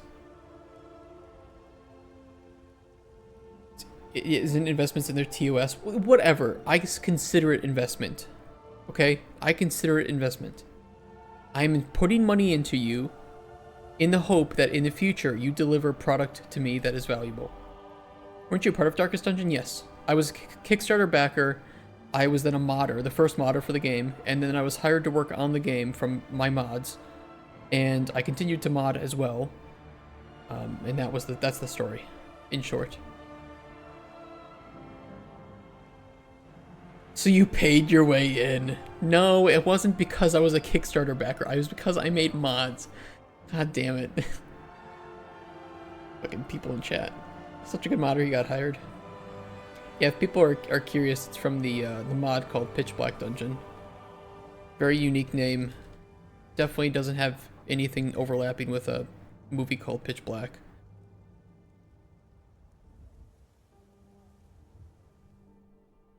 There's still a pitch black player base? No, not really. Pay to develop. Be rich before and back games before applying for jobs. No, I appreciate that they gave me a chance. And I learned a lot. I was very naive, I was very egotistical, and I learned a lot. I've come a long way since the person I was when I worked on that game. There's no trailer for this. Okay. Guild. Oh, it's an MMO RPG. Wonderful. How much are you looking for? 65,000? No, you need about $6.5 million if you want to make an RPG in today's time. Sorry, not sorry. PK system, weekly capture events. No, it's not. None of this is gonna happen. No. At best, this will end up on Josh Strife Hayes' videos of worst MMORPGs of all time. At best. And it's not going to be there, so yeah. Oh, they'll make a mobile version for 220,000 US dollars. No, you're not. Minimum requirements. You don't have a game yet.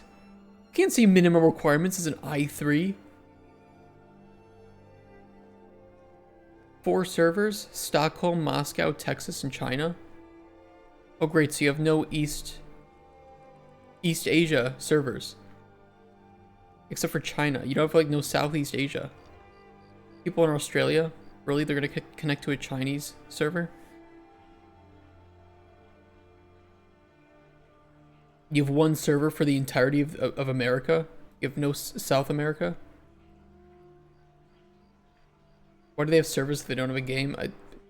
Because they're thinking millions of light years ahead of things before they even have designed a fun game. The game implies a sense of nostalgia. Bitch, your game is not out yet. You can't have nostalgia. There's no game. Nobody's played it. It's new. I can't. No trailer. No trailer. For furries. Here, Lazy Fangs, you're a furry. Just write down Parallel Fury. Okay. That's your kind of thing. Green Book. Okay. Cozy journey into magical plant shopkeeping. Okay. Alright. Please save me. Angriest about 24 million here. A house they sell not so far from us sells for 23 million. Jesus Christ. Tampa, Florida. What do we got? What's it like to grow plants? I don't know.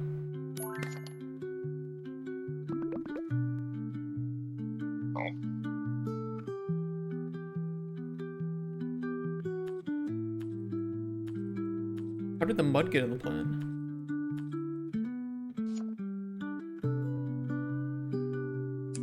Okay, some mini games. It's nice.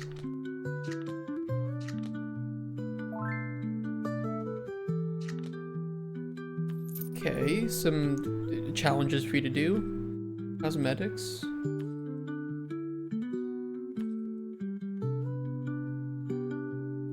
Okay, sell some plants, I see. Dance Dance Revolution.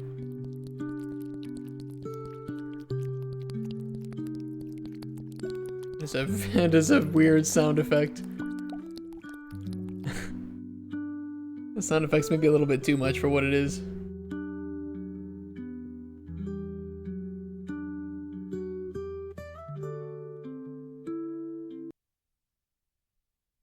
Cozy plant shopkeeping.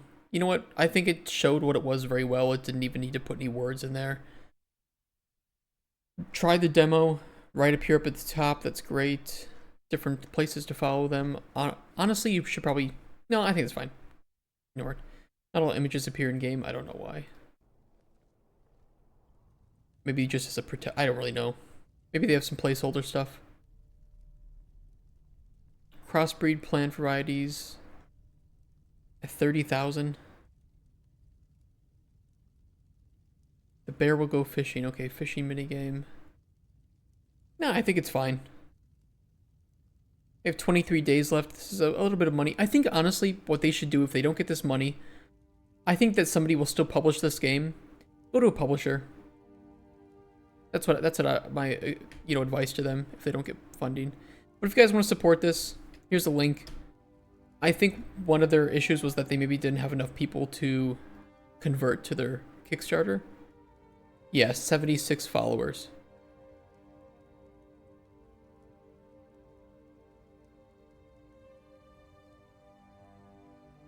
This is the issue. The issue why they don't have more money for this when I think that this game could be successful is that they have nobody to convert over to Kickstarter. That kind of sucks, but it is what it is. Moving on, Madame Fifi's Bakery. Cozy baking game where you whisk up perfect delights for animal townsfolk. They want $40,000. They do have a demo. $15 for the full game. Okay. Okay. What's with this all or nothing thing? So this means that you don't spend any money until it reaches its goal. So if you pledge $20 to get this game, the money won't be taken out of your bank account until it passes $39,723. None of the money listed means anything. It just means that you don't spend anything until it reaches its goal. So if it doesn't reach its goal, they don't get any money from you, and you don't spend any money. Which is one of the reasons why you should set a goal less than what you actually need, so that you can secure some funding, and then go to like an investor to get some more money if you need it. Is it cute? Can you handle? We haven't checked Madame Fifi's yet. It's 41 seconds. Let's check it.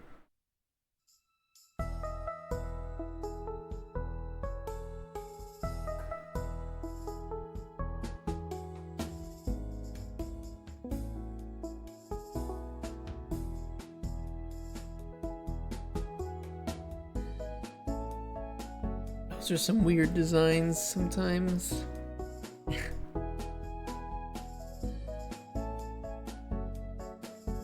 Okay, a lot of mini games.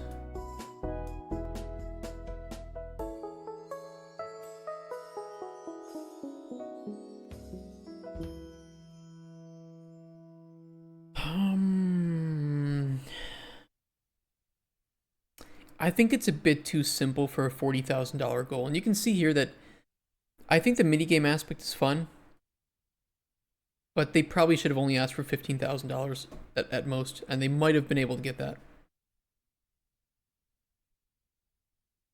I'm not saying the game is bad, I just think that it is a bit much to ask for what it is. They probably should have gone to Kickstarter for some of the money and gone to a publisher for the rest.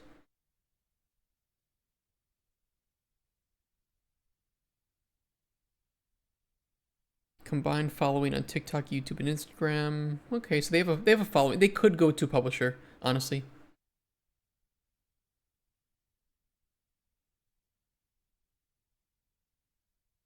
Yeah. Art is expensive. It is expensive. There are 4 people working in Montreal as well. That's not cheap. They have a design director and a technical director. Okay, I mean, I think 4 people working on this game, I think, is enough to make this kind of game.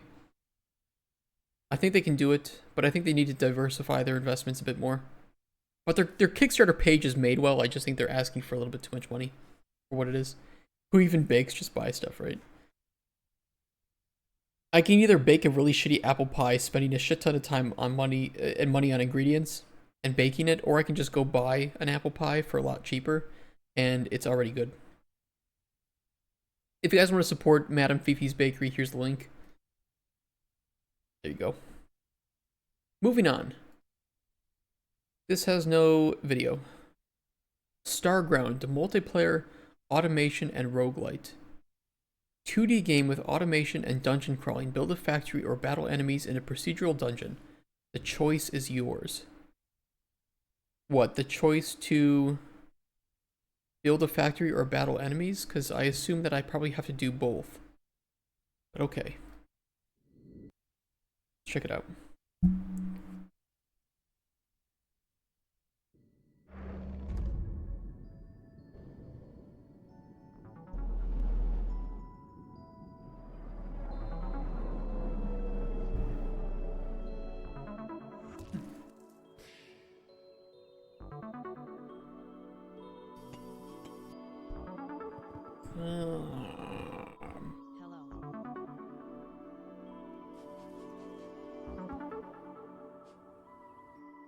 Okay, you know, I like Factorio. It's a great game.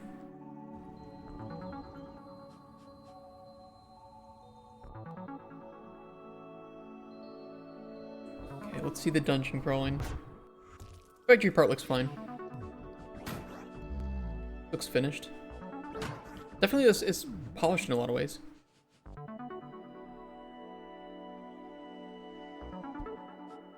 Modular weapons. Okay.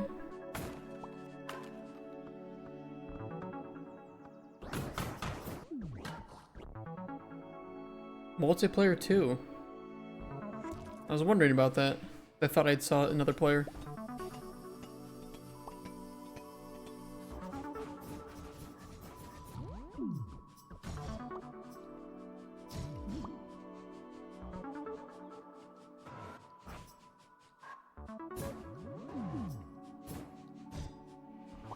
It's definitely not finished, but it is also very, very good for what I'm looking at here. Steam Early Access, Summer 2024.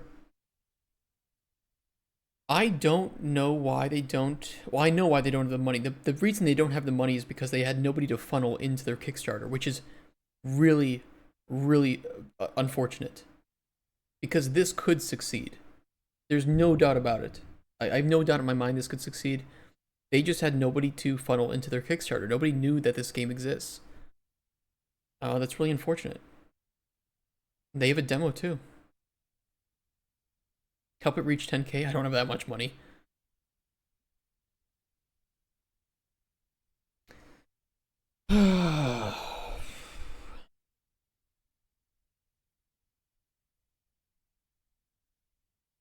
This game can and will be successful.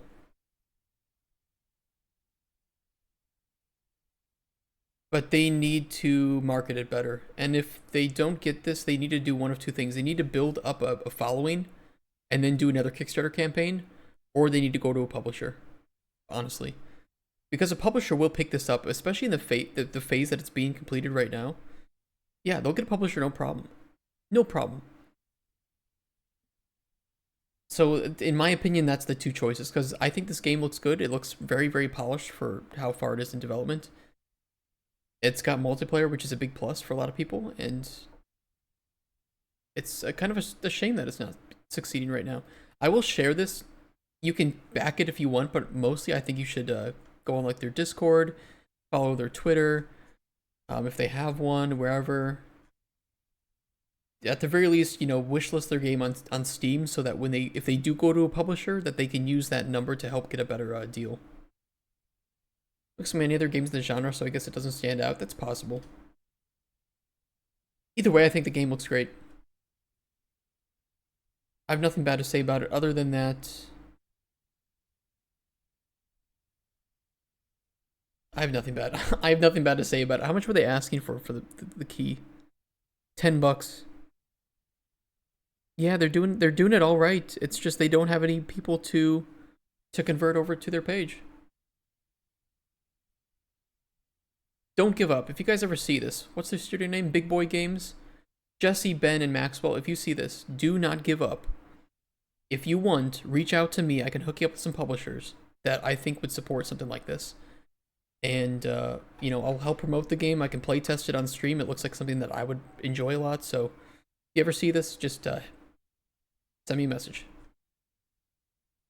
Moving on, War of Thieves. Beta. It's a good Raptor. I mean, I like games. I love Factorio. I've spent a lot of time with Factorio. I like factory games. I like dungeon crawling. Seems cool.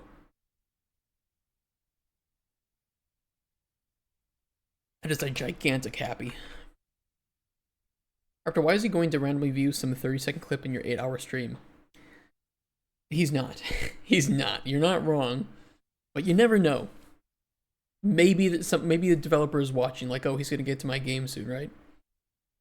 And I feel bad because this guy is asking $72,000. Sir, if you, Murad, if you are watching this, I am not going to say anything good about what I'm about to see here.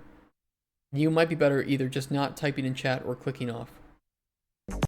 Because you're asking for $72,000 for something that I think is not worth that at all. But let's watch it. I clip it and send it to them? Yeah, if you want, you can clip it and send it to them. I'm not going to assume that I know better than them, right? Or that I know more than them. But I do have some access to certain resources and people that might be able to help them. Oh, it's like 480p. What is this?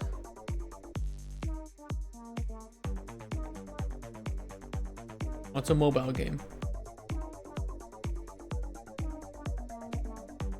I'm sorry. Does anybody actually play any games on the App Store or Google Play Store? And I'm not implying that people don't, but I'm asking if there's anybody that regularly plays games from those stores. You don't phone game? Okay. Does anybody phone game?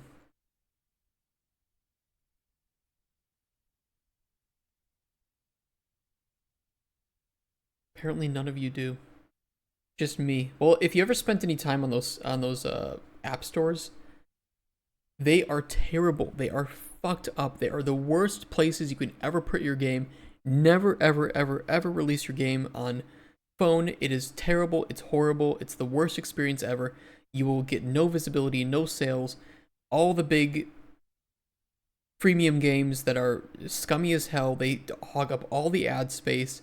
They hog up all the front page space. And all the ones that even want to try to break out are just like that. If your game is even halfway decent and premium, the worst place you can ever release it is on mobile stores. You can do it maybe if you have the extra spending money and you want to do it because you know that there's a small market that will play it. But don't ever release your game there if you are trying to actually make money. I think you will lose more money getting it ported over, tested, and released than you will ever make from sales. Unless you are doing a freemium, hey kids, you have a gambling addiction, spend money, that type of thing. One game I can recommend on mobile is the Netflix game Storyteller. I actually really like the Lara Croft Go game as well. But that was back when the store was a little bit more manageable. I don't know when it came out. This was 2015. I liked this game. This was, you just buy it once, fun little puzzle game, easy to play, looked nice, played well, had some fun puzzles, some beautiful areas.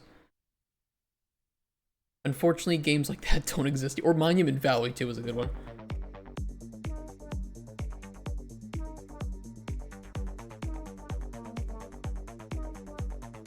I don't even know what to think of this. Is it multiplayer?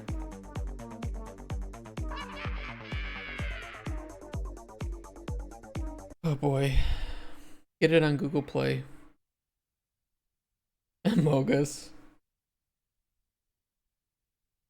Okay, I'll say this. I'm not going to try to dissuade people. There's not even a link to his game. There's not even a link to it.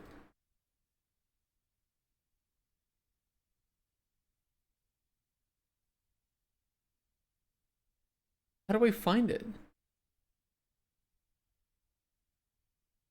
Launch my dream game on Kickstarter. I mean, congrats. Kickstarter needs a ton of work to be competitive with other Kickstarters. Agree. Your reward structure is essentially non-existent. Yeah, he's right. Stretch goals are not listed unexistent. Your art style for the game does not look professional. Your base goal of 72k is very high and does not list justification or usage of money or in any way really talk about the project. You only have one backer tier, so you'd need like 13,000 backers to donate the $5 ticket to your goal. Why should someone support your game? Look at some of the other Kickstarters for other games and have an honest conversation about visual quality and presentation and professionalism. He's right. Cancel, work on your pre-launch marketing, then relaunch in a few, actually several months or years. Also, 72k for a first project is delusional. Sorry for being harsh, but it's the truth. He's right. Click to Kickstarter and read the bottom thing. And look at Wanderlost. Hold on, this somebody needs to look at Wanderlost. Let me just flip through this. I've never seen this. This video. Looks nice. Good tiers. Maybe a few too many tiers, but still good tiers. Thank you. Wishlist on Steam. Much by Creativo. I've heard of that. Never really looked at them. Good information. A lot of art, a lot of visuals.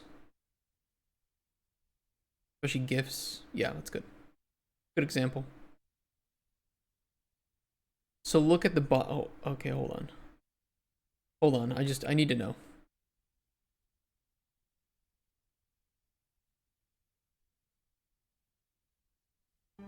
Hard to fully tell. Use of a...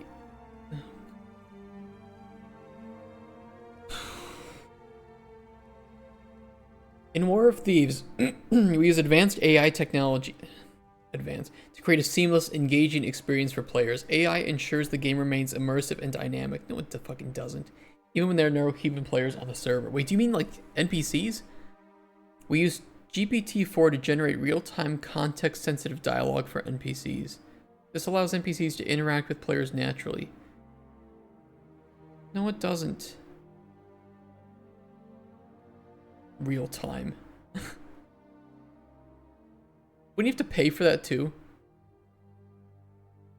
Custom AI models? No, you're using GPT. It's a custom AI model. Oh, it says NPC behavior. They're conflating generative, or I'm sorry, large language models with NPC AI. I fucking hate that.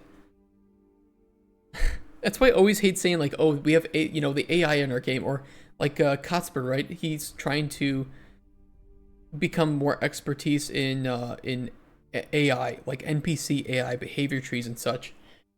And I hate to say like, oh, he's learning AI programming, because people will just misunderstand that. Oh my god, whatever. Don't support this. I don't think he knows that you need to pay for the API, right? Pay for some random kid in India or China around $2 per month. It's not as great as he makes it out to be. No, it isn't. Alright. Is there a demo, or what's up with the Play Store icon? I didn't see one. I didn't see anything on the Play Store. He just put it there because he wants to release it on the Play Store.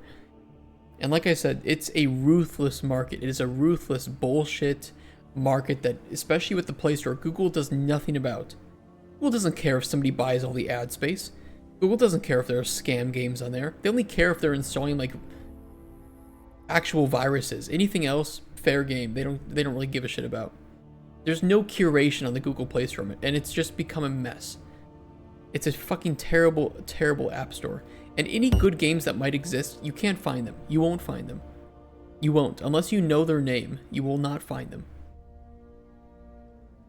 Alright. Rat Climber, $5,000. Oh boy. We have these rocks, by the way. I know these rocks. I know this asset pack. I have this asset pack. I'll show it to you. Do-do-do-do, do-do-do-do. Do-do-do-do-do-do-do. There's an update for what?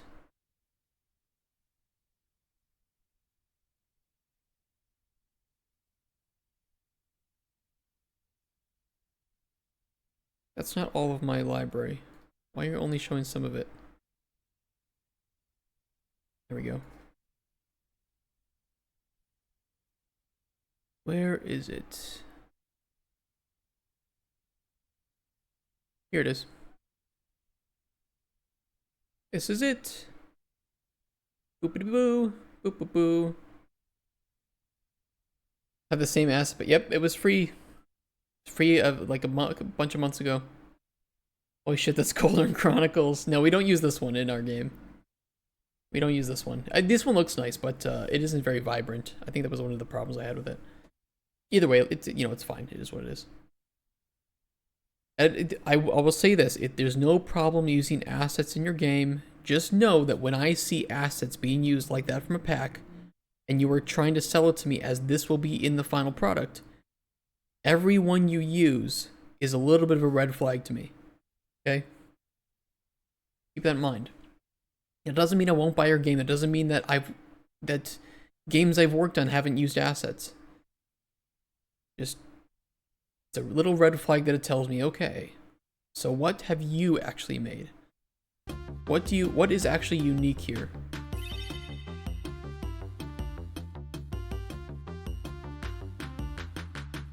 Oh, it's just only up. It's just only up with acid. It's only up. It's only rat. We have this one too, by the way. We use this asset. These are the mines and the mine track that we have in our game.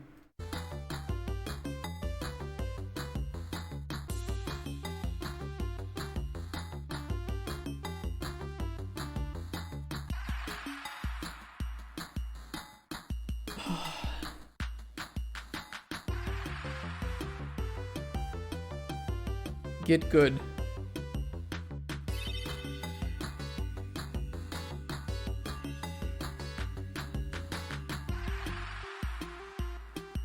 The levels aren't even that poorly made, to be honest.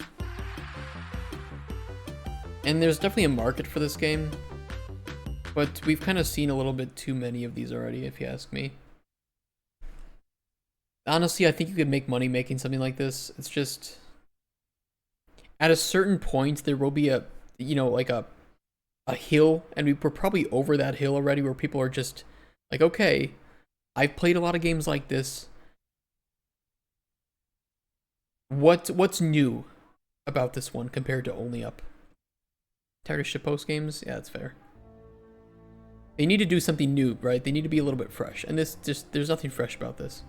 It's just asset packs. Medieval village. The world is split into distinct zones. No, the world is split into distinct asset packs that you got from the Unreal Marketplace. Let's be honest here. Many of which I have, and I can see. You're a 3D artist who enjoys making stylized games. Well, Kyle Lindsay, you apparently don't like making your own assets. It's environmentally conscious. Oh yeah, long-lasting design. All digital. Classic. The world is split into asset packs. They could have just said that. I would have been like, if they had just said the world is split into asset packs that I got for free off of the Unreal Marketplace, I would have been like, you know what? Fair. Alright, fair. Is what it is. You could support this if you want, but just know what you're getting into, right? I'll put the link in chat, just know what you're getting into. Comments?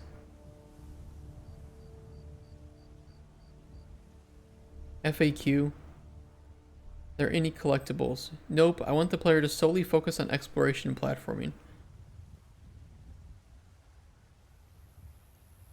Are there any loading screens? The entire game is, and all its biome zones are stacked on top of each other in a gigantic vertical labyrinth.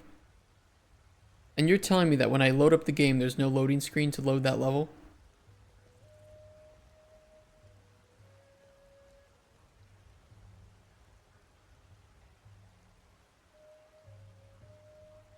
Collecting items would require some level design and more coding. The thing is, there could be collectibles. Why not? At least making some collectibles would make it different than Only Up. Streaming assets isn't a difficult concept.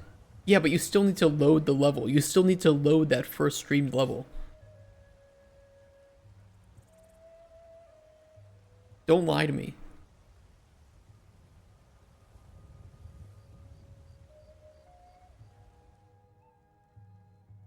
Extreme Horror Anthology. My primary objective is to elevate fear to new heights and craft the most immersive horror gameplay experiences imaginable. For $27,000.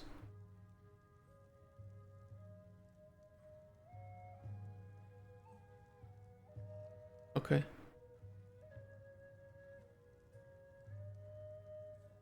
Compiling shaders isn't loading. You only have to compile shaders if shaders weren't don't compile. There's different you can pre-compile shaders, but you can also compile shaders as you go. So one of the reasons that Elden Ring has a bit of stutters when you first play it is because it's compiling shaders as you play based on the different scenarios. Compared to a game like I think Borderlands 3 had it. I know Hogwarts Legacy had it, where it compiles shaders before you start the game, so there's no hitching. Can you react to that epilepsy including Pokemon episode for chat? Why? Why do you want me to do that? $557, 5 backers. Unreal Engine 4, okay. Alright.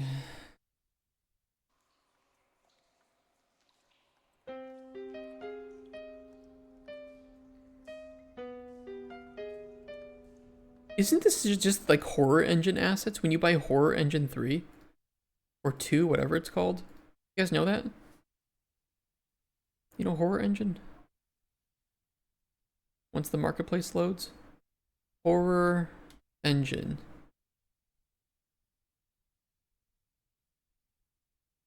This one, right? Like you can make a whole horror game with stuff already included. And I swear that some of these assets were like this. Like it's got full interaction system, flashlight, inspection. It's very nice. Like it is actually very nice.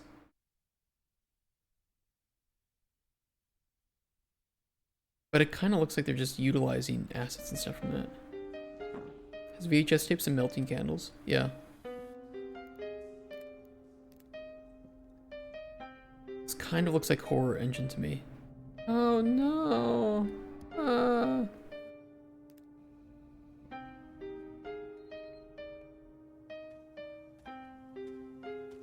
Is the camera so unfocused? That's a good question. You need something different. You need to take it to the next level. What does that mean? What do you mean? You need to push yourself to the limit. Nike. Reality is worse than you think. Shut the fuck up. No, it isn't. Well, it is today because I'm doing Kickstarter reviews, but... Let me do it for you. Let me do it for... Oh. Oh. It's that kind of game, huh? I'm scared of women, so that clip was terrifying. This game just turned into ASMR, yes. Level B pretty decent. Yeah, they are. What is this video you sent? Pokemon Cyber Soldier Porygon, Electric Soldier Porygon, Seizure Scene Clip. But I'm gonna play... Okay, if you have epilepsy, don't look at the screen for 10 seconds, okay? You said don't play it? You said please play it. Make up your mind. You said please play it. Don't play. I don't know what do you want? Chat, you guys are wild. It's actually epilepsy induced. Well, don't tell me to play it. You said please play it. You said this isn't it. It's a harmless video. Please play it. Gaslight on 10,000. You didn't make it clear. You did not make it clear. You're so. You did not make it clear. You said. This isn't it. It's a harmless video. Please play it. And then you posted it. Right after you posted it. Ban him. God, you guys. Alright, let's look at more games. Tomorrow's Day, Peerless Destiny, Chat Assassination Attempt, you're right. My Dear Love, Stat Razor Simulation Otome visual novel. Can you increase the size of your boobas? Can you decrease them?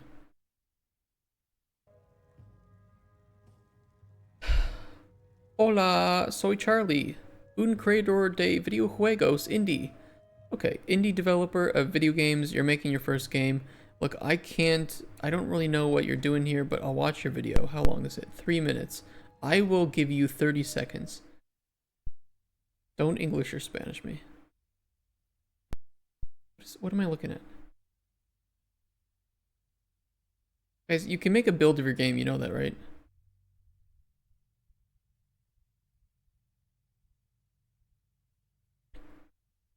Resident Evil 0.5, I think.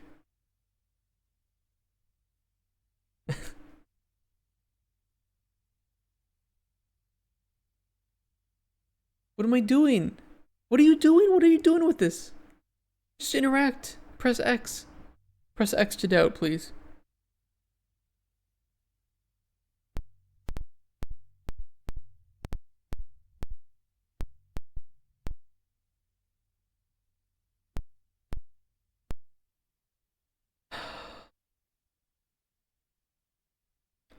Stop. I don't know what the sounds are. I don't know. Is there a tutorial to learn how to walk? It's clearly not this video. Unity project gone wrong, gone sexual. Sexual would be really great, actually. This is worse than the Pokemon video. Carlos.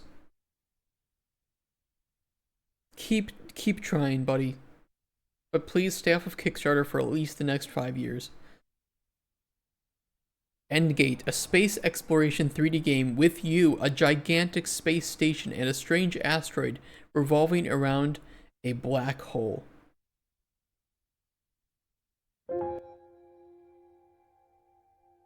Oh boy.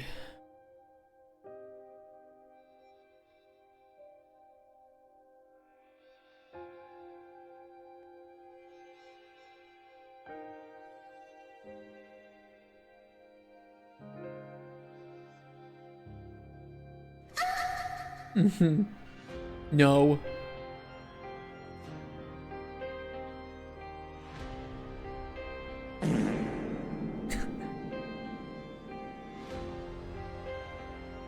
What am I want? What is this game? Just what do I do? Don't sniff your farts, chat.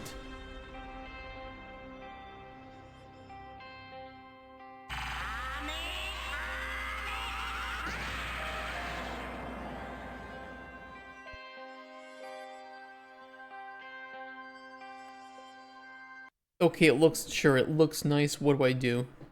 It's an exploration game. Story.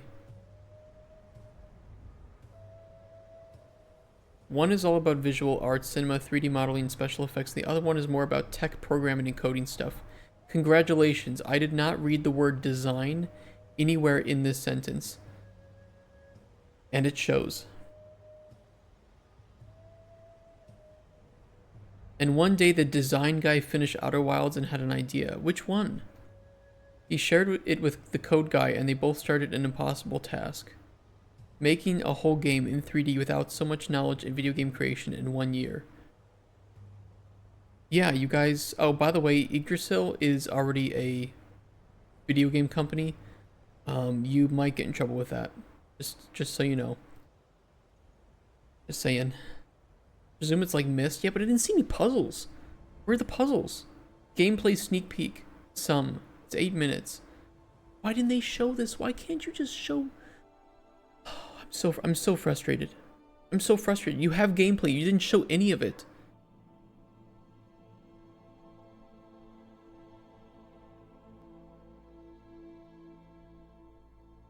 Required a functional brain. Yeah, well, apparently you guys didn't have that when it comes to making good Kickstarter trailers.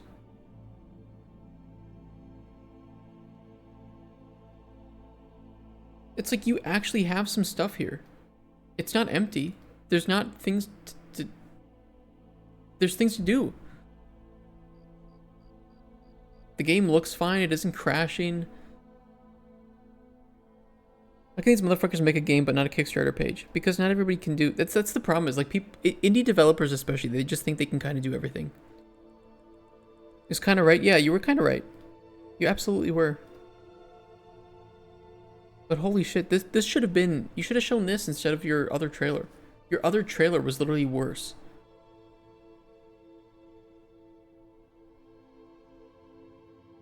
And they have a demo too.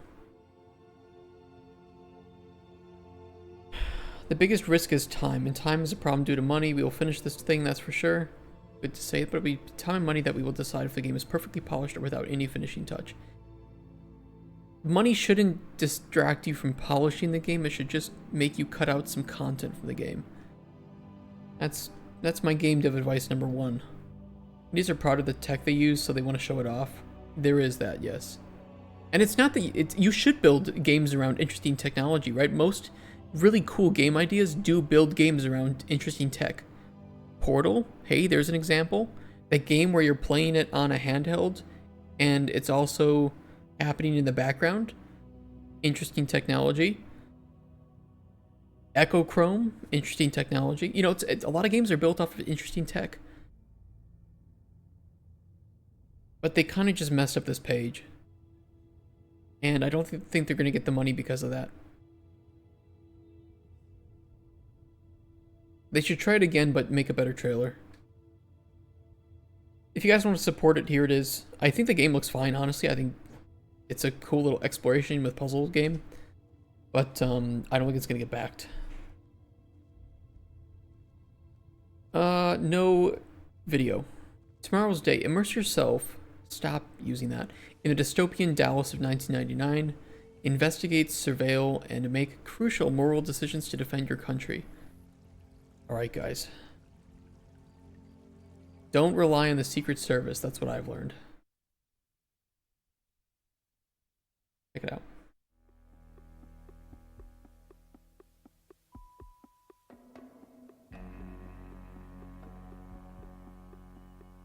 The Tomorrow's Day program. For a safer life. For a more peaceful life. Ladies and gentlemen, security We got him. agents of our great nation. It is an honor and a privilege for me to stand before you today. This is certainly a tactic. We are living in a time of rapid change, where the safety of our citizens is more paramount than ever. This is why we have implemented the Tomorrow's Day program. Okay. An ambitious and innovative program that relies on vigilance and proactive surveillance to guarantee the safety of every inhabitant of our country. The Tomorrow's Day program represents a major step forward in our fight against crime and communist terrorism. That's right. Explain it. No. You now have a sophisticated and Oh, that's gonna get me. That's gonna get me in trouble on YouTube. position of each inhabitant of your city. This advanced technology. Sorry, I have to keep it low because they're playing licensed music in the background, which they did not license. To a detailed, real-time view of the movements and activities of not only citizens, but also buildings and critical infrastructure that you have. Okay, but where's the? Revolutionary tools. These cameras not only capture images in real time, they have exceptional capabilities that redefine the standards of modern No. Actually, I know somebody who's gonna make a game pretty similar, but I liked his idea better. of modern surveillance. Is this gameplay though? Thermal and audio filter. Everything has been deployed so that nothing escapes. It kind of just looks mocked up. Yeah, see, I don't know what to feel about that. They have a demo at least? If they don't have a demo, then I feel a little bit... I don't know, there's too many red flags. There's barely any gameplay. If there's gameplay, there's barely any gameplay. And the trailer is just way more about the story than it is about how it's actually playing.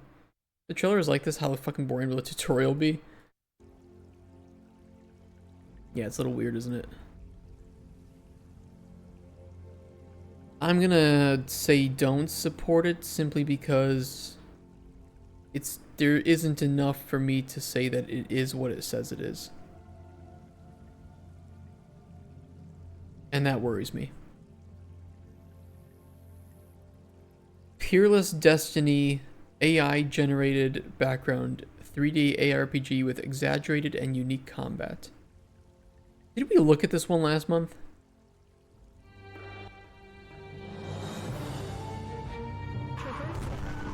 Oh god, we did. Holy shit, I don't even know how to feel about this. You guys can look at it again.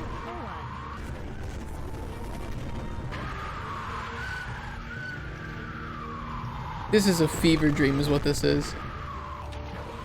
This is what happens if you drink too much cough medicine.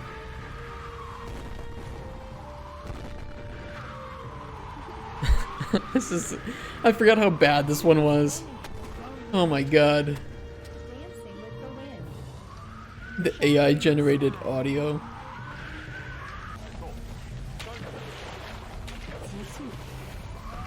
That's Fluid Flux probably, by the way. Yeah, the icon placements. Dancing among the stars. Advancing among the stars. Holy shit. Dude, I can't. Oh my god. It's kind of like ear rape, to be honest. I'd rather listen to the Sonic the Hedgehog ear rape song than that. Alien video game scientist 3D puzzle platformer collectathon. Alright, well at least it's honest with what it is. Mixes puzzles, mazing, collectathon-ine, and speedrunning with minimalistic retro art style. Oh god. Oh no. Oh no, I know what kind of trailer this is. This is the here's some in-engine, probably a little low FPS trailer of what I'm making, and it's going to kind of work, and I'm going to explain it over the top with a kind of bad microphone. Hey Tenji, how you doing? If you remember the collectathon from the PS1 and N64 era, FPS is good at least. It's a bit of a lost art form. Well, this Kickstarter is about bringing it back. It's a mixture of collectathon plus a bit of puzzle platforming. It's set in an aggressively minimalist world. Okay. Ladies and gentlemen, we did kind of get him. What this is somebody's first attempt at making a game. That's great. That's cool. There's nothing wrong with this. There are very few ideas that I would say are bad. Let me put it this way. There are very few like ideas that I think are bad to try and make for your first time. I'm not explaining that well. I'm not talking about scope. I'm talking about whether it's fun or not, right? Because you're just doing this to learn. But don't go to Kickstarter with your first game. I know you're only asking for $200, but it's like, what are you doing? I was always surprised me how low money they asked to create a game, like $200 goal. Yeah, it's just like, what do you want this money for? Alan, former neuroscientist and occasional amateur computer scientist. Cool, you want to branch out into game dev, or you just want to do this for a bit of side money or something. That's great. But what do you want this money for? Cover all the costs of putting the game up on Steam immediately. Why can't you just go to Steam? You don't have $100. You can't make a soup. You can't mow some lawns. You're not too old to mow some lawns.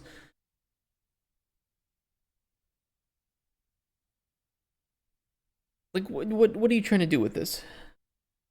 World, where your only goal is to get from the start to the end of the level. Except of course, you also have the goal of collecting things along the way. Sometimes optional, sometimes required. Our worlds are aggressively minimalistic. Simple colors. Like FOV goes to 1 million if you fall down the world. Interesting layouts that encourage experimentation to try and find the best way to get from the start of the level to the end. Although speedrunning is not required, it is definitely... I think this is fine for your first game. Just please,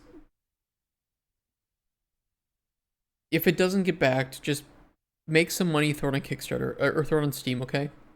Yeah, you're right. It's pretty optimized. Actually, you are right, Denji. You are right. That is an important part, because a lot of the games that we see at this stage with... It's better. It's not a bad first idea. I think he's learning a lot. And that's really, really cool to see. This just isn't a Kickstarter game. This isn't what it's really meant for. But look, if you guys want to support it, he's not scamming you, I think. You get the game for $3. I mean, just go for it. Featherborn. Explore the mythical world of Loftilla where adventure and beauty await. Okay. Deviant art game kind of. Let's check it out. Boku Studios. Should have been an itch demo, I agree. Which I can't even say Deviant art anymore because Deviant art's just full of AI stuff now.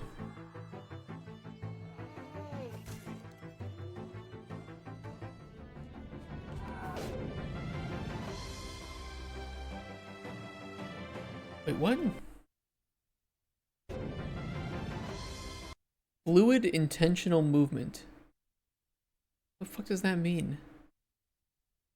You intended to make the movement the way that you did. I mean, I hope so.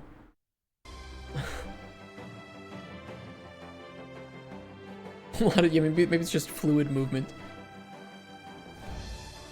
Explore an unknown world. Well, it's not unknown because you developed it.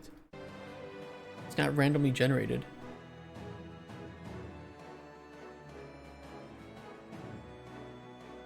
People live here in your game. Meet interesting characters like Shopkeeper. You can't say meet interesting characters then show me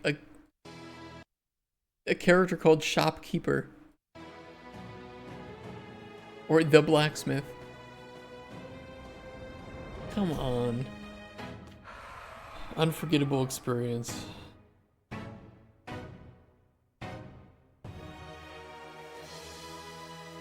The boss mechanics didn't even look that bad, to be honest. Hey, my name is Ben. Hey, Ben. I'm lead programmer, game designer, and founder of Boku Studios. Okay. Featherborn's been a project of mine since like 3 years ago, and it's just now getting finished, which is crazy to believe. We're working on it, and a little bit of the backstory on it. It was a project of mine, first formulated around like my junior year of high school, and it's been ever since then we've just been working on it. That's pretty cool. I've been taking care of the code since that's what I do best, and I found some really great people to work on the art and the music. Okay. Sound. So grateful to have Stop them. playing. Wonderful. Featherborn is very inspired by Zelda titles, my love for story-driven games. You know, if playing a game at the end of it, you end up crying at the end, like I did in Tears of the Kingdom, I think that's a job well done. You know, like Okay, fair, true. That's the goal, right? I like I'm a it. storyteller at heart, and you know, having someone cry or do something like that at the end of your game is just wild, and that's what I live for. So that's what our goal is with Featherborn. We really want to tell you a story. We really want to get you involved in the world, get you invested in the characters. Obviously, our gameplay is great. Our movement's unique. Oh. That's not for you to decide, Ben. Other people decide if your gameplay is great. I haven't seen games do it like that before, and it's going to be great. I wouldn't be here without my team. Have to shout them out. They're great guys, great girls too. They're just awesome. Definitely wouldn't be here without them. Okay, look, I kind of shit on this initially, but let me be honest. Like, passion there, desire there. You have the goals, you have the passion, you have the team. You certainly have skills. Like, he's not like he doesn't know how to make a game. But $40,000 for your first project.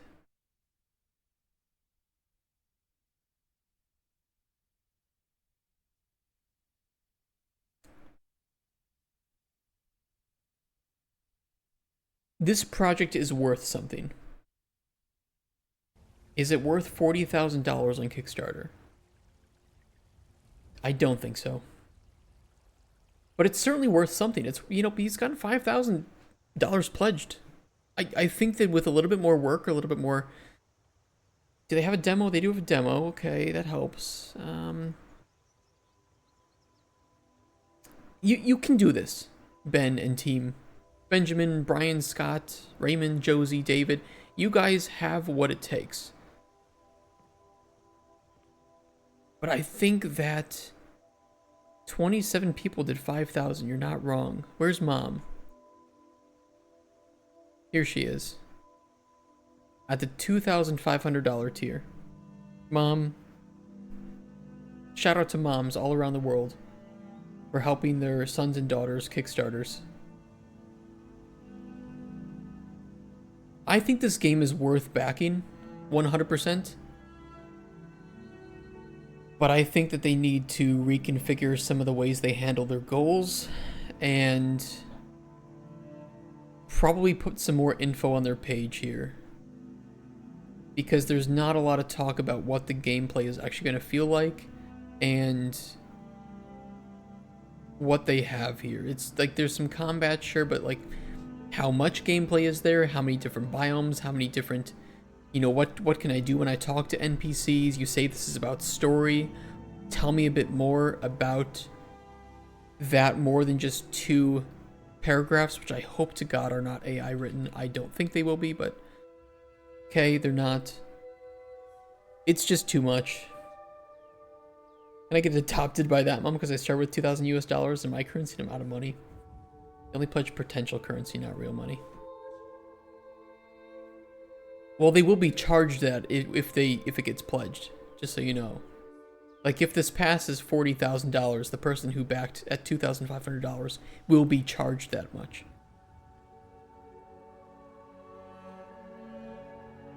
Yeah, I don't think Ben's ever going to see this, but Ben, again, similar to what I've said for some other people, reach out to me. You know, I don't mind playing the game like this on stream and giving you some feedback. And if you need help with your Kickstarter page, just let me know. If you guys want to support this, here it is. Can they cancel this pledge? Yes. But maybe they really didn't expect it to be successful, so they pledged more. Well, if it is successful, they will be charged that. It will be sent to their credit card. And yes, I think about 10% of people do chargebacks on Kickstarters. So you need to consider that. Or I think about 10% of your money. I'd have to talk to the guy that I consult with about Kickstarter pages. But I think it's about 10% of funding will not go through. Operation Warfare Mobile doesn't have a trailer. Mystica Greater Quest, the game on iPhone, Android online. Integrates personal development into a gaming experience. The first quest empowers players to address goals. What the fuck, $75,000? What? What?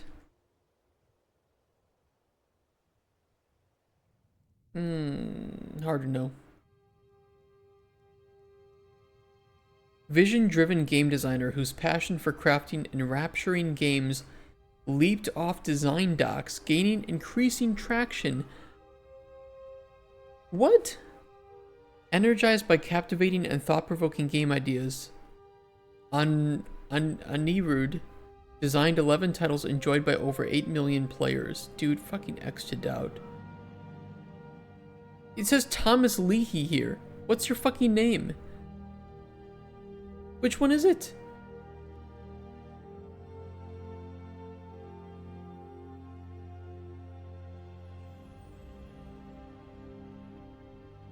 Well, I know this is Indian, but like, is it your name Thomas or is it Anirudh? That's such a hard name to say. He believes in making a decisive positive impact on society through meaningful play. God, I hope to see that in your trailer. Passionate about making a positive difference in society by harnessing the power of video games, by making mobile games, fueled with design, research, and learning alacrity, and having done his Master of Game Design after 9 published titles. I thought you did 11 titles. What? Visiting faculty of DSK Gaming School, Pune. Nice, I like Pune as well. Also taught an online course in game design with 1,400 registered students.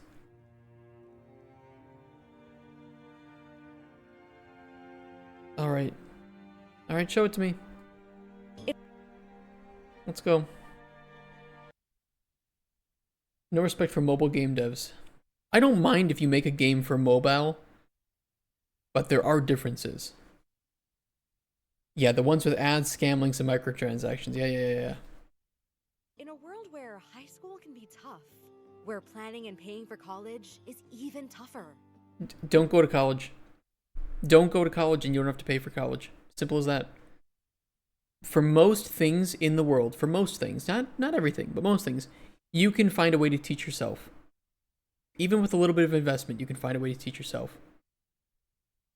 Imagine a game that transforms your real-life goals into an epic adventure. Welcome to Mystica, the role-playing game app that turns your aspirations into exciting quests. Yeah, these already exist. Choose your character. Will you be a mighty warrior, a divine archangel, or a stealthy assassin? Build your capacity. I'm gonna for be power, a fucking speed, fat-ass and game intelligence. dev who eats too much cheese and drinks too much wine, and then wonders why he's gaining weight, and then instead of losing weight, he stands on the scale, looks at the number, gets depressed, goes to buy more wine, drinks it, gets more fat, and then complains on stream about how fat he is. Okay, where's that character? Build your capacity for power, Sorry. speed, and intelligence based on your real-life accomplishments. Plug in your What academic, accomplishments? personal, or financial goals and embark on a mystical adventure through the Financial goals don't go broke. world of Mystica. You'll face formidable foes, such as the burdensome Lord of Procrastination, the haunting Lord of Guilt, the crushing Lord of Anxiety, and the terrifying Lord of Fear. Yeah, and they'll beat me. Every time they'll beat me. Every single time I will lose. But don't be afraid. By completing real-life tasks, you can conquer these enemies and earn rewards. Okay. Earn game points, Mystica coins, and magic crystals, unlocking amazing bonuses that await you. Sounds like a mental help ad for Zoomers. I mean, look, I don't think this is a bad idea. I shit on it. There are games like this that already exist. My main question is, number one, is this a paid-for app? Is this a paid-for app? And if not, why am I giving you 75,000 motherfucking dollars? Okay? If this is a free game with maybe some in-app purchases or a premium subscription, right? Probably premium. What am I paying you for here? Starter pack. I will receive a personalized thank you note from their team. You know what that will be? A copy-pasted note with my name changed for someone else's. That's it. Early access to the game before the official release. So what, the game is 25 bucks? He said it's available online. Legit, yesterday my neighbor's 5-year-old was playing a puzzle game on her mom's phone and I looked at it for 2 minutes and as she finished a level she got an ad and she, being a child, clicked on the tiny close button, which was not real, and it led her to the payment app on the phone to make payments of $110. Holy fuck. I immediately called her mom to handle it and I made it clear to her that it's not her child's fault. Yeah, it's the app's fault, and showed her how to disable installing apps and told her to educate her. Smart, yeah. No, I mean, that's exactly how it happens. And they're designed, those games, by the way, chat, just like Anomaly said, they are designed for kids. For naive kids and children and shitty parents who don't watch their children and they will just drain their bank account. Children do not have their executive functions fully formed. You don't fully form those until you're like mid to late 20s. You do not statistically, psychologically, you do not know how to make good decisions until that part of your brain is fully formed. And that does not happen until you are past 18. Okay, these are designed for naive children, especially for kids who have an addiction. I was addicted to games when I was a kid. I played old school RuneScape non-stop. I would not sleep. I would play it. I would get up in the middle of the night during school days to play it. I would send money in to there because I was addicted to it. Okay? It's real. It happens. It's still happening. And the games are even worse now. Games are way worse than they were back then for addictions. They were specifically designed for addictions. And how to monetize? You can still monetize, but just don't do it in an addictive manner. Get a job. How to make good mobile monetization? What is shown in an ad is beyond the dev's control. Not necessarily. And number one, you can set how long ads are to show. You can specifically not show ads. You can monetize with in-app purchases. You can limit the amount of in-app purchases that a player buys. There are other ways to monetize. There are ethical ways to do it. Children won't do in-app purchases. So just don't make your game... I mean, it's really hard to do, but just... I don't know, add some additional form of authentication, put a limit in there. There are ways to do it. I've been raising that kid every day. We live on the same floor of an apartment building, but I feel like that 5-year-old is my little sister. Hey, dude, that's nice. Yeah. Little kids need a friend, especially like a grown-up friend that can just teach them and guide them, right? Especially if they're an only child. Rather than raising child is a village effort, so you are doing the right thing. I agree. I agree. I think there are some ethical ways to handle in-app purchases if you really want to go that route. If you have a free game that you need to monetize somehow, there are ways to do it. I don't know how this plans to do it, but all I see is a $25 tier. And then one person who has purchased a $500 tier. I don't know, dude. It's not bad. It's just, I don't know what I'm looking at here. Development of an extensive library of career information that is accessible to players as part of the gaming experience. What, it's AI-generated career advice? It's probably better than TikTok, to be honest. I hate to say it, but I think getting your career advice from ChatGPT is better than getting it from TikTok, so I can't really shit on it. I really don't know how this guy has made 11 games, though. I can't even load his website. I can load this one. Thomas Leary. Gamification expert. And you're a monetization expert. I don't know, dude. There's something sus about that. Gamification is a real word. I just wouldn't utilize it in this way. And this is all just bullshit. This is all just fluff. This is weird. He convinced these two people that he knows what he's doing and can make games that will make a lot of money. But then doesn't understand the first thing about Kickstarter. And that nobody's going to give $75,000 for a fucking mobile game. Not like this, at least. Clash of Clans did well for what it was. They did. But it's also because they hog the ad space. They're just using the same account. I think he's using... Yeah, I don't know what he's doing. Kind of weird. I want to use paragraphs. Paragraphs are too hard. You do a search on those images? Good.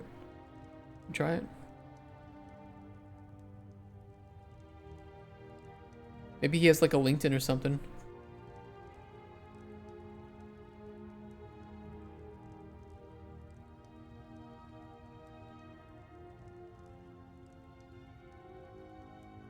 Zero matches. Let's pull up LinkedIn.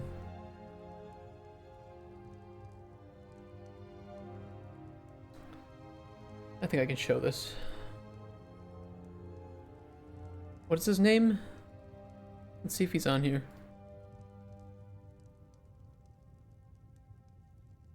Thought leader. Oh, of course he's a thought leader. A designer, author. He is a thought leader, chat. Game designer for 6 years, self-employed, Puppet Masters Interactive.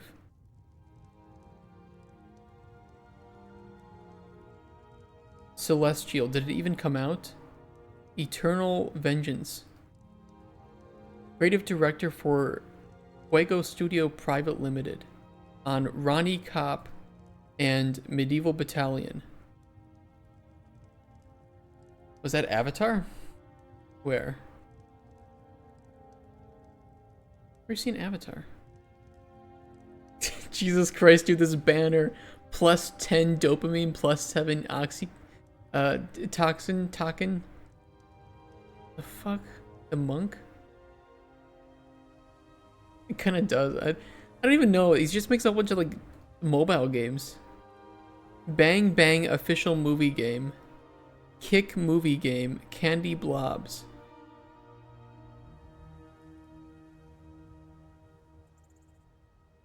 Dude, I see this all the time. It's people who make like, for lack of a better word, kind of just meh games. And then they have the audacity to call themselves thought leader.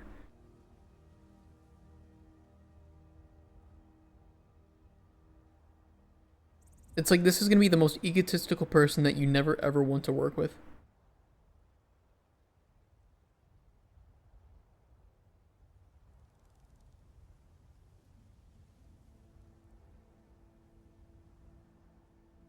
Where did they study? Wanganui School of Design.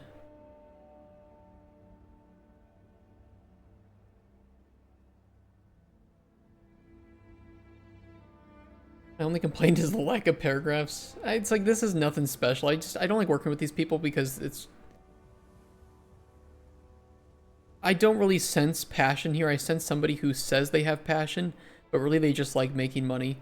And so they talk themselves up. They get themselves into rooms with people who don't know how to differentiate between skill and ego. And then they just get deals to make more of their drivel games. Call that a hot take. It is what it is.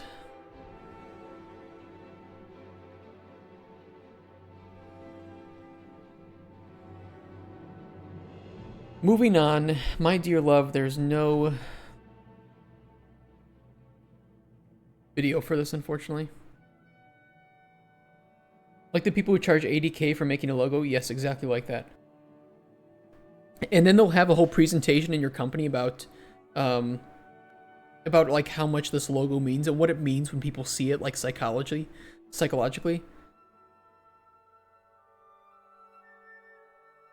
Fox Puzzle Adventure. Here, I'll give you a link to this, Lazy Fangs. There's no video for this, but they're only asking for 200 bucks. So if you want to support it, there it is. Can I suck your dick? Is that what the fox says? Painted Peril, a roguelike game about mastering color magic. Okay, 5,000 bucks. That's quite a lot. Oh my god.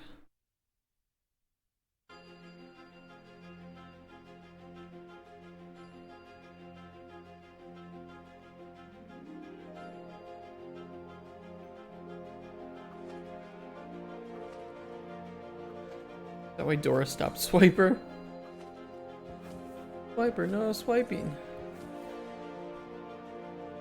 Polish people don't know Dora the Explorer. Very sad.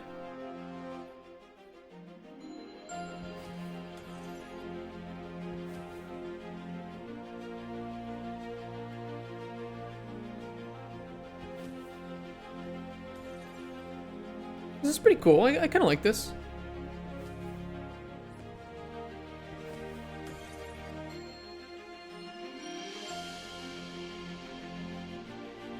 It seems pretty well made. The camera's pretty clean. That's an important part of 2D platformers. Yeah.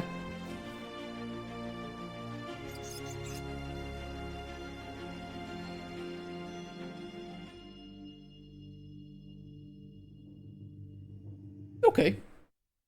Yeah, zoom out, I could agree with that. I think the game is pretty damn nice, and it's good for what it is. Demo, they have a demo, nice. I think 5,000 bucks, it's a bit... It's a bit... They definitely shouldn't have stretch goals up here yet.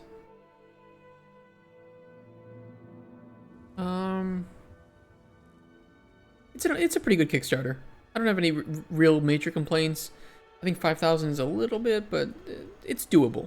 It's doable. I mean, not in 50 hours. They could make this work. They could make this work. Maybe with like a better trailer, a little bit better of a Kickstarter page. They're on the right track. Not asking for much, but it's a platform easiest to make. Yeah, the problem with platformers is that there's a lot of them. It's a very, very saturated market. And while this looks good, you still have to ask yourself, why would I buy this over other platformers? Especially in a saturated market where I could easily get a platformer for very cheap. You know, there's no shortage of it. I'm not starving for good platformers. Especially with, yeah, Noita. That's one. Alright, we aren't super far in today. We got pretty distracted. I'm going to try to... I kind of want to pick and choose some to go with. We'll do another round, but then afterwards we might have to just pick and choose some that look a little bit memey or even good.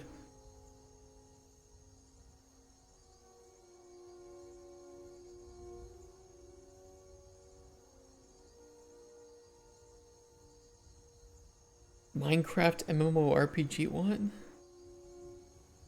I never seen... Okay, I have to watch that. The good ones are no fun. No, sometimes they can be really fun if they're good.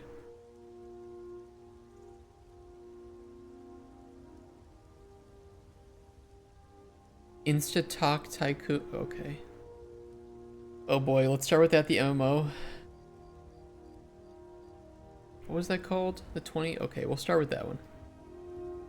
$703. This isn't just like a Minecraft server, right? It says MMORPG Experience Minecraft. I think it is just a server. Right. Yeah, it's just a server. Your journey begins here at Wanderer. I know this asset pack. This resource pack.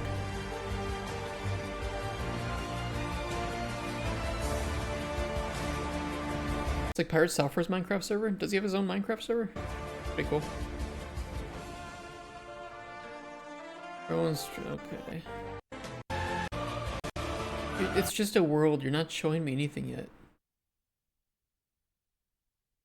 Like, where's the MMORPG to this? It's not easy to make an MMORPG in Minecraft. You have to use a lot of plugins. You have to spend a lot of time coding.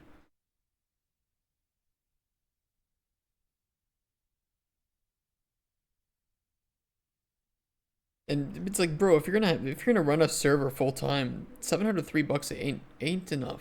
It ain't enough. You don't need to code if you use plugins. Like, okay, so what? He's just gonna combine a whole bunch of plugins and mods into a server, either like a bucket. He probably would have to do a bucket server, honestly. But most of these go probably. He didn't do live updates on a server and people standing around with him in his server. That's pretty cool. I don't know. It's a Minecraft server. It is what it is. After the Turn, story survival sandbox multiplayer with AI generated background. Oh boy. All right. Greetings, my fellow survivalists.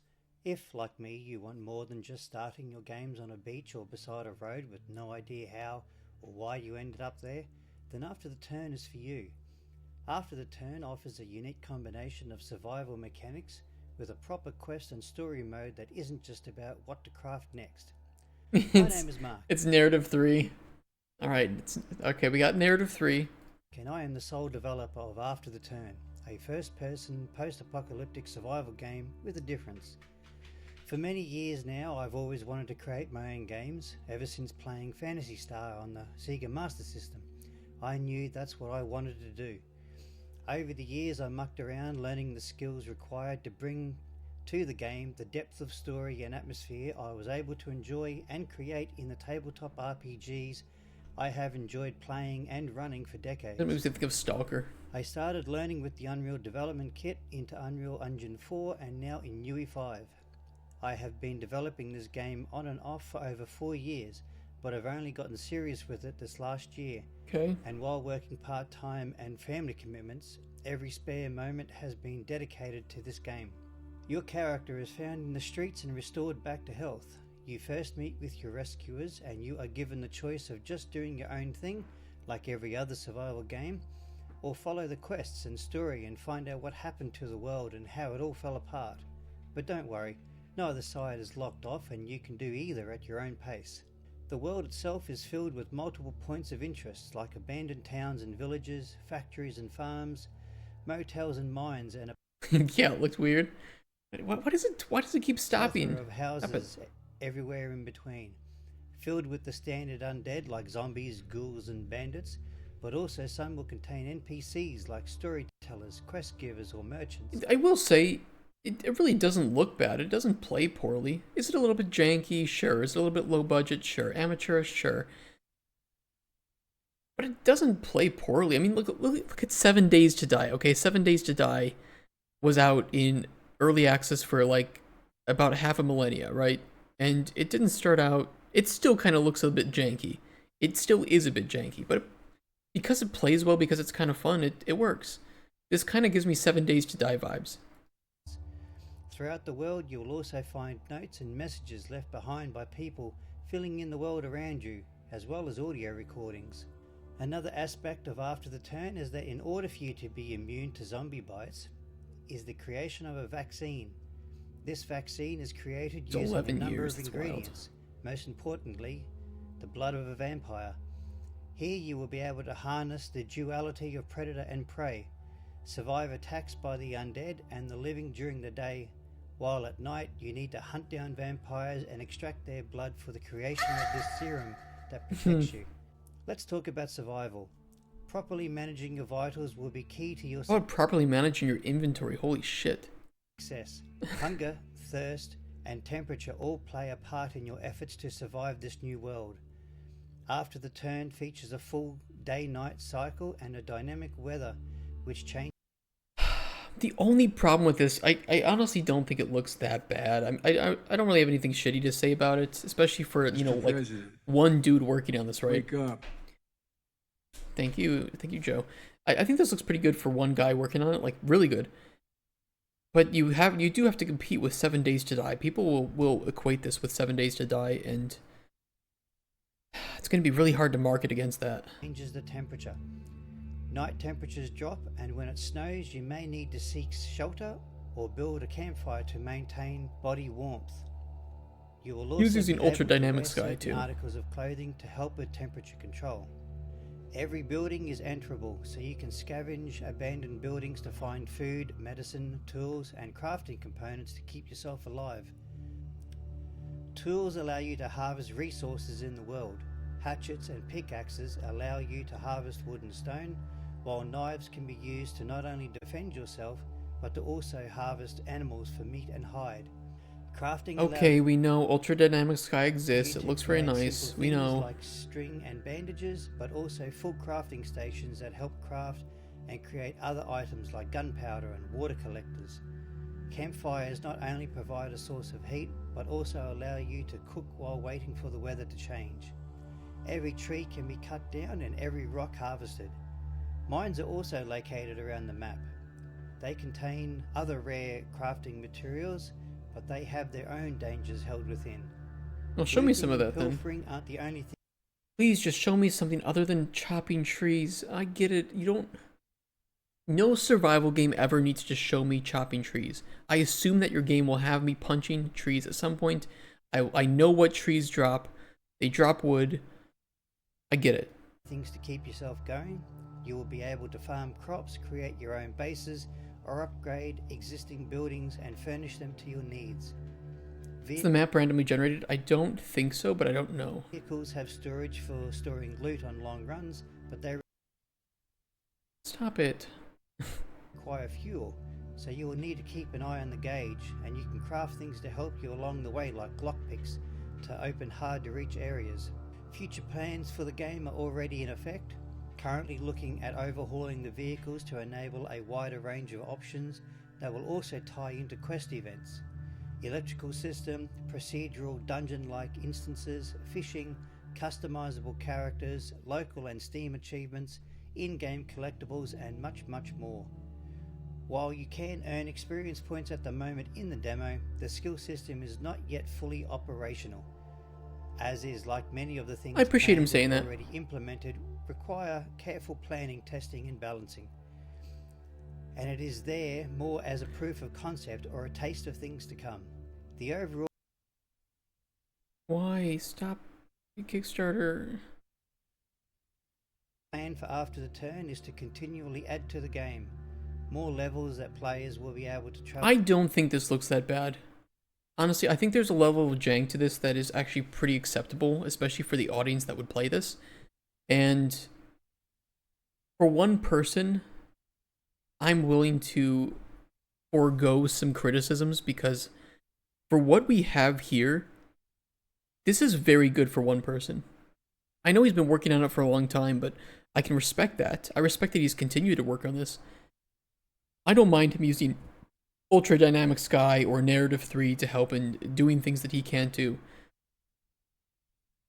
There are certainly ways to polish this up. I think some of the UI could really be polished up, but it's not like we saw any like glaring bugs in the gameplay he's shown. It has a demo available. I don't really have any problem with it. If he released this into early access, I think he would get some traction. Like I'm not lying with that. Is it going to have to compete with 7 Days to Die? Yes. But this looks pretty nice for what it is. For one person working on it, this is good. Nobody's going to play it. I disagree. I disagree. Janky multiplayer zombie survival games hit a lot of automatic traction just because of what they are. I don't know if it's supporting multiplayer right now, but no, people will play this. People will 100% play this. All games are the same thing and better though. Yes.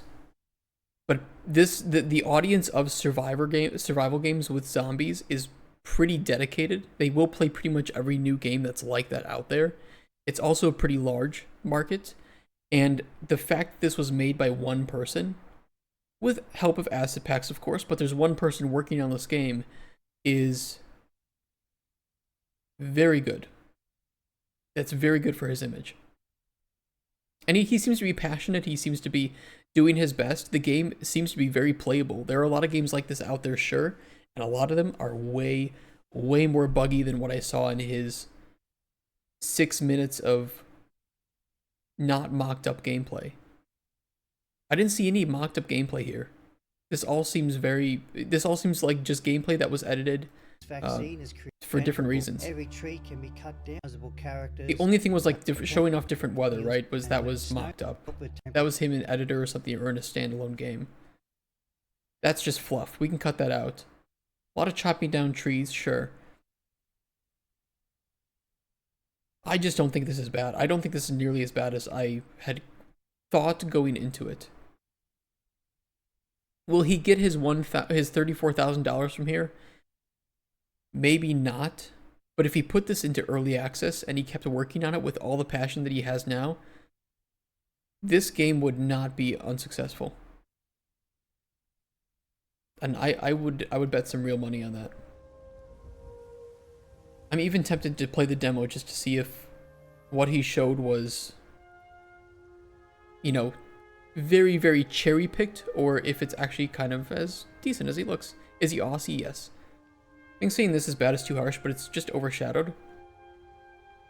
Yes, especially by 7 Days to Die recently. But the thing is, people will play 7 Days to Die, they will stop playing 7 Days to Die, and they will look for another zombie survival game. There's no shortage of them, you're right, but the market that plays these games also love to play all of the games that are like this. All of them.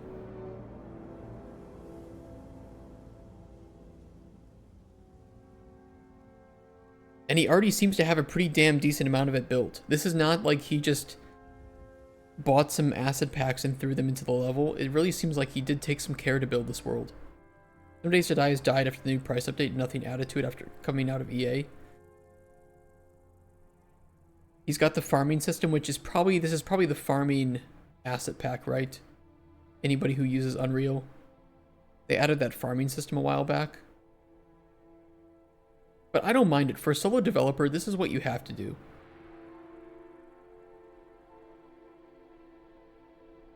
Okay, so he puts corn seeds, carrot seeds into his inventory. Let's see. I just want to see some unedited gameplay to see how the experience feels. He selects 3. You can see it showing in there. Okay. He plants it.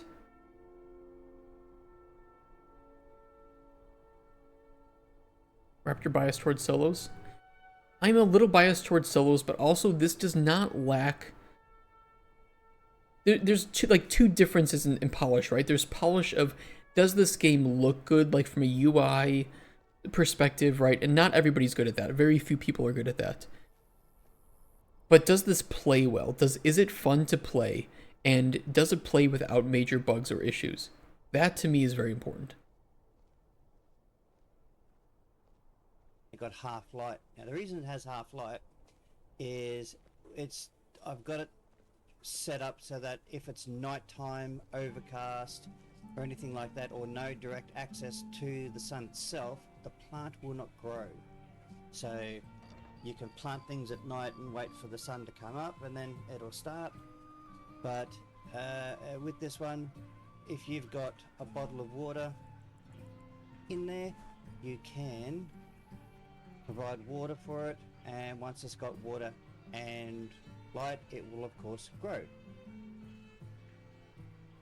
And we'll chuck some the UX is a little clunky. Like, clearly he's not a UI or UX designer, and that's fine. I'm not either. And what to do.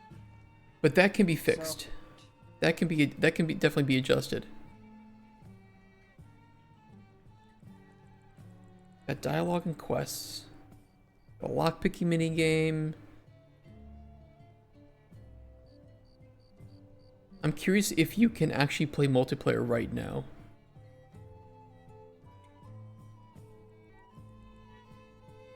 Forbidden to change UIs once they've been made. What's your opinion on Minecraft mods that do the same thing? Which part of it? Replicate this experience pretty much in Minecraft, even though you have manually curate everything and configure.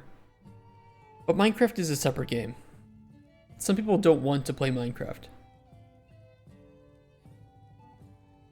Even though you can turn Minecraft into zombie survival, some people don't want to play zombie survival in Minecraft for whatever reason. And there's no doubt that downloading a demo or downloading a game on Steam and just loading it up is a lot easier than trying to join some Minecraft server where you get PK'd by people who spend real money or whatever. Or blocky games, sure. You know, maybe you don't like the graphics.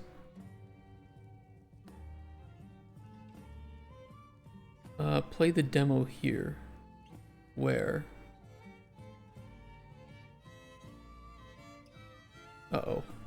Just play the demo, but there isn't... How do I play it? This guy needs help. Maybe if you go to his Discord or something.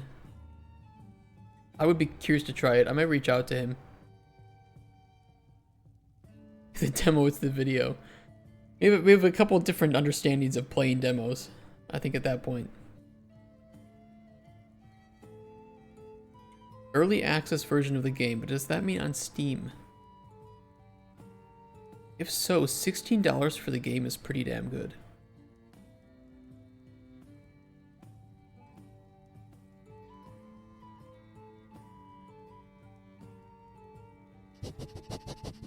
Ooh, Sniffy. Raptor needs help breeding. Where was it? It says play the demo, download here. Where the fuck is it? Don't bullshit me.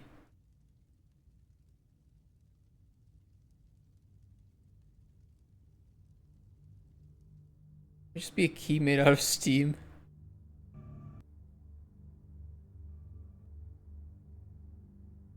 Wishlist on Steam. Stay updated on Discord.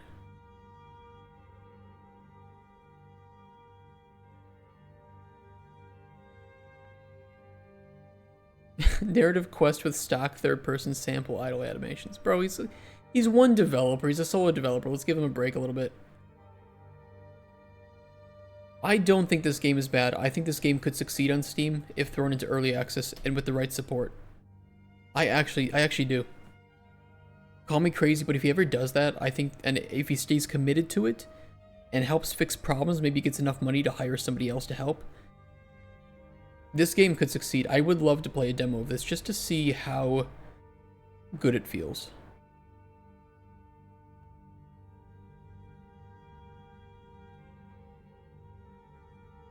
Moving on. There is no video for this. There's no video for this. $100,000 tower defense FPS. Wow. Please email for a Steam key. Okay, so I don't think he knew how to create a demo.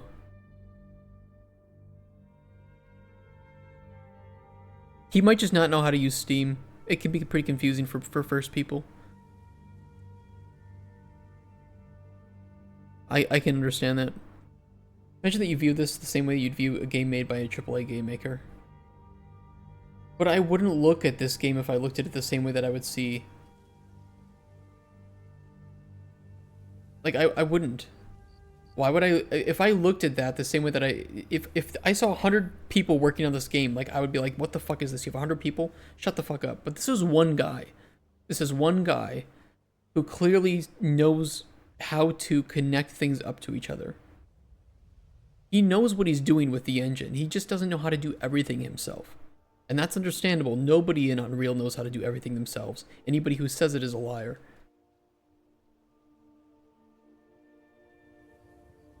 The Last Bloodbringer. Fight the gods to become one. I guess it's looking better than Ubisoft's Penta A game. Do consumers care if it's one guy or 100 when it comes to people who consume indie games? Yes. Yes, they do. Yes, they do. Not all of them, but yes, they do. Otherwise, Manor Lord developer talking about how he's a solo developer wouldn't be blowing up so much in the indie game space. Which, by the way, he isn't the solo developer. He's not. He says he is, but he's not.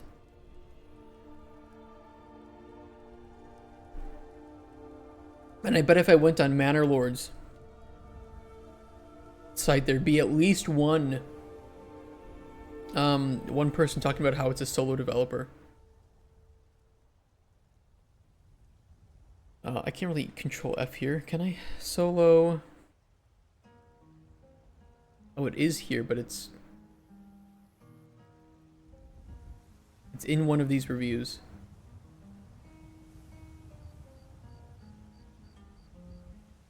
I can't find it though.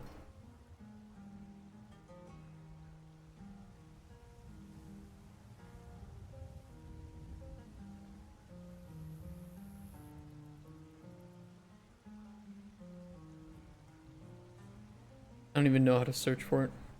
Search the HTML. I mean, either way, this is like I can just go like Manor Lords solo developer. Solo developer of Manor Lords. Steam's latest Manor Lords is made by a single dev using Unreal Engine. No, this is not a solo game developer project. It's not. It's not made by one guy, but he keeps talking about it. Solo dev makes sophisticated sim Manor Lords, and it's like people are all like, I think the game was started as a solo project. Yeah, that's a better way to say it. Oops.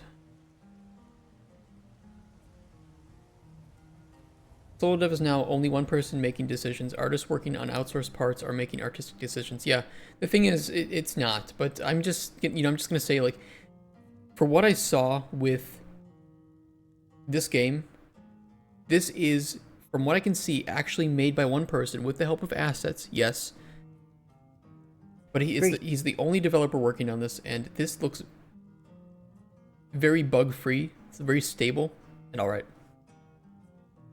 If I sub while you're in this category, I get a reward. What? What are you talking about? Huh? Last Bloodbringer. Fight the gods to become one. $37,000. What the fuck? God, okay.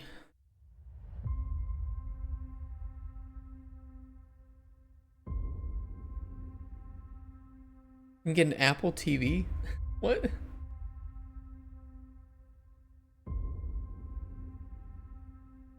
Is it a scam? Are you guys getting scammed by Twitch?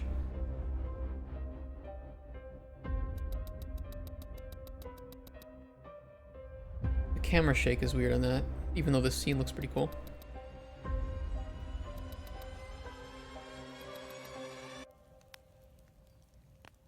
Yeah, guys, don't click on ads. Ads are bullshit. That's why I fucking hate ads. I don't run ads on my Twitch stream. Only what's required. And even then, those suck.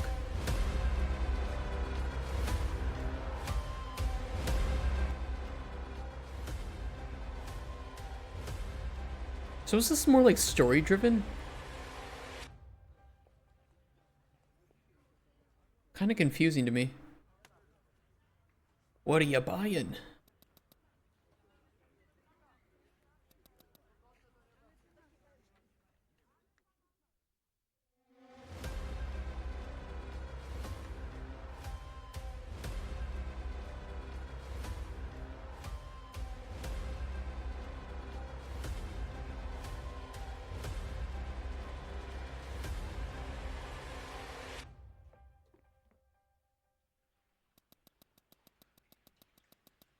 This doesn't look poorly made.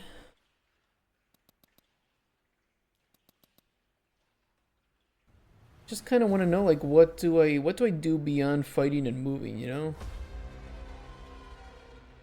Like, is it story driven? Are there levels? You know, where's the loop to this? I don't think that explained it very well.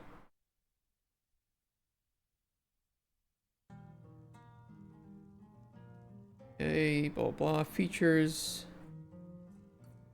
These aren't features, these are like selling points almost.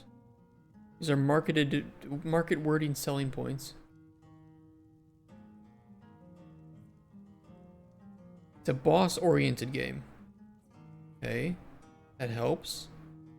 Updates are available. Fuck off, Windows.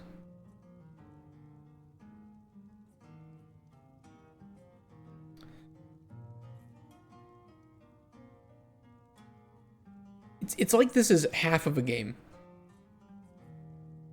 Trying to lure you in, that's her name, Deep Lure. There's not much to the game in terms of progression. Yeah, it's like there's... It's not bad. What I see is not bad. It looks really cool. But...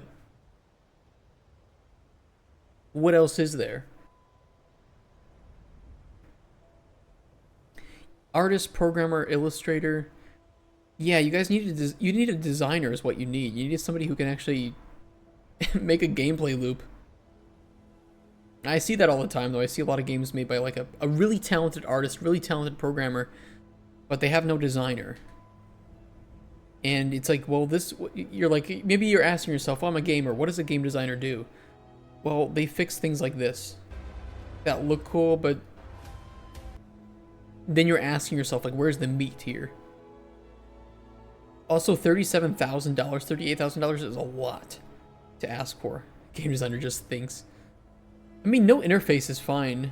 It has some interface. A game doesn't need an interface. I don't think this game needs an interface necessarily. It just needs some meat to it. Like, beyond fighting and moving through some pretty cool looking regions, am I following a story? Am I making choices? Is it roguelike? Is there anything randomly generated? I don't know. It doesn't tell me. Hit markers at least? I don't know. I just don't know. I can't tell because the game doesn't really tell me much and there's no demo. So, if you want to support this, I'd be a little worried on this one, but here's the link. $28, yeah, it's just there's not enough about this game yet. And I don't think there's enough to this game yet. Pixel Fish, an advanced fishing game. Okay, people like fishing. Let's see what you do. We just launched our Kickstarter campaign for Pixel Fish. Now the tier 1, you get a copy of the game included. Tier 2, you get a copy of the game and you get a fish in the game. Tier 3, you get a copy of the game, a fish, and a boat. I can read. Pretty good deal. I can read. Come check out my Kickstarter page. I'd really appreciate it. No. And peace. I can read your rewards. I want you to show me the game. Can we just please be normal? Can we be normal? I just want to see your game. I don't want to see you telling me about your rewards. Fuck me, I do love fishing games. Except, dude selling sub badges for their Twitch. Wait, where? Did I miss it? I wasn't looking. I was just listening. Appreciate it. Hey, what? Boat skin? Digital copy of a pixel fish. A digital copy of Pixel Fish? Oh wait, that's the game name. Oh. Jesus Christ, I thought it was like literally they would just give you send you a pixel art fish. Like this, they would just send you this. Alright, here you go. To enjoy your reward.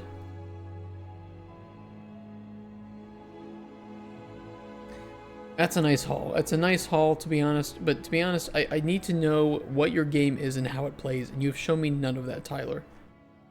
Tyler Sundin. This isn't going to work. You grew up in Minnesota. Well, I grew up in Wisconsin. Tyler Sundin, if you ever see this, you know, we can band together as Midwesterners, as somebody who loves to fish as well. I love fishing in real life. I love it, I love it, I love it. We can fix this, okay? But you need to make a game, number one, and then you need to make a trailer of your game that shows the gameplay. Not a trailer of you talking about your 3 backer reward tiers. This isn't going to go well for you. You have my page, you have my email, okay? If you guys want to support this, this is what you're going to get. Why does he have any backers? Because mom and dad are very, very hopeful that he can make his dream come true. And grandma. The Dawning Clocks of Time remake. I don't want to see a remake. I'm fucking sorry. Show me something new, please. The Colony New Haven Chronicles 2D sci-fi action RPG. Okay. My name is Andrew, and I'm the sole creator of the This is AI. Colony New Haven Chronicles. So what is the Colony? Well, I would describe the Colony as a Zelda clone from the 80s and 90s with a sci-fi theme. Instead of a sword and magic, you have rifles as your primary weapon and plausible technology. As a player, you'll need to explore different areas that follow a theme, such as a prison and the area dungeon. An example would be the exterior of the prison. That's what I as want to the do, is go to area, prison. And the dungeon is the interior of the prison itself.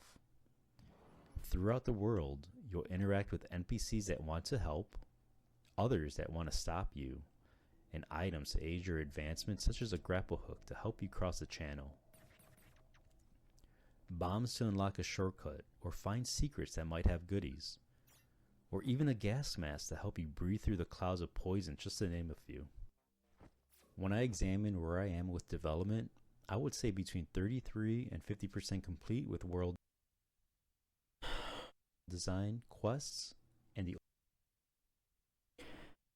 Okay. Okay.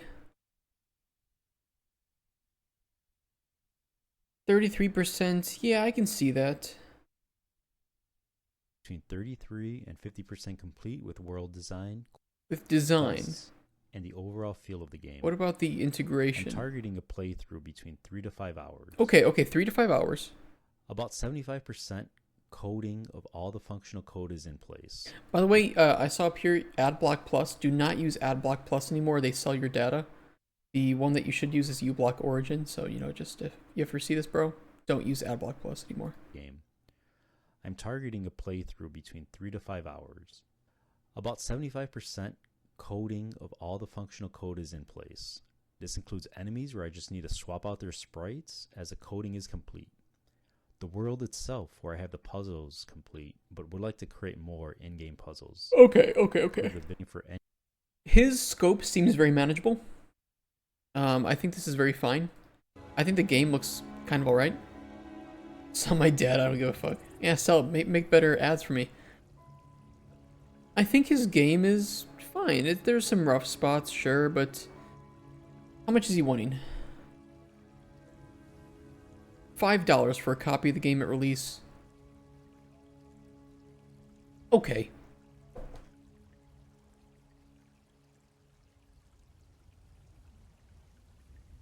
Would like a demo, but you know, it is what it is.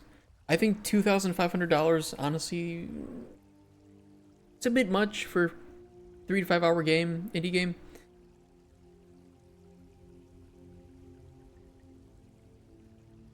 But I think he can make this. I think regardless of if he gets the money or not, he should just keep working on it, and he'll get it finished, learn a lot from it, and then make it a second game that's better.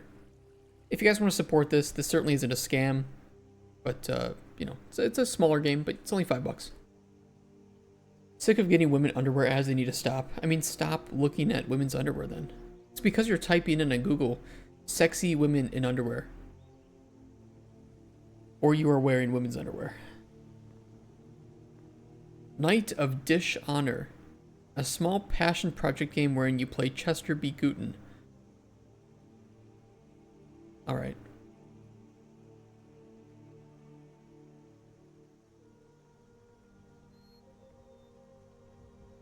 You won $15,000.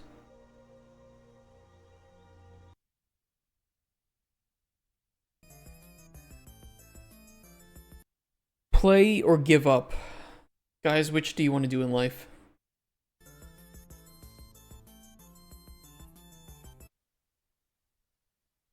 He had one backer for 1K? No way.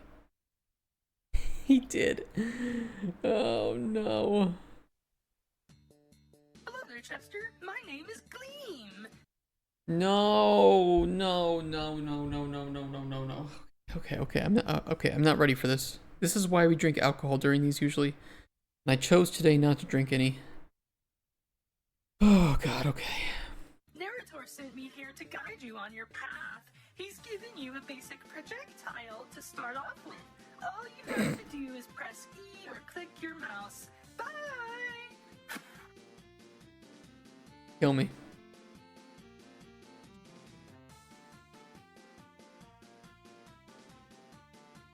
You should drink. It's a solution. It is a solution, isn't it?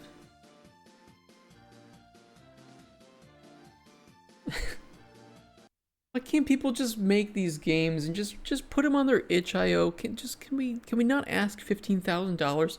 Because every time I have to do Kickstarter reviews, I have to look at your game and say, this isn't worth $15,000. It's certainly not worth $1,000. You know, Mom, thank you, appreciate it, but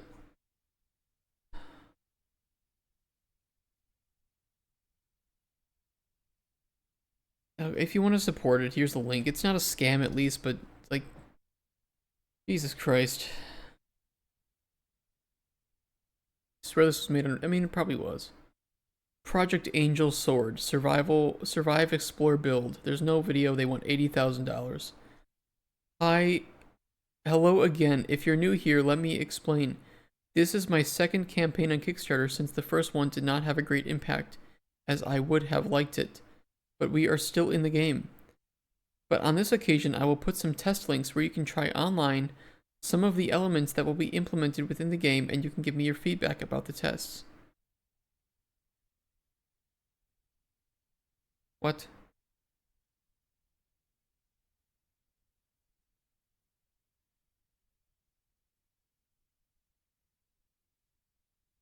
We're so back. We didn't put any links here. Where are the links? You said you'd put links. There's one video.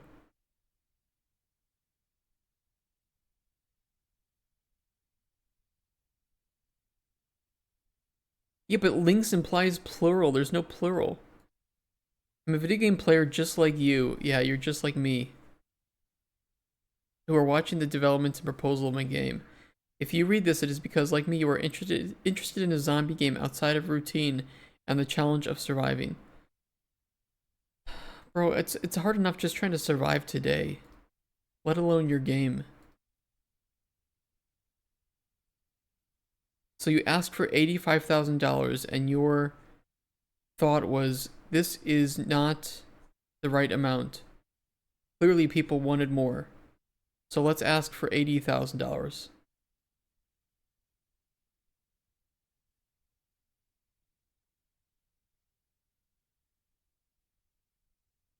Updates, little test drive.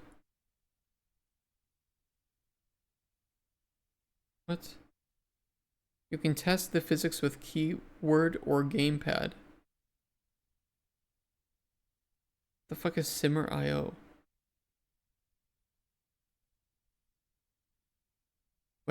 You're not planning to make your game in WebGL, are you?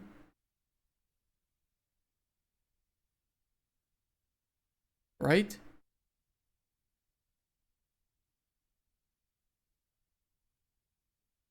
With those cars. Yeah, it's like, it looks like an Unreal Engine, right? It says Unreal. So why am I... What? Oh, it's Unity?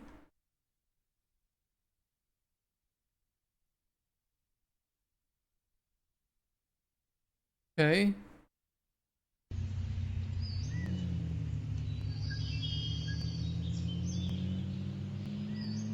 Unity can look good, you say, as I play through Mass Effect 1 levels with a fucking bought car asset.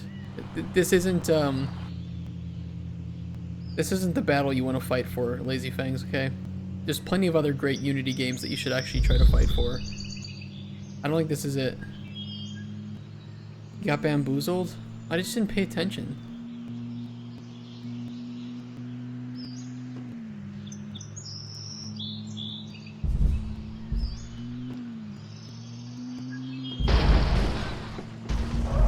What?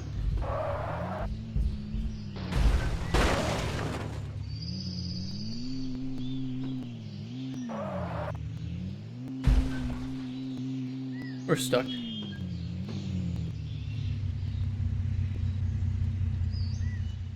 Add game dev Z.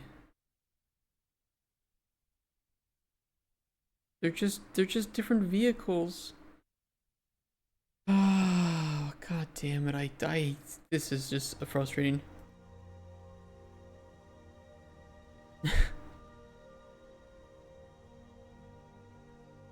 $80,000. There's no tiers. There's no backer tiers. It's just support. Make a pledge without a reward. You don't even get the game.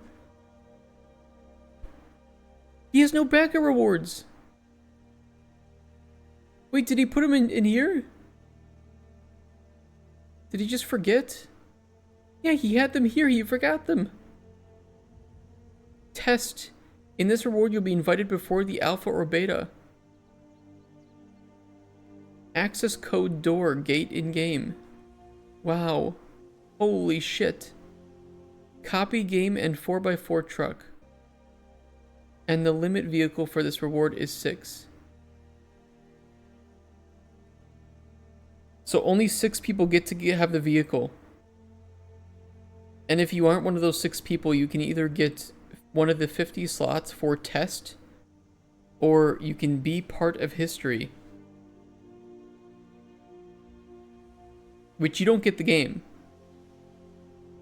You just don't give a fuck. No, it doesn't. Those 80K are for those car copyrights. No, it's for the Unreal. It's for the Unity license that he has to pay for.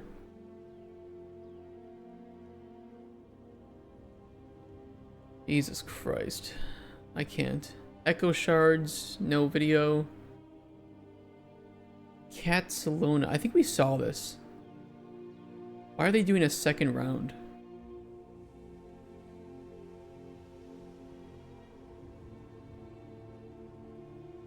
Oh, it's for people who wanted... You can do late pledges, though. You don't have to make a second Kickstarter. That's kind of weird. I have to sneeze. Hold on. Nope, we're okay. Just kidding. Got you guys. Speeder... Oh, God, we saw this. I think we saw this last month, didn't we? This is not the one.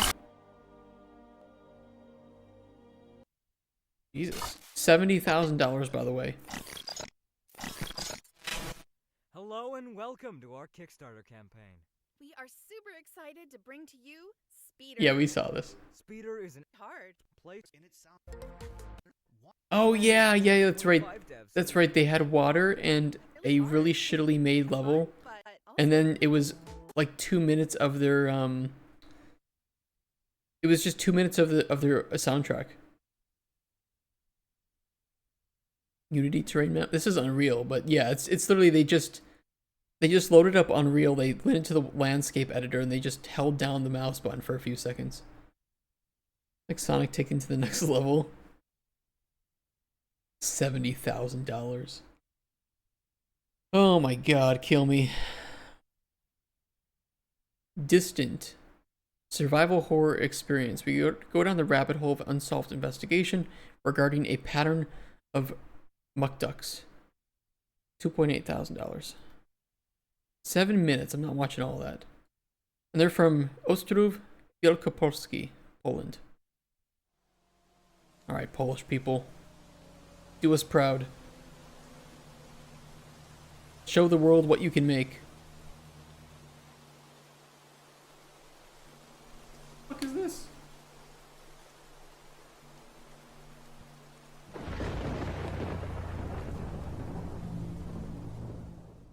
Rip. Are you from Poland? You mentioned Poland. Yeah, I'm living in Poland, but I'm not from Poland. I'm from the US. The United States of apparently we can only elect 2 people that are the worst people to represent our country ever. Insert current year because it's always relevant.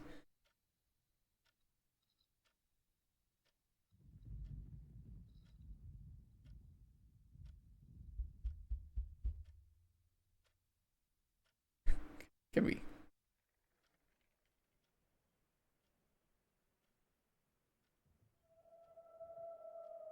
Check the door.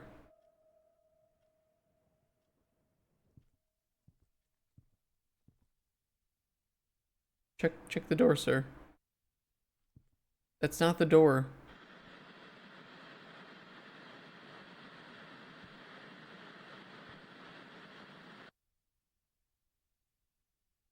That's not the button to turn it off.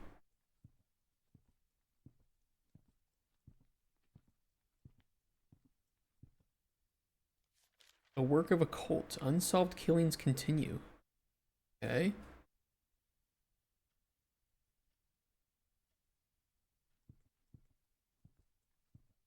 Can we move on to politically insensitive topics? It's not hard to get me to talk about something something a little bit controversial.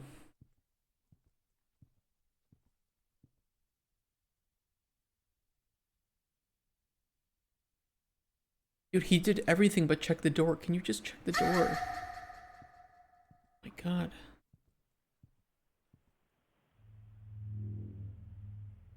FBI, open up! Damn it. Thoughts on the current ethnic cleansing? What?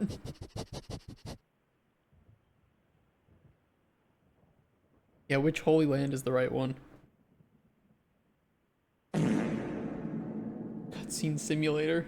Yeah, what is it? Like, there's gonna be a jump scare or something.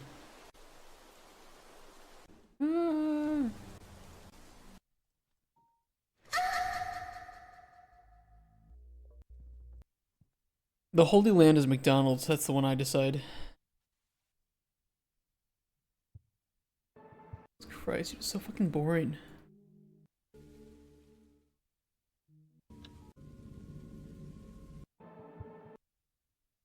You support terrorists or I'm terrorist, right? I support people not killing each other.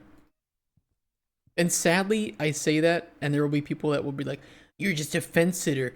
Oh, so what? You support what's going on by not supporting insert side here. You are part of the problem. I'm pretty sure supporting peace and love is, if that puts me on the wrong side of history, then I don't want to be part of this history. It's just, what is the game here? There's not even any game. Like, I don't mind an atmospheric game, you know, walk around spooky house, solve spooky things, read spooky letters, but, like, there's nothing here.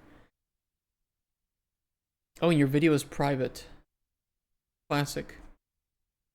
Alright, I mean... Wants to save the terrorists. Supporting peace and love also means supporting peace and love towards terrorists, or you support terrorism. I love it. I mean, it's like... Asking for $3,000 to help finish your horror game is fine. That's a fair amount of money. But I don't see anything here, and you don't even have a demo or anything. It's just... You haven't made anything yet. You're way too early. The demo of Distant will appear in the next few months. Bro, your Kickstarter is right now. Your Kickstarter is right now, not in a few months. Oh my God. Hardware dev. Start your own business. I did that. I've done that. Okay. Create custom devices like phones, tablets, and laptops. Oh, I don't do that though. Let your imagination define your limits. Okay. Okay. So like custom programming language. Is it just the hardware? Is it also the software? It says hardware dev. I'm gonna see it. Let's check it out. Probably just hardware, right? Not the software. But I'm intrigued.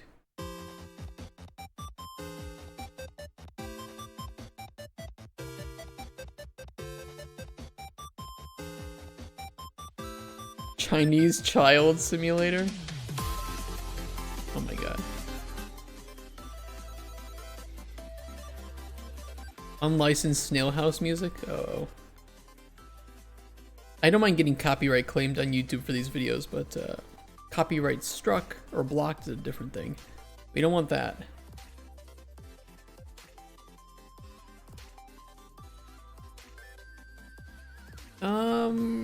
Okay.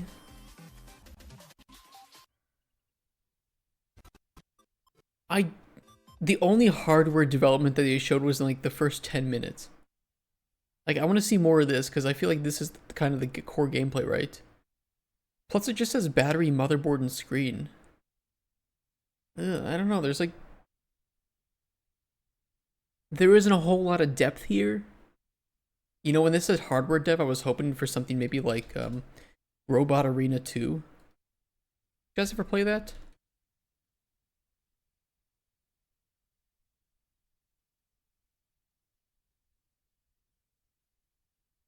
This was a cool game where you could build your own robots. And it was pretty cool. So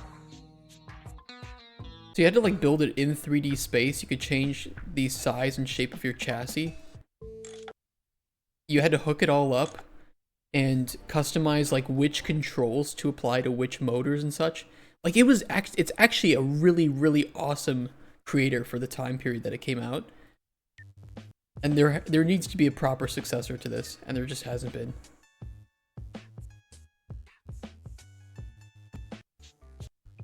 Like, it was really cool, and like you had to set up your own controls for it. Wire it all up, and then you could actually test it out.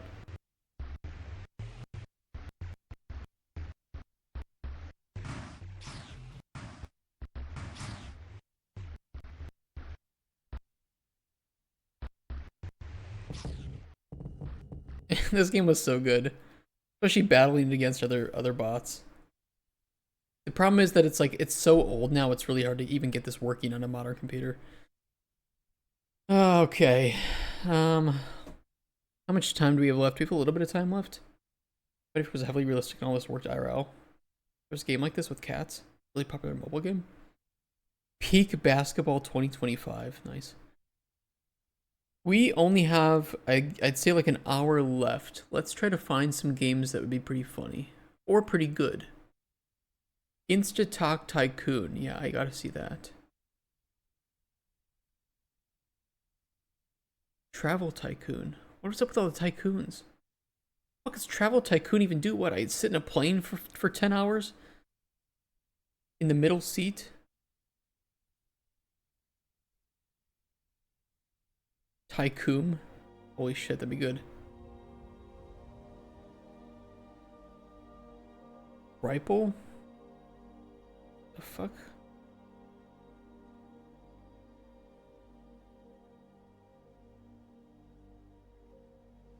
Trade Tales. Farming, manufacturing, and shopkeeping life sim. 272% funded. I'll check that out. Guardians of the Sanctuary. Okay, we'll look at that one. Shout out if you see something that looks pretty cool. Or looks just memey.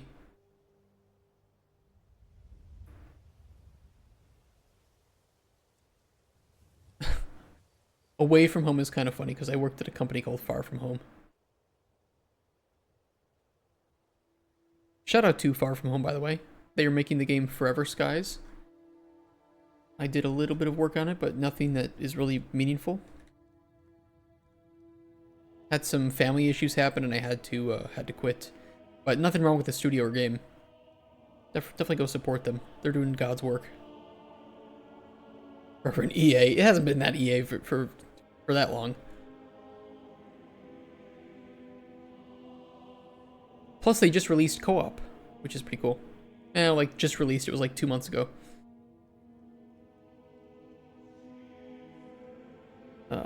Fiesta.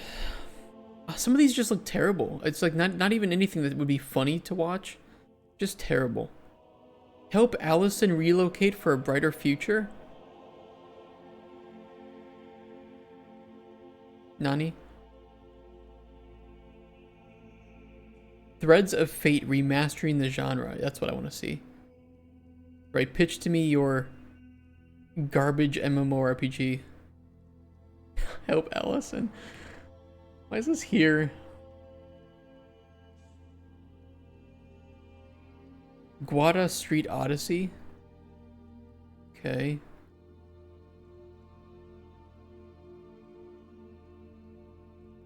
Any MMORPG we have to click on. Because they're never going to succeed. But I want to watch them.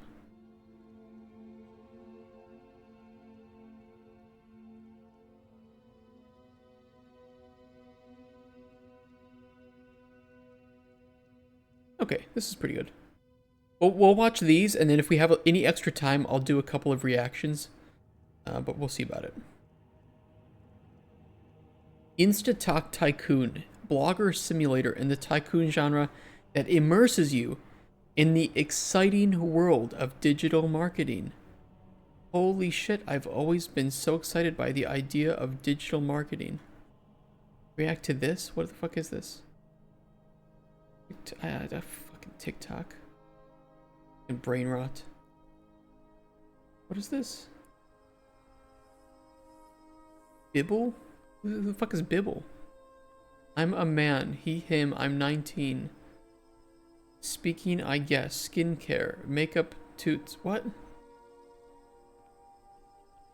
Oh, I see. Is it working? Hashtag femboy. I want to react. This doesn't have to do with anything game related.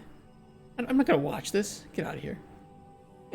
Believe all people with no arms should be given guns, therefore they can be armed. After watching femboys on TikTok, yeah, my fiance would be surprised.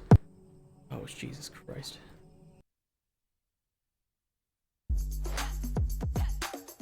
Higher block.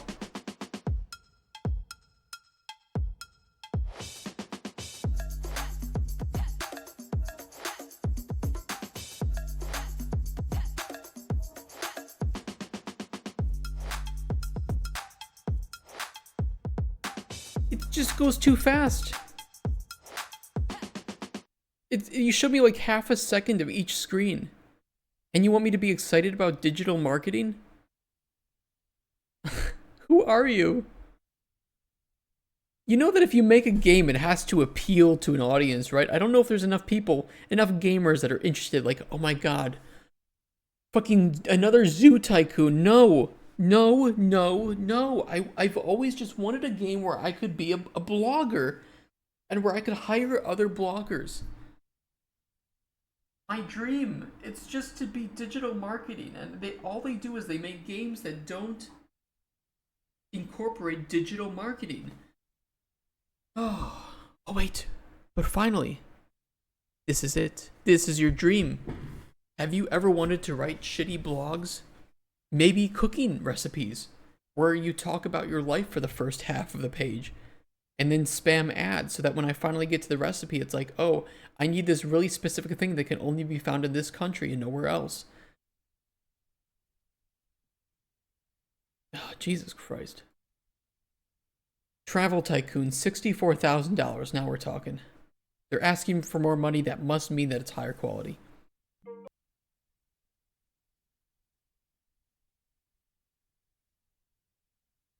Oh God. Okay. Okay. All right, let's do it.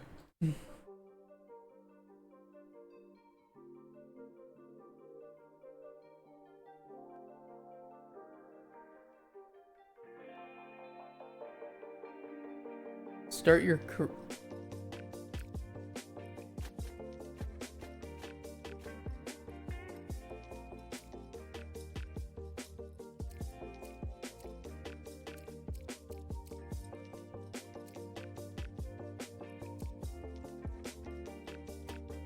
Hello, good day to you.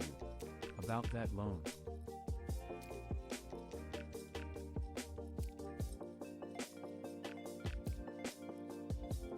You fucking shithole Cambridge. I thought I was supposed to be traveling. Where's my travel?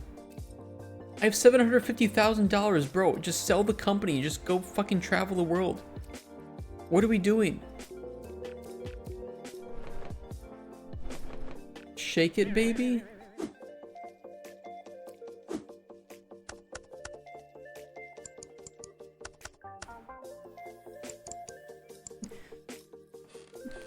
What are we doing? Oh, I've unlocked a puzzle bonus for clicking things. That'll allow me to travel better. Help the cows? No, the cows fart. That's why we have global warming. According to AOC. Yay! Hey, Jesus Christ. Supreme mortgage crisis, bank collapse. Yeah, but I have $3.4 million. 3.5, sorry. Hello, beautiful day, isn't it?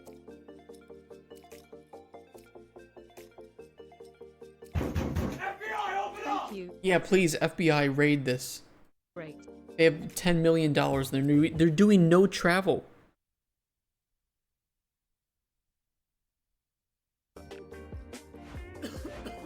Oh, COVID-19, wonderful, thank you. That's exactly what I want for my game, is to be reminded of government seizing power and forcing me to stay inside.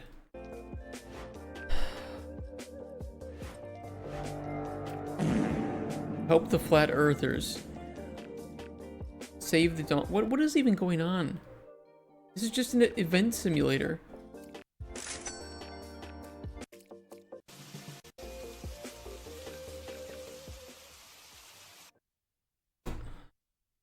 Oh my god, dude, what is this? $64,000? Mate? You're not my mate, friend. Always like tycoon and management games and are employed by the online travel company, so why not create a game of that type? Bro, I will now never work for an online travel company because holy shit does it seem boring. Thank you. Please save me, Trade Tales. That has raised $50,000. Please save me. Let's go, come on. There's a cat, it's already better.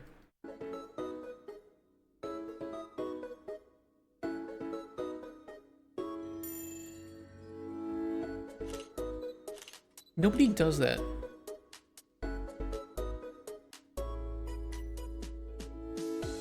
Dream shop? I can buy my dreams in there?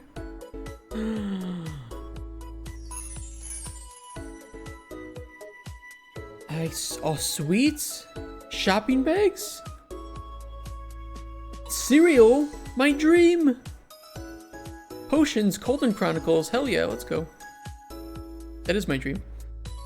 Purple drank?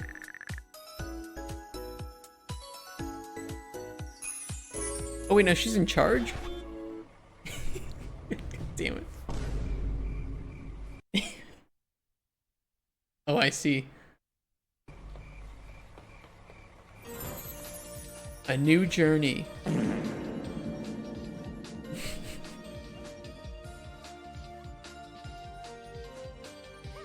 Wait, so is our dream to open a shop or is it to farm? Wait, were there jiggle physics?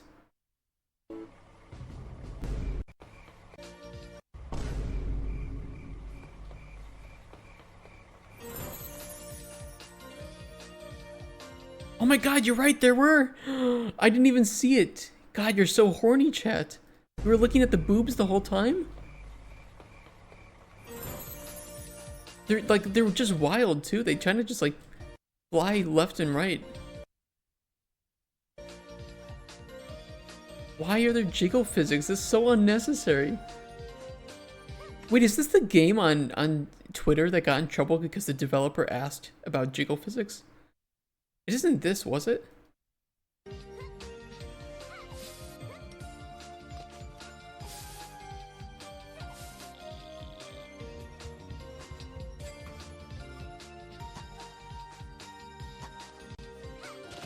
Dude, cat, do something. Holy shit. Useless. Cats know how to dig, dude. He should be able to, like, dig some trenches, too. Oh, selfie stick. Get out of here.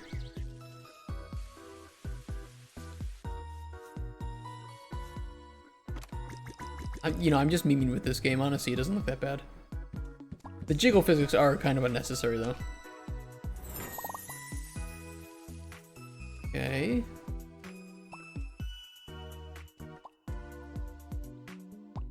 YOLO! Oh my god, hashtag YOLO! My room makeover. Hashtag stay positive. Hashtag easy money. Hashtag sad life. YOLO in it.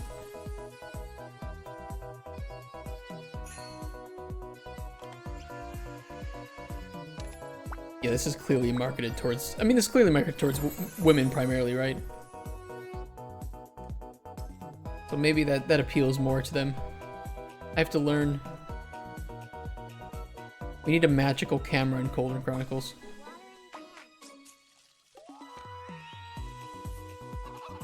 I need jiggle physics in Colton Chronicles.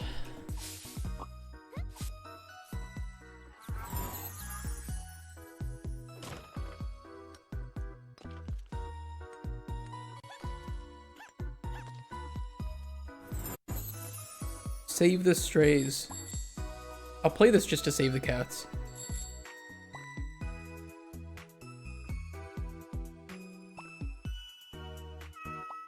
Meow. There's way too many cats, bro.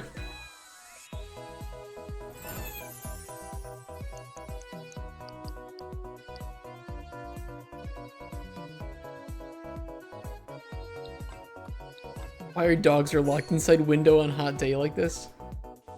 I mean, some people treat their dogs like that, dude.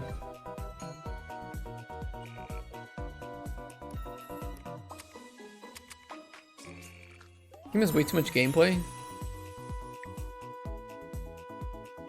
I don't know if I feel the same way. It does have a lot to do though, doesn't it?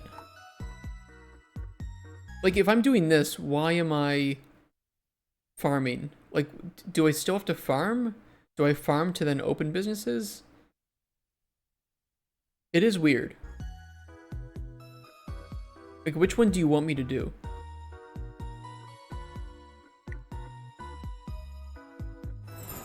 Cargo Cold Stardew Valley. 7 Evelyn. Wait, now it's Factorio? Hashtag unsanitary. Oh, of course you have to have hot chips because that's all women love. They love to watch Netflix, eat hot chip, and lie.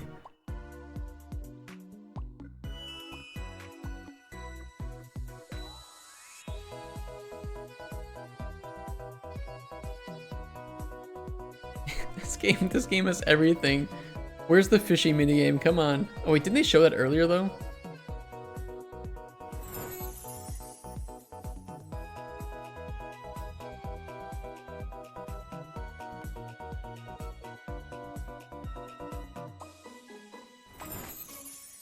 Of course, there's romance too. Dude, what? She looks like a slut. I thought like Finding Love, she'd just be out there, you know, in like a casual uniform. She is literally in like a Playboy bunny costume. Out here, about ready to give a blowjob in the park.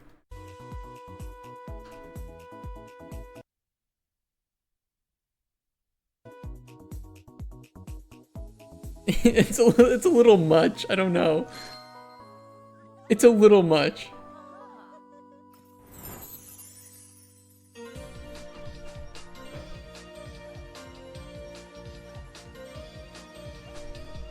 Oh my god. It keeps going, it does. Yeah. It's an unfortunate shot there.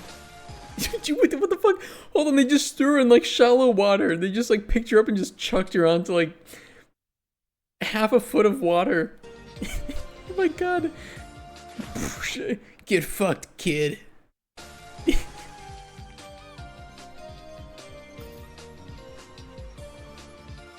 Why the jiggle physics?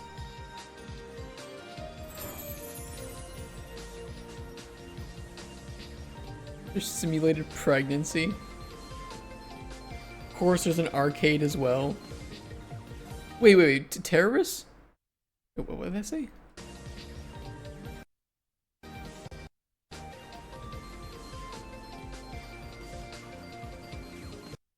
Rainfall terrorists. Oh my god. I'm pretty sure when she walks too, you can see her panties. Am I crazy about that? No, you can. Okay. Okay.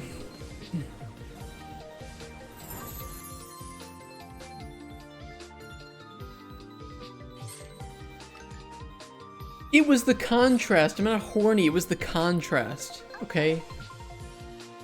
Our brains are wired to see contrast.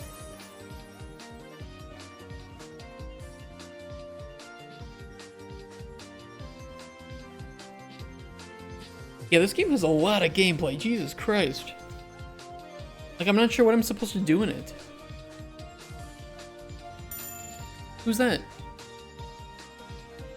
Who the fuck was that? Mega Dreams.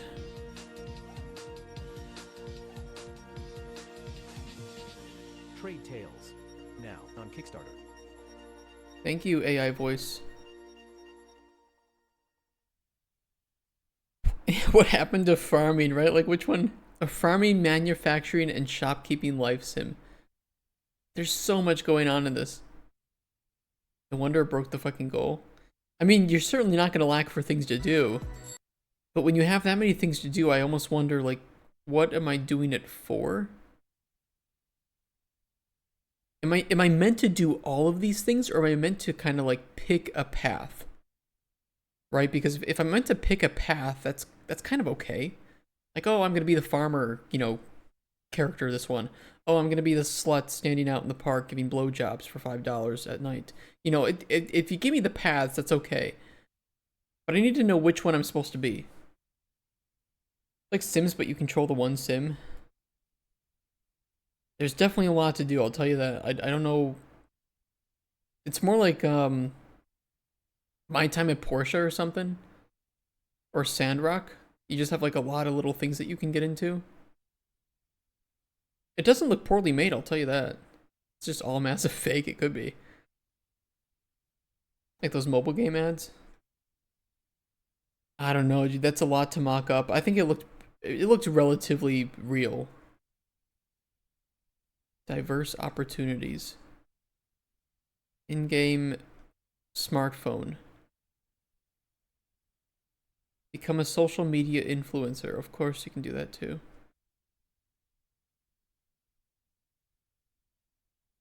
It seems like too much to randomly combust into existence. It just says game developer. I don't know. You could be right. Without a demo, I'm skeptical about it, you know? Singles. It's a lot of singles. Special NPCs.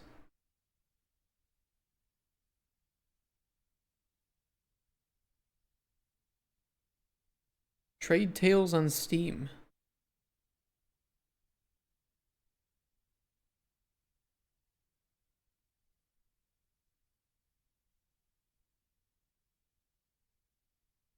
Polish language support. I see you, Lazy Fangs. Able to play as a male character. Okay. Fuck off. Should I you're doing a small horror-ish game. Should I kickstart it? It depends, and it depends on what state it's in. However, I think what Lazy Fang says is right. Just be careful when you back things. I don't think this is a scam, but there is a lot to it, and without gameplay, without a demo, I'm just, you know, it's weird. Like, I don't know this person. They don't say who they are, they don't say what they've worked on before. How are they able to make a game with all this stuff and have it work so well? You know, be careful. I'm going to share the link, but be careful. Next year release, I mean, with how finished it is, that's fair. Or with how finished it looks. But I am skeptical. If the developer ever sees me doing this video, just hit me up with a demo. I'll try it on Steam. On stream. You can pay me out. Moving on, Guardians of the Sanctuary. For all the furries out there. Build with allies, craft weapons, and fortify against insect threats. Alright, let's check it out.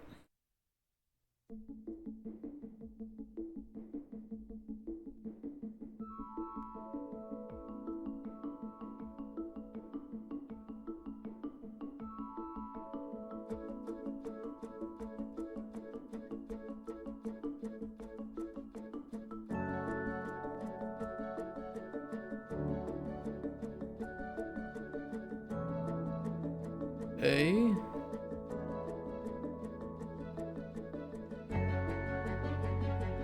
So this is essentially oxygen not included with furries.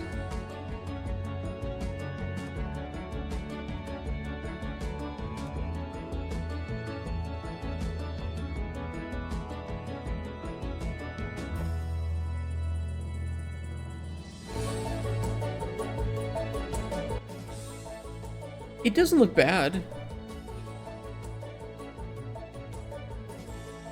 Tower defense is always fun.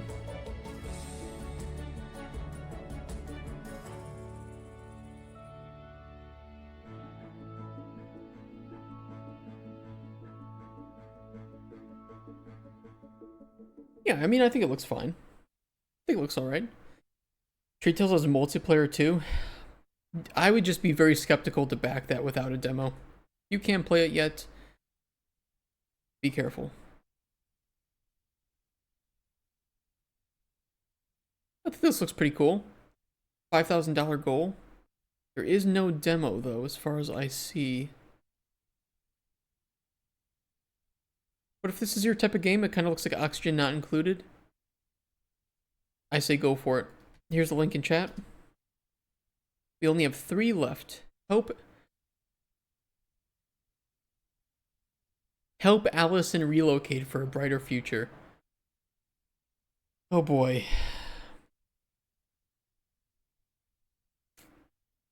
I'm gonna read this. Let me go to the bathroom real quick, and then this is going to be a very fun read. Oh boy. Alyson, why should we give you money for nothing in return?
Oh my god, you guys. I was walking back from the bathroom and the fucking grasshopper fell from the ceiling onto me. It scared the shit out of me. Like, I'm not afraid of insects or anything. I love insects, but it's just like I don't expect to be walking in a hallway on the second floor of a building, you know, doxing myself also, and the fucking grasshopper just falls onto me. The devs for Trade Tales made an NFT game before. Okay, yeah, you know what? I'm not gonna support that. They're gonna have to bend their knees and deal with some things. Hold on, give me 1 second.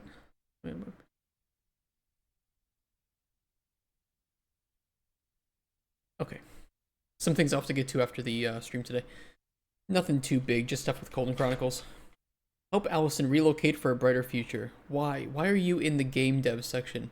Artist, solo game dev, freshman in college, she, her, and 20 years old. I don't know why a good portion of this matters. Why do you want money? What do we get for this? A thank you. Wow. I get exclusive updates about your journey. Who the fuck are you? You'll be among the first to play your game. I don't know what your game is. So would I help you deal with your college debt? Oh god. Let me read this.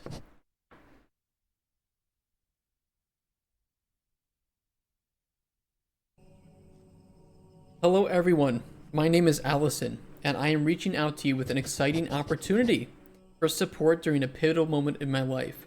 At 20 years old, I am a passionate artist and game developer, focusing on computer graphics and programming. Okay, why do you want money? Where are your parents? Why did you go to college? As a disabled single woman without a stable job, okay, get a job, I'm facing significant challenges in pursuing these career opportunities to their fullest potential. How are you disabled?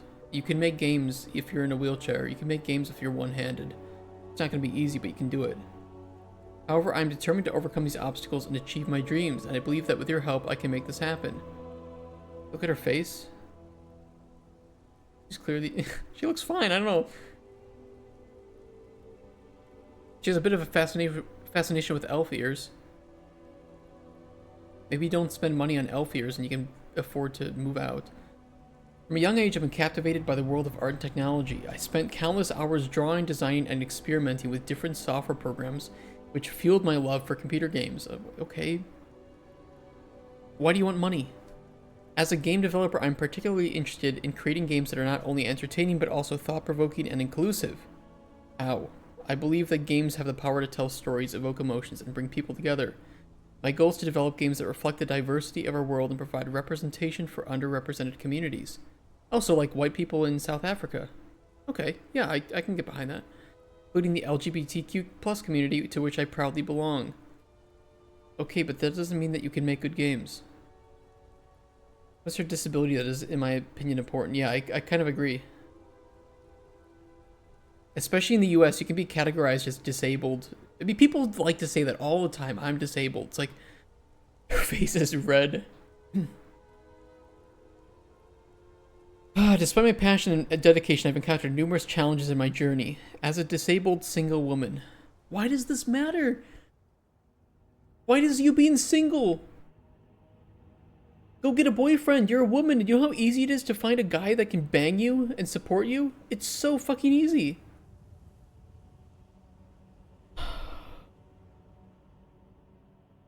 Okay, I face barriers that have made it difficult to secure stable employment in my field, but you can work remotely. Lack of job opportunities in my current location has further compounded these difficulties, leaving me in a precarious situation. Take a loan. Work at McDonald's. I don't know. Work as a greeter at Walmart. Without a stable job, I'm unable to fully invest in my career and take advantage of the opportunities that could help me grow as an artist and developer. Alyson, I don't have a job right now either. I'm not making money. You know, I live off of the wonderful support that people on this channel give me with subs and donations, and that's it. And I'm making my job. I'm making my games. But you're not single, that's true, I'm not single.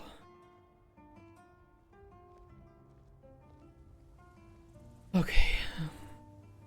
So I just don't know why she's going, why is she on Kickstarter? Asking for money. It's just begging, it's begging. And you know what, I can, if she doesn't have an OnlyFans, I'm not even going to go down that route, okay? I'm not going to go down that route. I'll keep reading, okay? To overcome these challenges and build a stable career, I am seeking to relocate to a new state where I can access better work opportunities in computer graphics and programming. Where are you currently? Oh. Yeah, you're in Missouri. Wait, Emo's Missouri, right?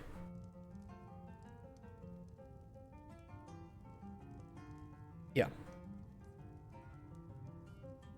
So California?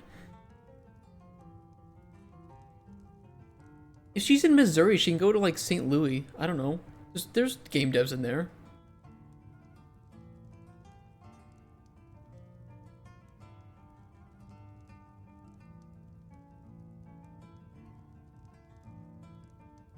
Eight game developer jobs available in Missouri. Maybe not. There's a co-op. The last time they posted was a global game jam 2023. Alright, maybe she does need to get out of that state. Maybe she does need to leave Missouri. But why do you want my money? I don't want to live in trash either. Okay, as someone without a stable income, these costs are beyond my current means, so please get a job. However, I'm confident that with your support, you can also get disability help, by the way, in the US. So, make this move and take the next step toward achieving my dreams. So she wants money for moving costs, initial rent, and essential living expenses. My vision for the future. As a member of the LGBTQ+ community, what does that have to do with games? I believe in the power of diversity and representation in the tech and creative fields.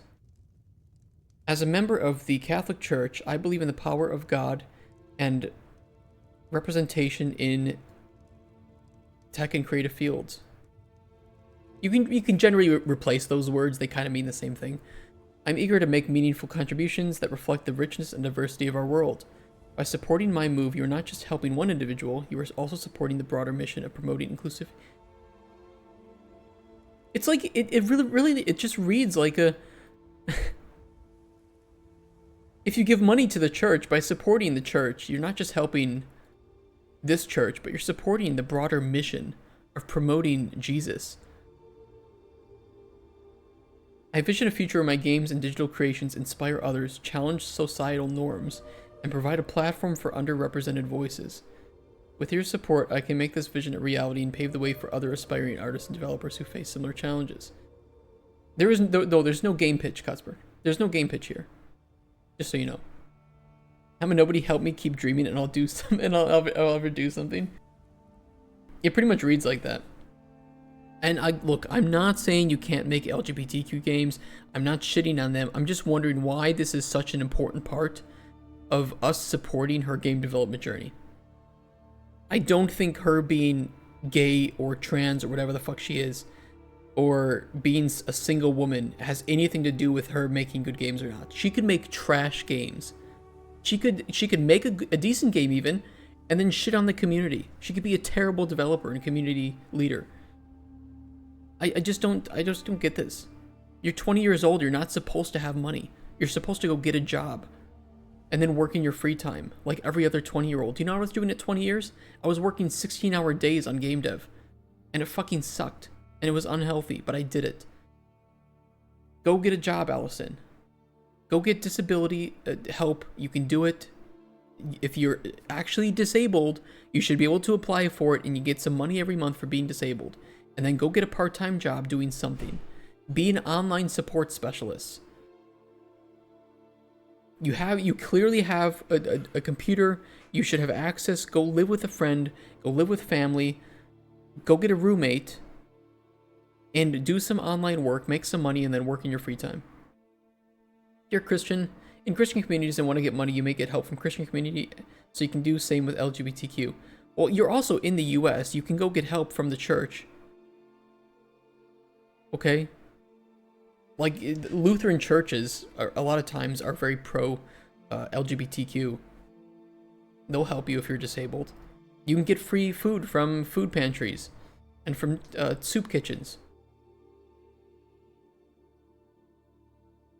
Risks and challenges. Alyson, the risks and challenges are, why should I give you money to do nothing? Me helping with a local business. No, you're standing there posing for a photo.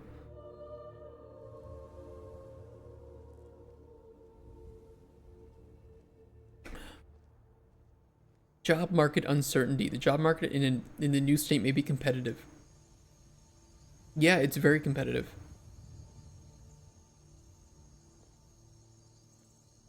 Emotional and social adjustment.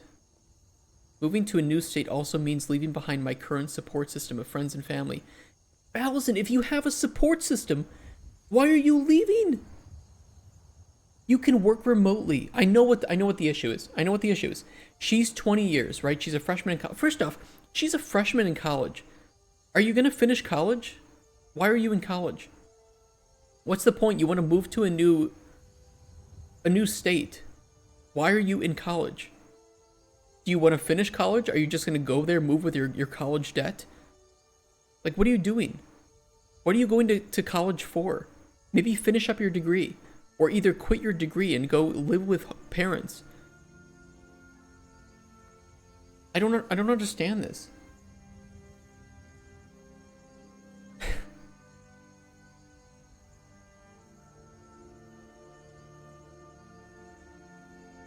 I really don't get this.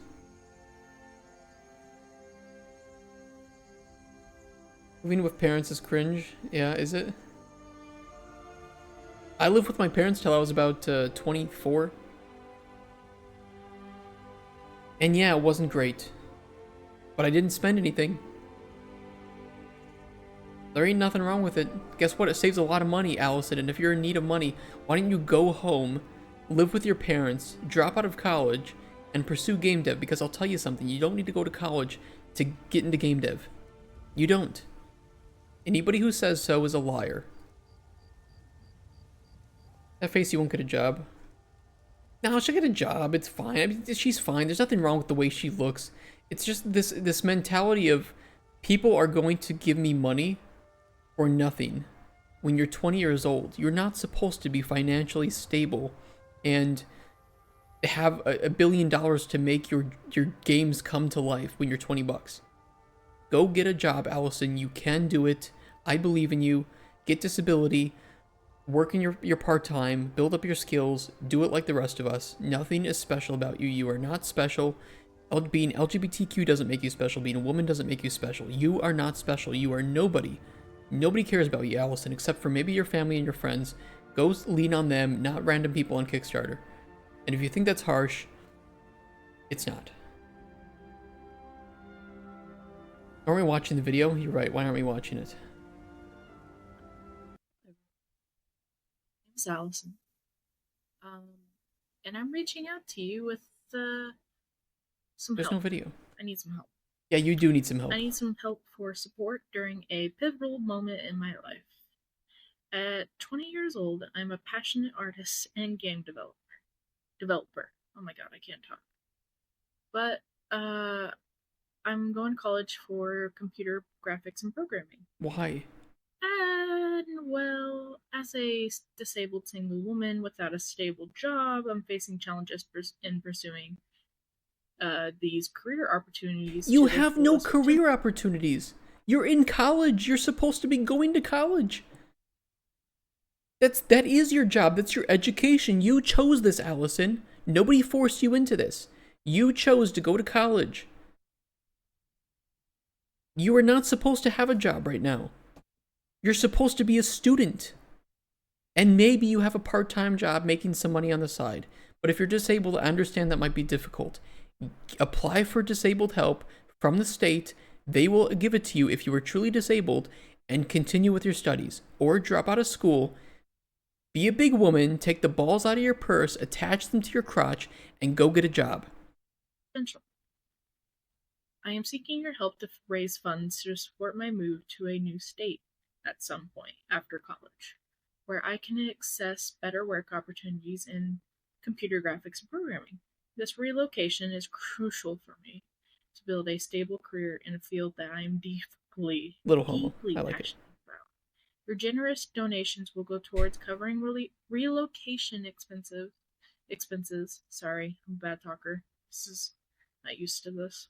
Including a moving costs, initial rent, and essential living expenses as I establish myself in a new environment, which will be very new to me. By supporting me in this It'll be very new to you. Yes, I get it, Alyson. Yes, moving away from your home, it sucks. I get it. I did it. I went across the fucking ocean, and it was really difficult. Nobody was even willing to give me an apartment when I moved here. You know why? Because I didn't have a job, and I couldn't get a job until I had a place to live. And I also couldn't get a place to live because I didn't have a phone number to attach to it. And I couldn't get a phone number here in Poland because they needed an address. They also wanted proof that I was going to make money to pay for the apartment, and I couldn't get the job until I had the apartment. It's like it was this vicious cycle where somebody had to cheat the rules a little bit to break me into it. I get it, Alyson, but you're moving just within the US. You're fine. Guess what? Walmart's still going to be there. McDonald's is still going to be there. Walgreens will still be there. Everybody speaks English. You're still going to pay for things with pennies and dollars. It's not that bad. The culture is the same. And probably you're going to move out of Missouri to California. Guess what? California, they love the disabled. okay? You're going to be fine. It's going to be really expensive. You're going to run out of money. $10,000 will barely pay for 1 month. And then you're going to come back home to your parents and probably make another Kickstarter page. How about instead of doing that, you go home right now. You live with your parents. Anything that you said to them, that you're doing this instead of going to them first. Anything you said to them or they said to you, why don't you try to deal with that as a family? Live at home, find some work, and work on a part-time game. Join some game jams on the side, okay? I promise you that will be better for your image than making a Kickstarter for random people to donate money to you so that you can maybe give them a game in the future that maybe they'll like. Diver, you will not only help me secure a brighter future, but also enable me to contribute positively to the tech and creative industries. As a member of the LGBTQ community, I believe in the power of diversity and representation in these fields, and I'm eager to make meaningful contributions. Sorry, I can't talk. Okay, I'd say I take back what I said before. Don't do a customer service job. Walmart greeter would work. In fact, they like to hire disabled people for Walmart greeters because Walmart likes to give jobs to people with disabilities. You can do that, okay? You can do an office job. You can sit in a chair. Like, I don't know what your disability is, okay? Maybe you have some issues with reading, okay? You can do something that doesn't require reading. Find something that suits you. You know what I'm trying to say. With your support, basically. The funds will be used for buying a place to live, monthly bills, and other essentials for living. Also, before I move, some of it may be used for bills I already have. There it is. There it is. It's bills. She wants to quit college and get people to help pay for her student loan debts. There it is. So, thank you for considering my journey. I did not consider it at any point, Alyson. If none, I totally understand, and no judgment. But the thing is, she can pay back some of that, right? So they may pay per semester, so she could cancel the student loan debt and pay back what she's already been given, which is what I think it is. Because she doesn't talk about moving and finding and, transferring into a new school. No, she doesn't like her college degree. She wants to quit out of that. She's guilt-tripping people with the whole LGBTQ, women, disabled thing, which some of that may or may not be even true, and move away from parents and go find a new thing to do in life. And it's not going to work. It isn't going to work. This is somebody who does not understand how the real world functions. And this will be her harsh reminder that nobody's going to give her this money. Except for Mom, apparently. Sharing, liking,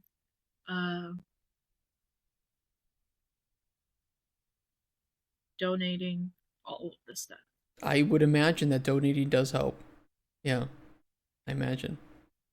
Your kindness will help turn my dreams into reality and create a lasting impact on my career and life. Warm regards, Alyson. I said everything I need to say here. This is really... Why is this up on Kickstarter? Why is this allowed here? This is just weird. And I know, like, a whole bunch of people probably quit out when I started shitting on her, but guess what? You don't just get to ask for free money and get it given. This is not a Mr. Beast video, and arguably, after the recent allegations, it probably was never a Mr. Beast video. So, Alyson, just do... Look, I know I shit on you. Let me give you this. Let me give you the carrot at the end of the stick here. I whipped you with the stick. Let me give you the carrot. And this is some advice.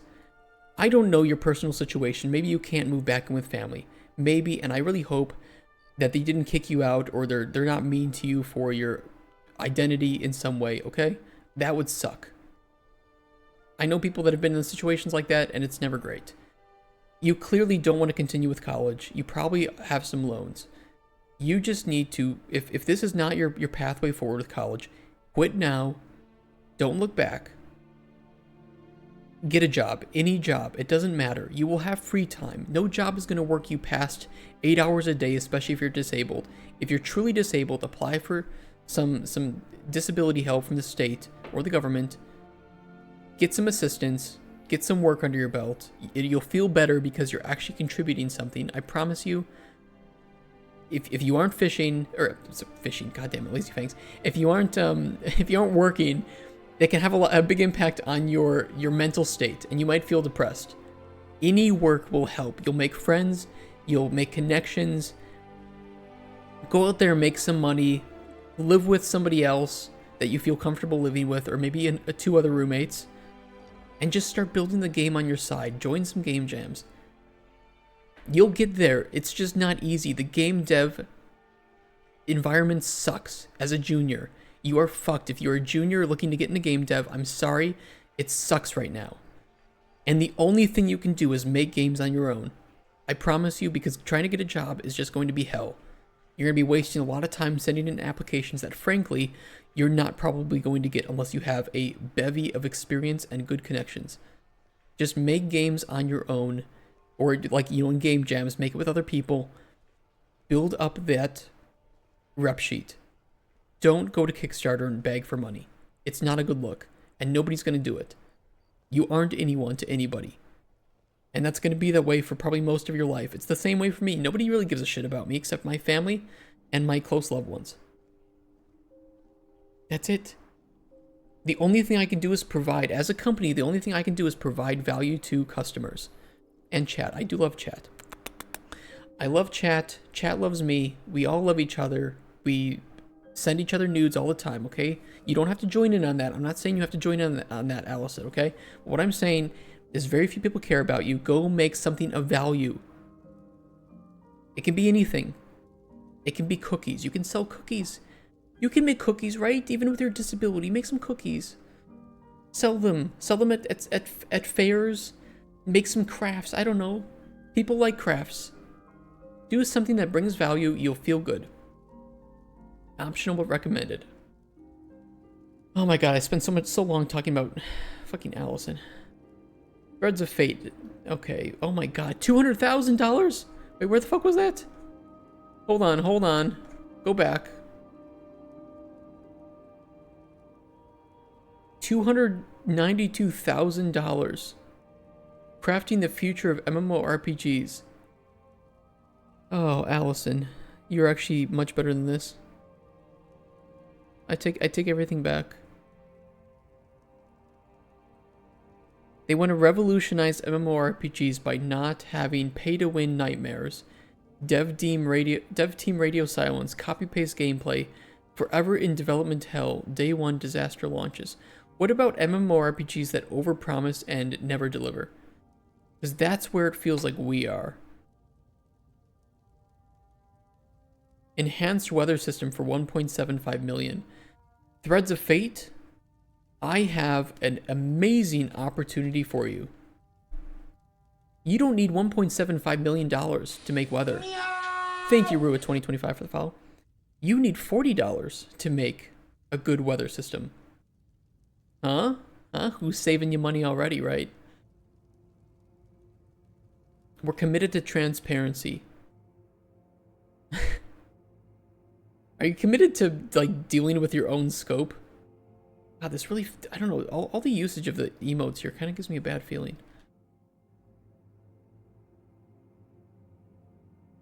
Ooh. No way.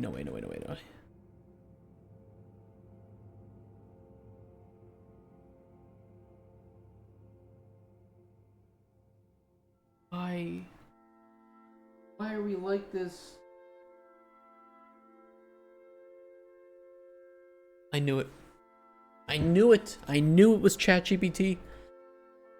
I mean, first off, I wouldn't have ever recommended supporting this game without a video anyway. I wouldn't support any MMORPG that goes on Kickstarter, because it's not going to happen. But it's just a cultural diversity. Okay. It's all bullshit. Constant evolution. a game that grows with you. Yeah. Yep, that too. Wonderful. It's all just written by ChatGPT. This probably too.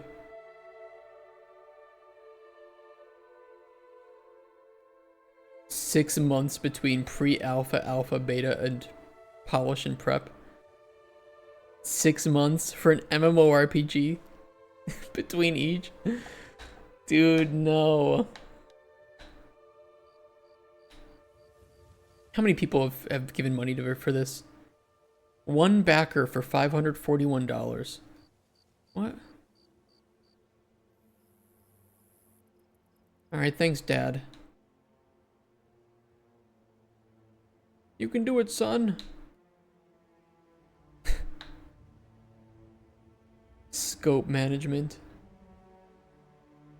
Timeline uncertainties, yeah, you think? Oh boy. Guada Street Odyssey, there's no video for this either. This looked kind of ridiculous to me. Damn it, no video.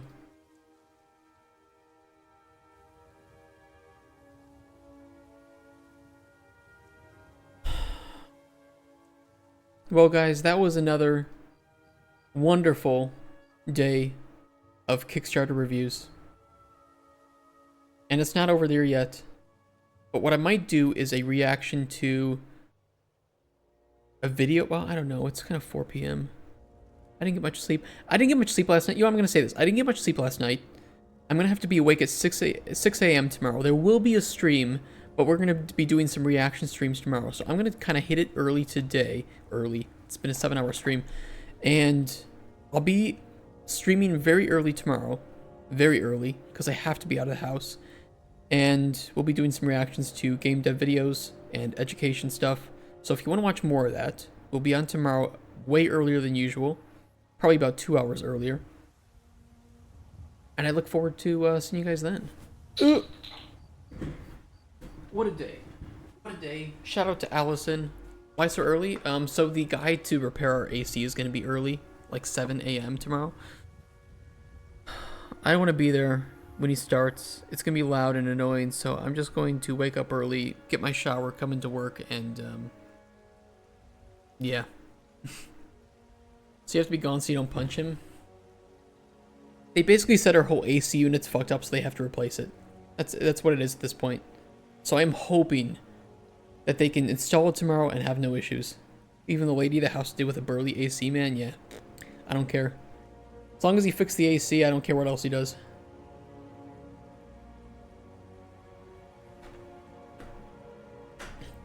Priorities are in the right place, right? Micro cuctor. Either way, guys, I really appreciate it. I hope my rants didn't get a bit too mean there. But honestly, guess what? You go on Kickstarter, you're asking for my money. I have a right to be very critical about where my money goes. Okay? I bought No Man's Sky day one. Yeah, I bought the Starfield Deluxe Edition. You think I'm going to give... at least I got something out of Starfield. At least I got like 150 hours out of Starfield, okay? You know how many hours I got out of Alyson's game? Yeah, none. Okay, you think I'm going to give her $100? No. Make a game first and then I'll give money to you. But yeah, I'll see you guys early tomorrow. It was really fun streaming. This was actually not a bad month for games, to be honest. I think it was alright. And it was better not being drunk.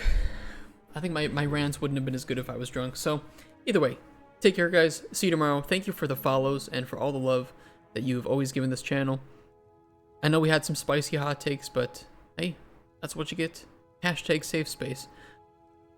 Maybe not for the people that need it, but for everybody else. This is the safe space to view, to put out your opinions and to have hot takes. I love you all. Bye-bye. See you tomorrow. Bye-bye. Bye, chat.